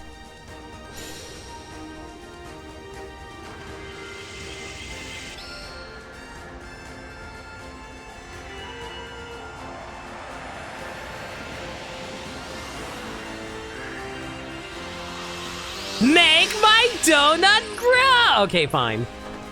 I was hoping it would become a giant donut.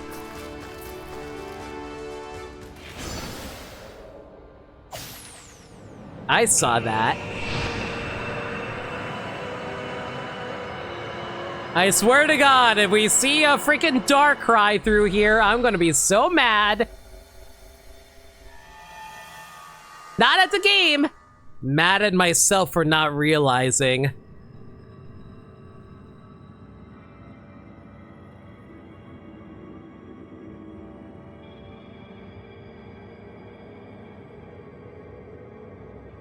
This place feels weirdly familiar. Yeah, I could swear I've seen it before. I've had a dream about this place. Yeah, those dreams. They must have been messages from the Pokemon here in Hyperspace Lumiose. They sure were strange. Yeah, stay away, but also help? Maybe it knows I'll suffer. Oh my god, it actually is. It has to be Darkrai. He infected our dreams. Does that mean there's a freaking Mega Darkrai? We gotta press on and find that Pokemon. No, not just find it, save it from Rogue Mega Evolving.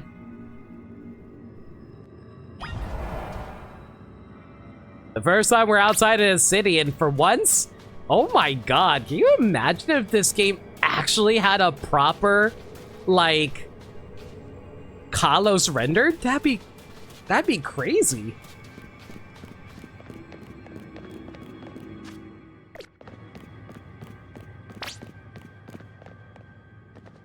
Getting a stretch in, Frozen. Thanks for a reminder.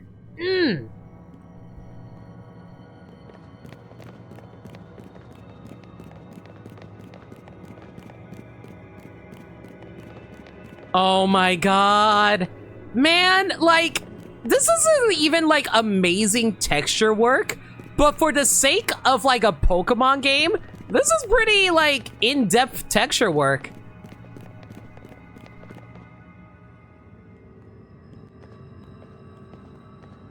It's all relative, after all.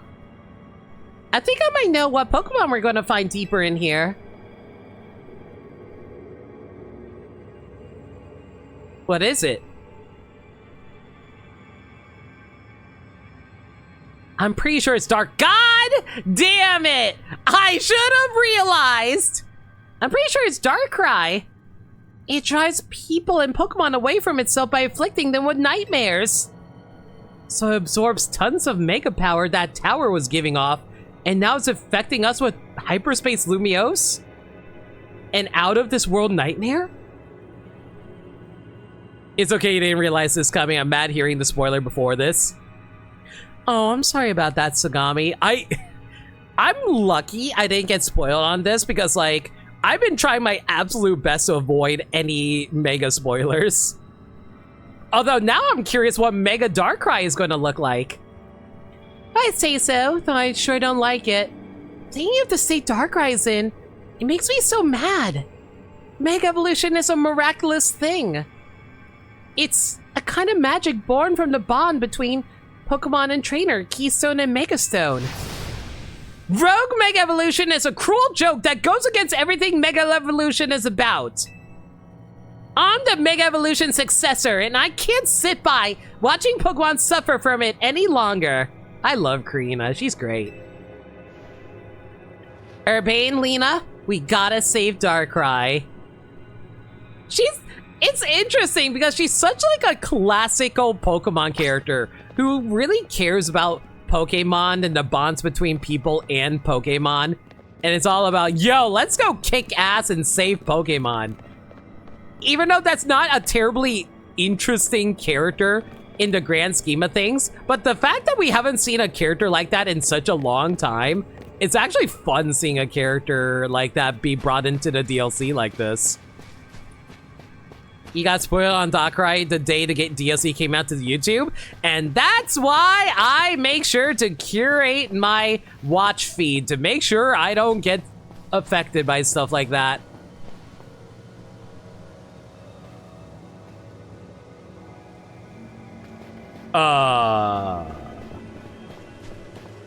You are literally dead. What are you doing here?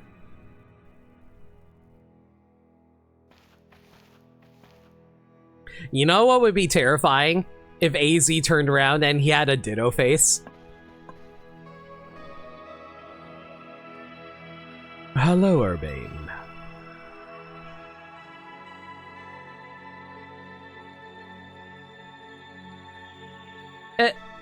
AZ? How?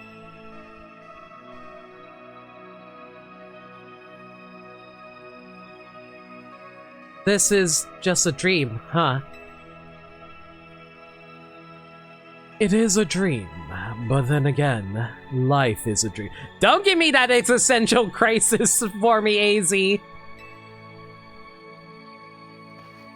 How? How could you, AZ? After everything with the tower, I came back to the hotel to find you, but you were... Oh, jeez. You went back home and you just found him dead on the floor? Jeez. You did wonderfully. I'm so grateful for all you've done. You saved the Pokemon and people of our city. And my Floette. You truly are the worthy leader of Team MZ.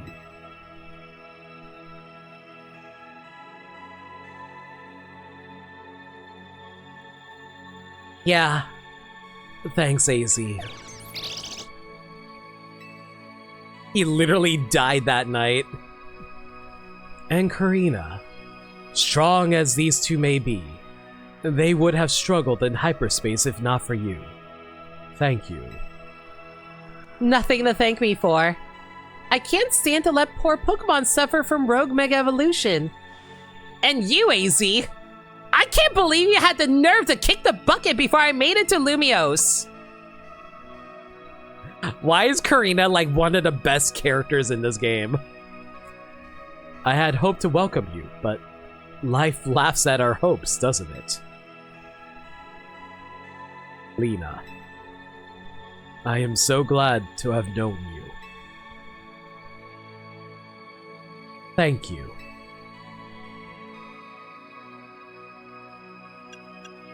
I'm glad we managed to meet. It warms my heart to hear you say so. After wandering in the dark for as long as I have, your words are almost blindingly bright. I believe in you all. No matter how harrowing the night, I know you will help shape a brighter tomorrow.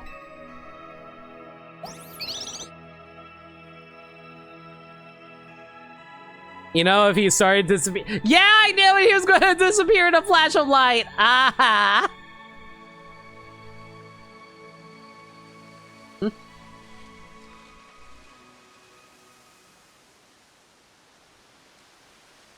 Sagami, you got spoiled after you mentioned in conversation you've been avoiding DLC megas and people I know kept talking about. Sorry about that, Sagami. AZ. Let's go. I'm surprised you're willing to sit through the DLC for this, Sagami, considering how you didn't want to get spoiled on the megas. You don't have to be sorry. I'm so sorry. I don't like spoiling games for people. Oh, that looks like a battle zone, all right.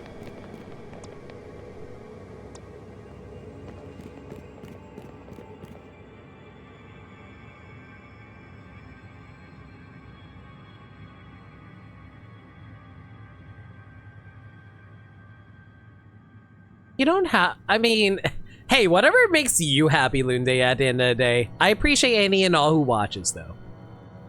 This looks like where Laura and Jin met Mithra and Adam. I can see that.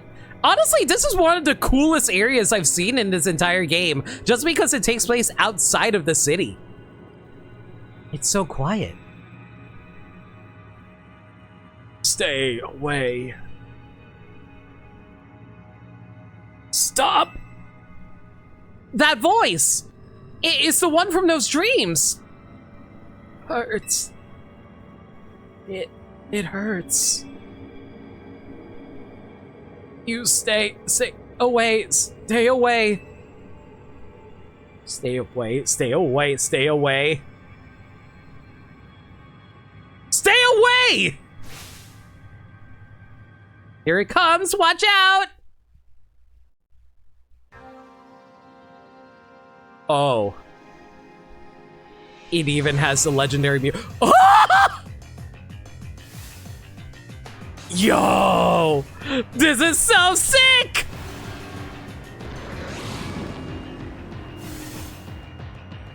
Oh, it even has the legendary battle music!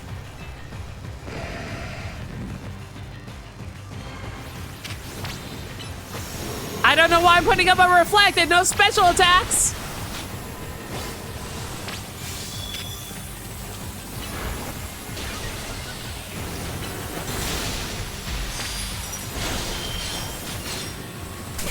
Ow. Oh! Oh, what is that? What is that? I have oh my god! Was that a I don't know what attack that was. I'm sure it was mentioned on the right there. I just didn't see it.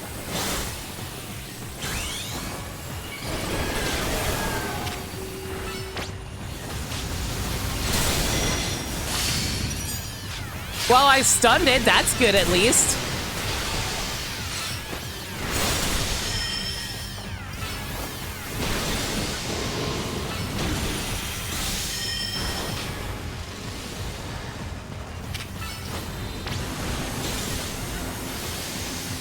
What are you about to do?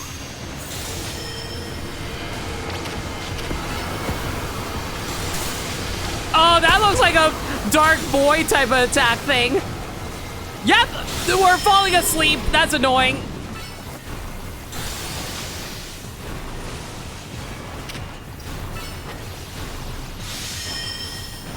To be honest, the text box scrolls a mile a minute, mostly because our teammates' attacks are counting towards the text boxes.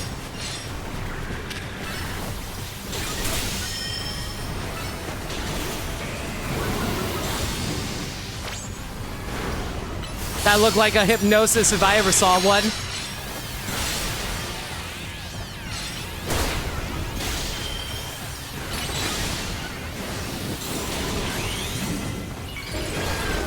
Something you're realizing? Yeah, what's up?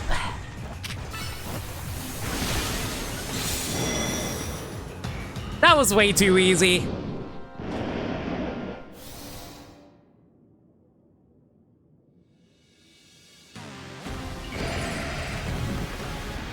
Oh, what do you look like, Mega Evolved?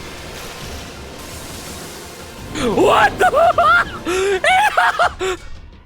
Why did it turn into 0-2? It turned into freaking 0-2 from Kirby for a moment there. Oh god, what is that? Oh, it's Phantom Force. Oh no, it's Shadow Ball! The rain from above is Shadow Ball! And that was Dark Void, I think?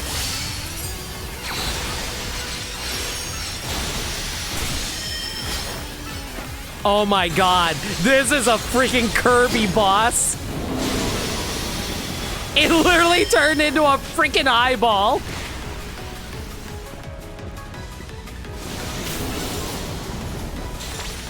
Wait, what? What? What? Oh god, which one's real?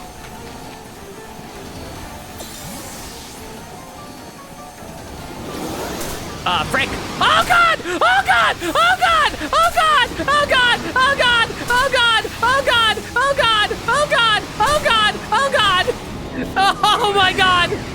I have no idea how to dodge that attack! I legitimately have no idea how I was supposed to dodge that. Was that like a future sight? That's a future sight Dark Shadow Ball. Oh my god. I think there's one method you saw. This feels like a raid boss. Yeah. Okay, so as long as I don't stand in the circles, I think we're fine. Yeah, that's what I thought. Swamp Thing is slowly dying, though.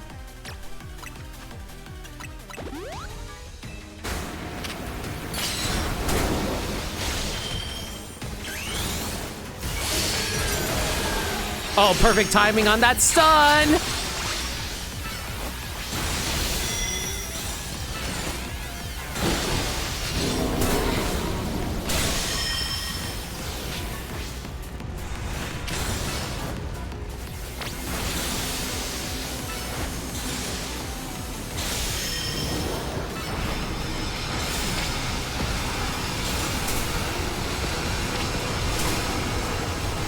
Oh my god.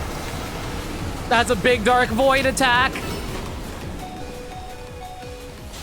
Oh wait! I just realized we're taking damage from Dark Void! Oh, frick.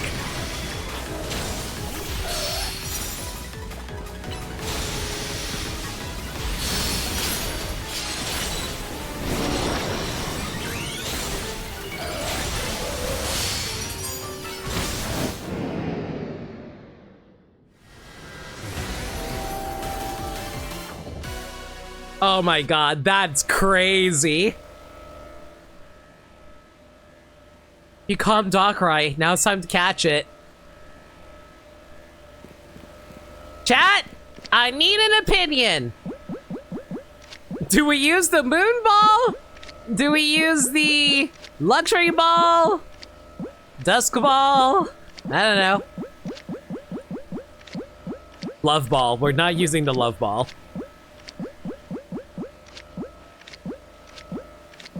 Wind Ball? Moon Ball for aesthetic, Love Ball if you want to be funny. You know, your vote? Of course. I'm using the Moon Ball for narrative purposes. Wait, what about the Dream Ball? Maybe the Dream Ball? I mean, it's pink. It has a little bit of a purple underside to it. I don't know. I mean, the Dream Ball's not a terrible idea. Heck it.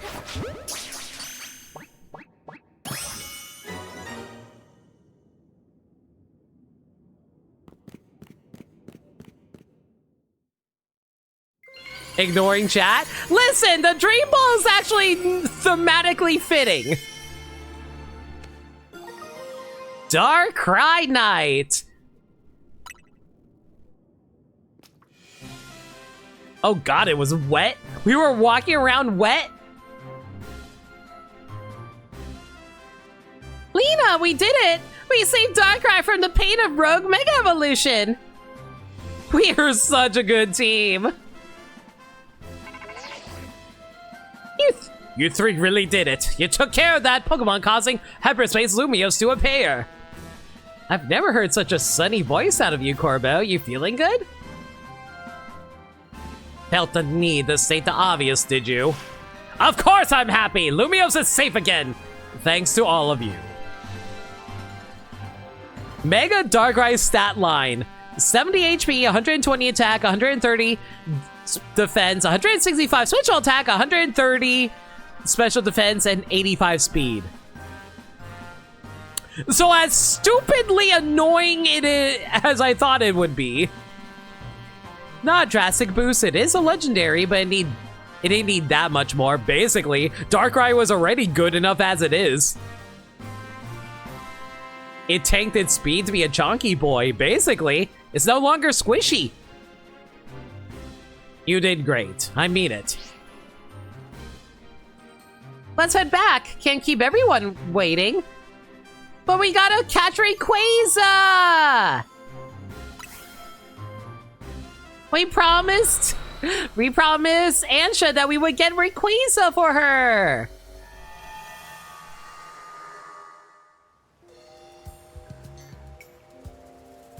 So, the pitch black Pokemon Darkrai was the one raging deep in Hyperspace Lumiose. Yeah, I guess it somehow wandered into Lumiose and then settled on top of Prison Tower. Probably to stay away from everyone down below. No way anyone would have found it there while the tower was closed off for redevelopment. But then Darkrai got exposed to all that mega power leaking from the tower. So his ability to inflict nightmares got cranked up and ran wild. Not unlike the Rogue Tower itself. I guess not everything we saw was nightmarish exactly. A lot of it was just odd. Makes sense, what with all the different people and Pokemon here in Lumiose. Blend together a whole city's worth of dreams, and of course you'll have some plain old weirdness mixed in with the scary stuff. Maybe even Darkrai can't always tell what's a nightmare to each of us. I'm told its nightmare powers are more instinct than conscious act anyway. Darkrai may not have meant any harm in the first place. Darkrai's a good boy. He doesn't want to hurt people. Usually. What's matter is, it's over. And now, our next task is to make sure Ansha's dream becomes a reality. Imagine next time we see Diantha, she suddenly has a freaking Rayquaza on her team. You got that right. Since we're wrapping things up, let me say one last thing. Good job, kids. You're a good bunch. Thanks for running things for us, Corbo. You know something, Lena. You might just be the greatest Pokemon trainer around. You heard that, chat? I'm the best Pokemon trainer around. I'm better than every last one. Anyway. Remember how I was saying how I have a huge ego? I have to feed it often, lest it consume my soul. Lena, if I may also say a few words. I want to tell you how glad I am that I joined you all. That I got to set up shop with you. And that we might even get to carry on together to meet that fine legendary Pokemon next. It's also... well, let me sum up what I mean. Team MZ is the best, and Shed is adorable, guys. Aren't we just? Shut up, Urbane.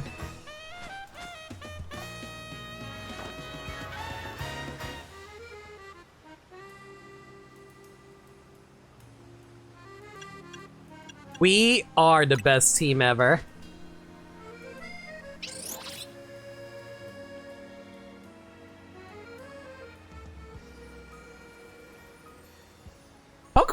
honestly has gotten a lot better showcasing your friends and making you care about them. Like, they really started that with, like, I kind of want to say Scarlet and Violet, and they kind of carried that over into ZA.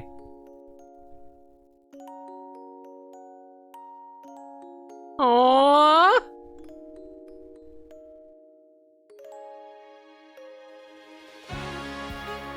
That's so cute! Ah!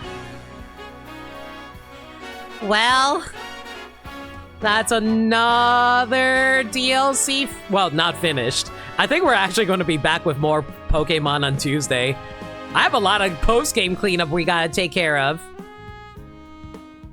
Welcome to the post-game. Exactly! We still have to get that stupid Rayquaza. Hugs for Lil Bean. Ansha. Ansha's a precious baby. Look at her draw.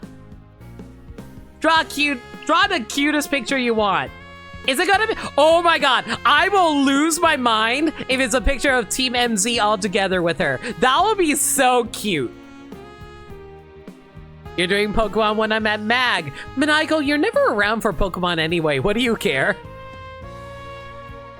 See, you should be more upset if I decide to start streaming Sonic while you're at MAG. You lurk. Uh-huh. This DLC was cute. Did it need to be $30? Probably not. But it was cute.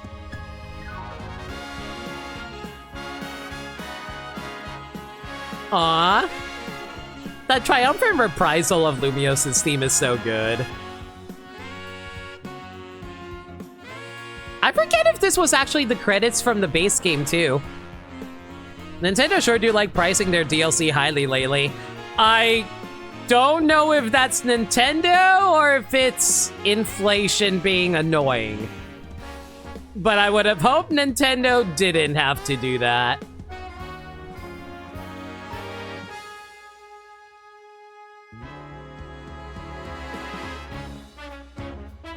It's a remix of the ending? Ah.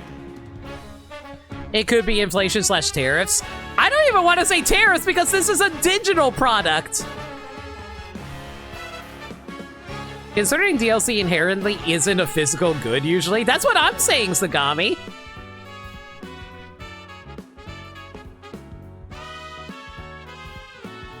Yeah, tariffs only work for physical products.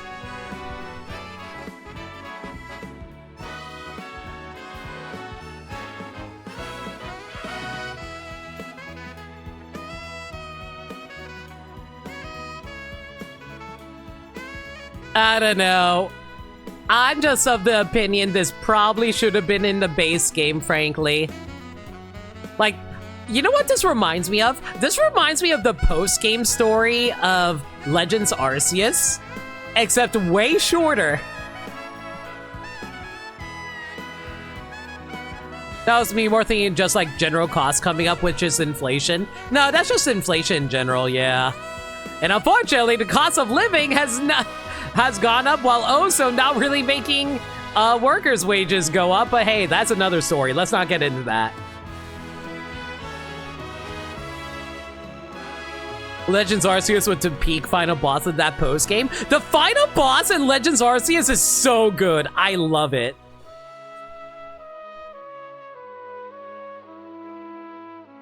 I still think I like Legends Arceus more. I still love Legends Arceus more, but the character stuff in ZA is really, really good, though. I think that's better than Legends Arceus. Aww, she drew the bean. You gotta draw me! Fine, draw Hoopa. You could argue Dialga and Palkia is the final boss, but I think post-game final boss is the real final boss. The post-game final boss is the real final boss, in my personal opinion. It's like, I would say, like, Palkia and Dialga are the Disc 1 final boss. Post-game is decently long by grinding. No, I'll see how it goes. Is that me? Is that supposed to be me?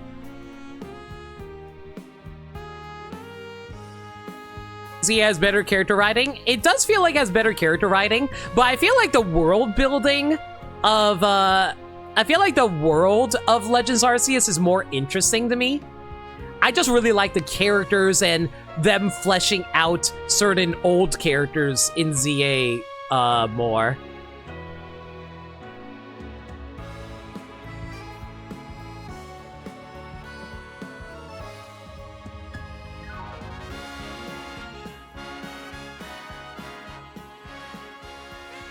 Like, they made me appreciate the characters of X and Y so much more.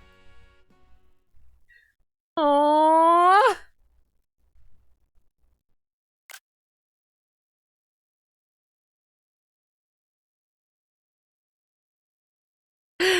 I do find it funny how they couldn't draw my custom character for very, very blatantly obvious reasons, but they at least were able to feature me.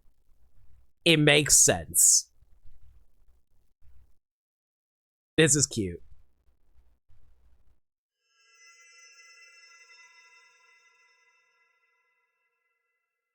Dragon Quest XI's Act 2 Final Fight versus the Act 3 Final Fight, basically.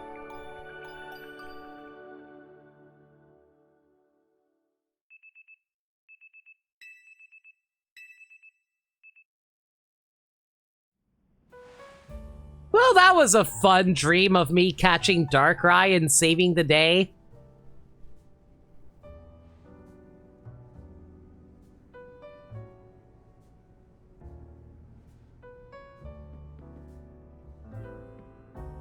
Alright, team, time to finally make Ancha's dream come true. Yeah, I had a feeling this was going to be it. So where should we look? That's the question, isn't it? I'd rather not sit around waiting for hyperspace distortions to form. Yes, we must do more than wait. I must ask that you please do everything you can to find that fine legendary Pokemon. You know, it'd be really funny. What if we kept resetting until we got a shiny Rayquaza? Can we do that? That's a rhetorical question. I will ask that when the time actually comes.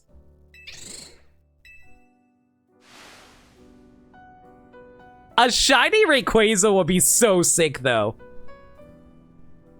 We will, Ancha, but maybe it'll feel more like a real job if we make it official. Your original request was for us to help you make a donut, right? This is kind of on a whole new level. Do we even accept requests from team members? Why wouldn't we? I'd ask Lena to lend a hand if I had a problem. Ancha should too. That sounds perfectly reasonable. I shall make a formal request of it. Please, catch that fine legendary Pokemon! Gotcha, catch a Rayquaza. On it. That'd be a lot of resets. If we can get the shiny charm, we can, like, make it faster. The greatest gift and hell of a post game. Sure thing, leave it to us. Now, if only we had any leads. Should we ask you know who? I'm sorry, why aren't we saying his name now? Well, you know what happens. Look, Carbo's our leading hyperspace Lumiose expert. We'll need to involve him sooner or later. Why don't we head to his office before he has a chance to ask us first? You all have fun. I don't think we all need to barge in together, so I'll hang back and get some training in.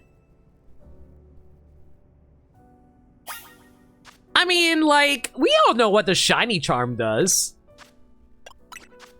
It's just like, unfortunately gonna take a while to get to the shiny charm because we're only at level 46. My heart is stirring with anticipation. I guess accompanying Ancha's dreams. I guess compared to Ancha's dream, mine are pretty grounded in reality, but let's help make hers come true. We're seeking out a legendary Pokemon. Even I have to admit that's fairly exciting. You know, I was worried that Naveen's was going to be a bitch. He's just a chill dude. He's just a very chill and dude who has a lot of things he cares about. If Rayquaza bites its tail, does that just make it a big donut? I hate that you're right. Alright. Well...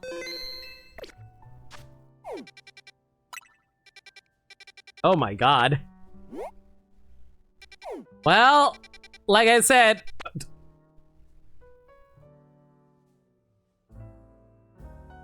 Is that a freaking mega victory bell? You can find random mega victory bells? Okay. I guess that's a thing that we can worry about next time, sure.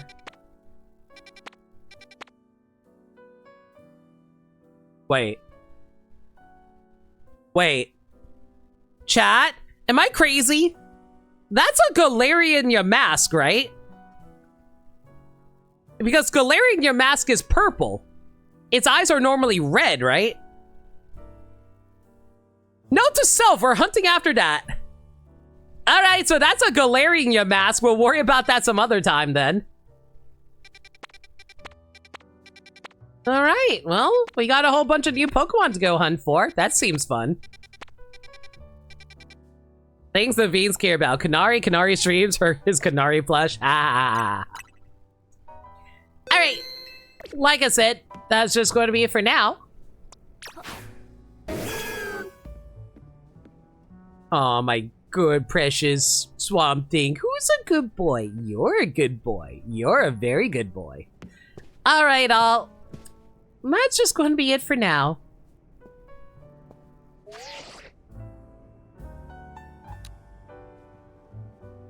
Hang on. Gotta do a proper pose.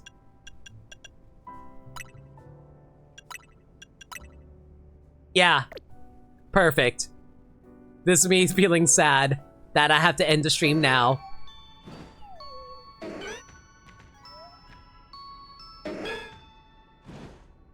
What? Oh, look at Meganium go. Look at Meganium go. Look at Meganium go. Yeah, you sleep, buddy. Alright. But yeah, that's going to be it for now. Thank you all for coming out tonight. Let me give you guys a heads up for the schedule.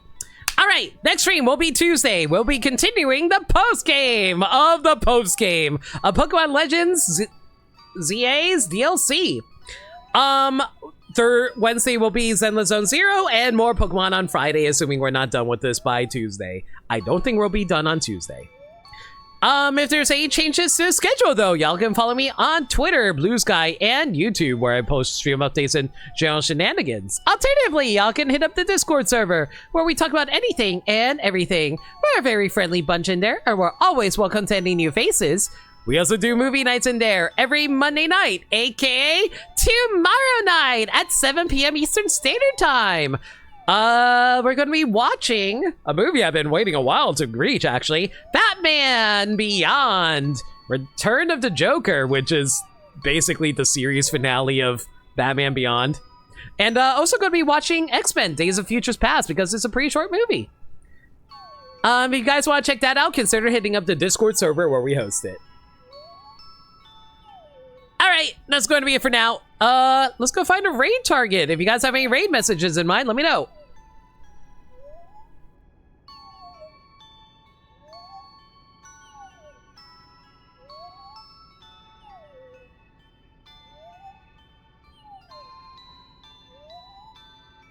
I already rated Dan. I rated Aelita. I rated Liam. Man, who is available right now that I could raid?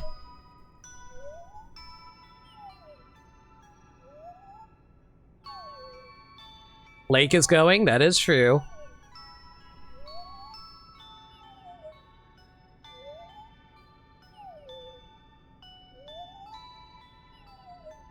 Sure, why not? Let's send you guys over to Lake. Let me look at the answer. It's like, unlikely cheater. Hey! Sorry to suggest put you on the spot. Wait, Wolf is streaming? Oh, so he is! I don't know why I missed him there. You know what? Let's go for Wolf. I never raid Wolf.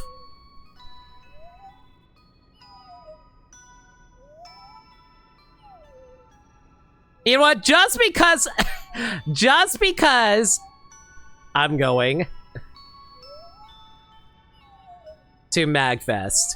Are you drunk right now, Serena? Thanks for popping in. Alright, we'll raid Wolf, but we'll raid with this message just because I'm feeling nice to Sagami.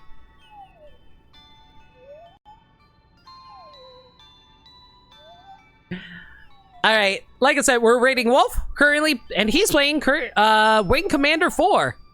Go give them all the love. Wolf is a good friend of ours, and we appreciate him always.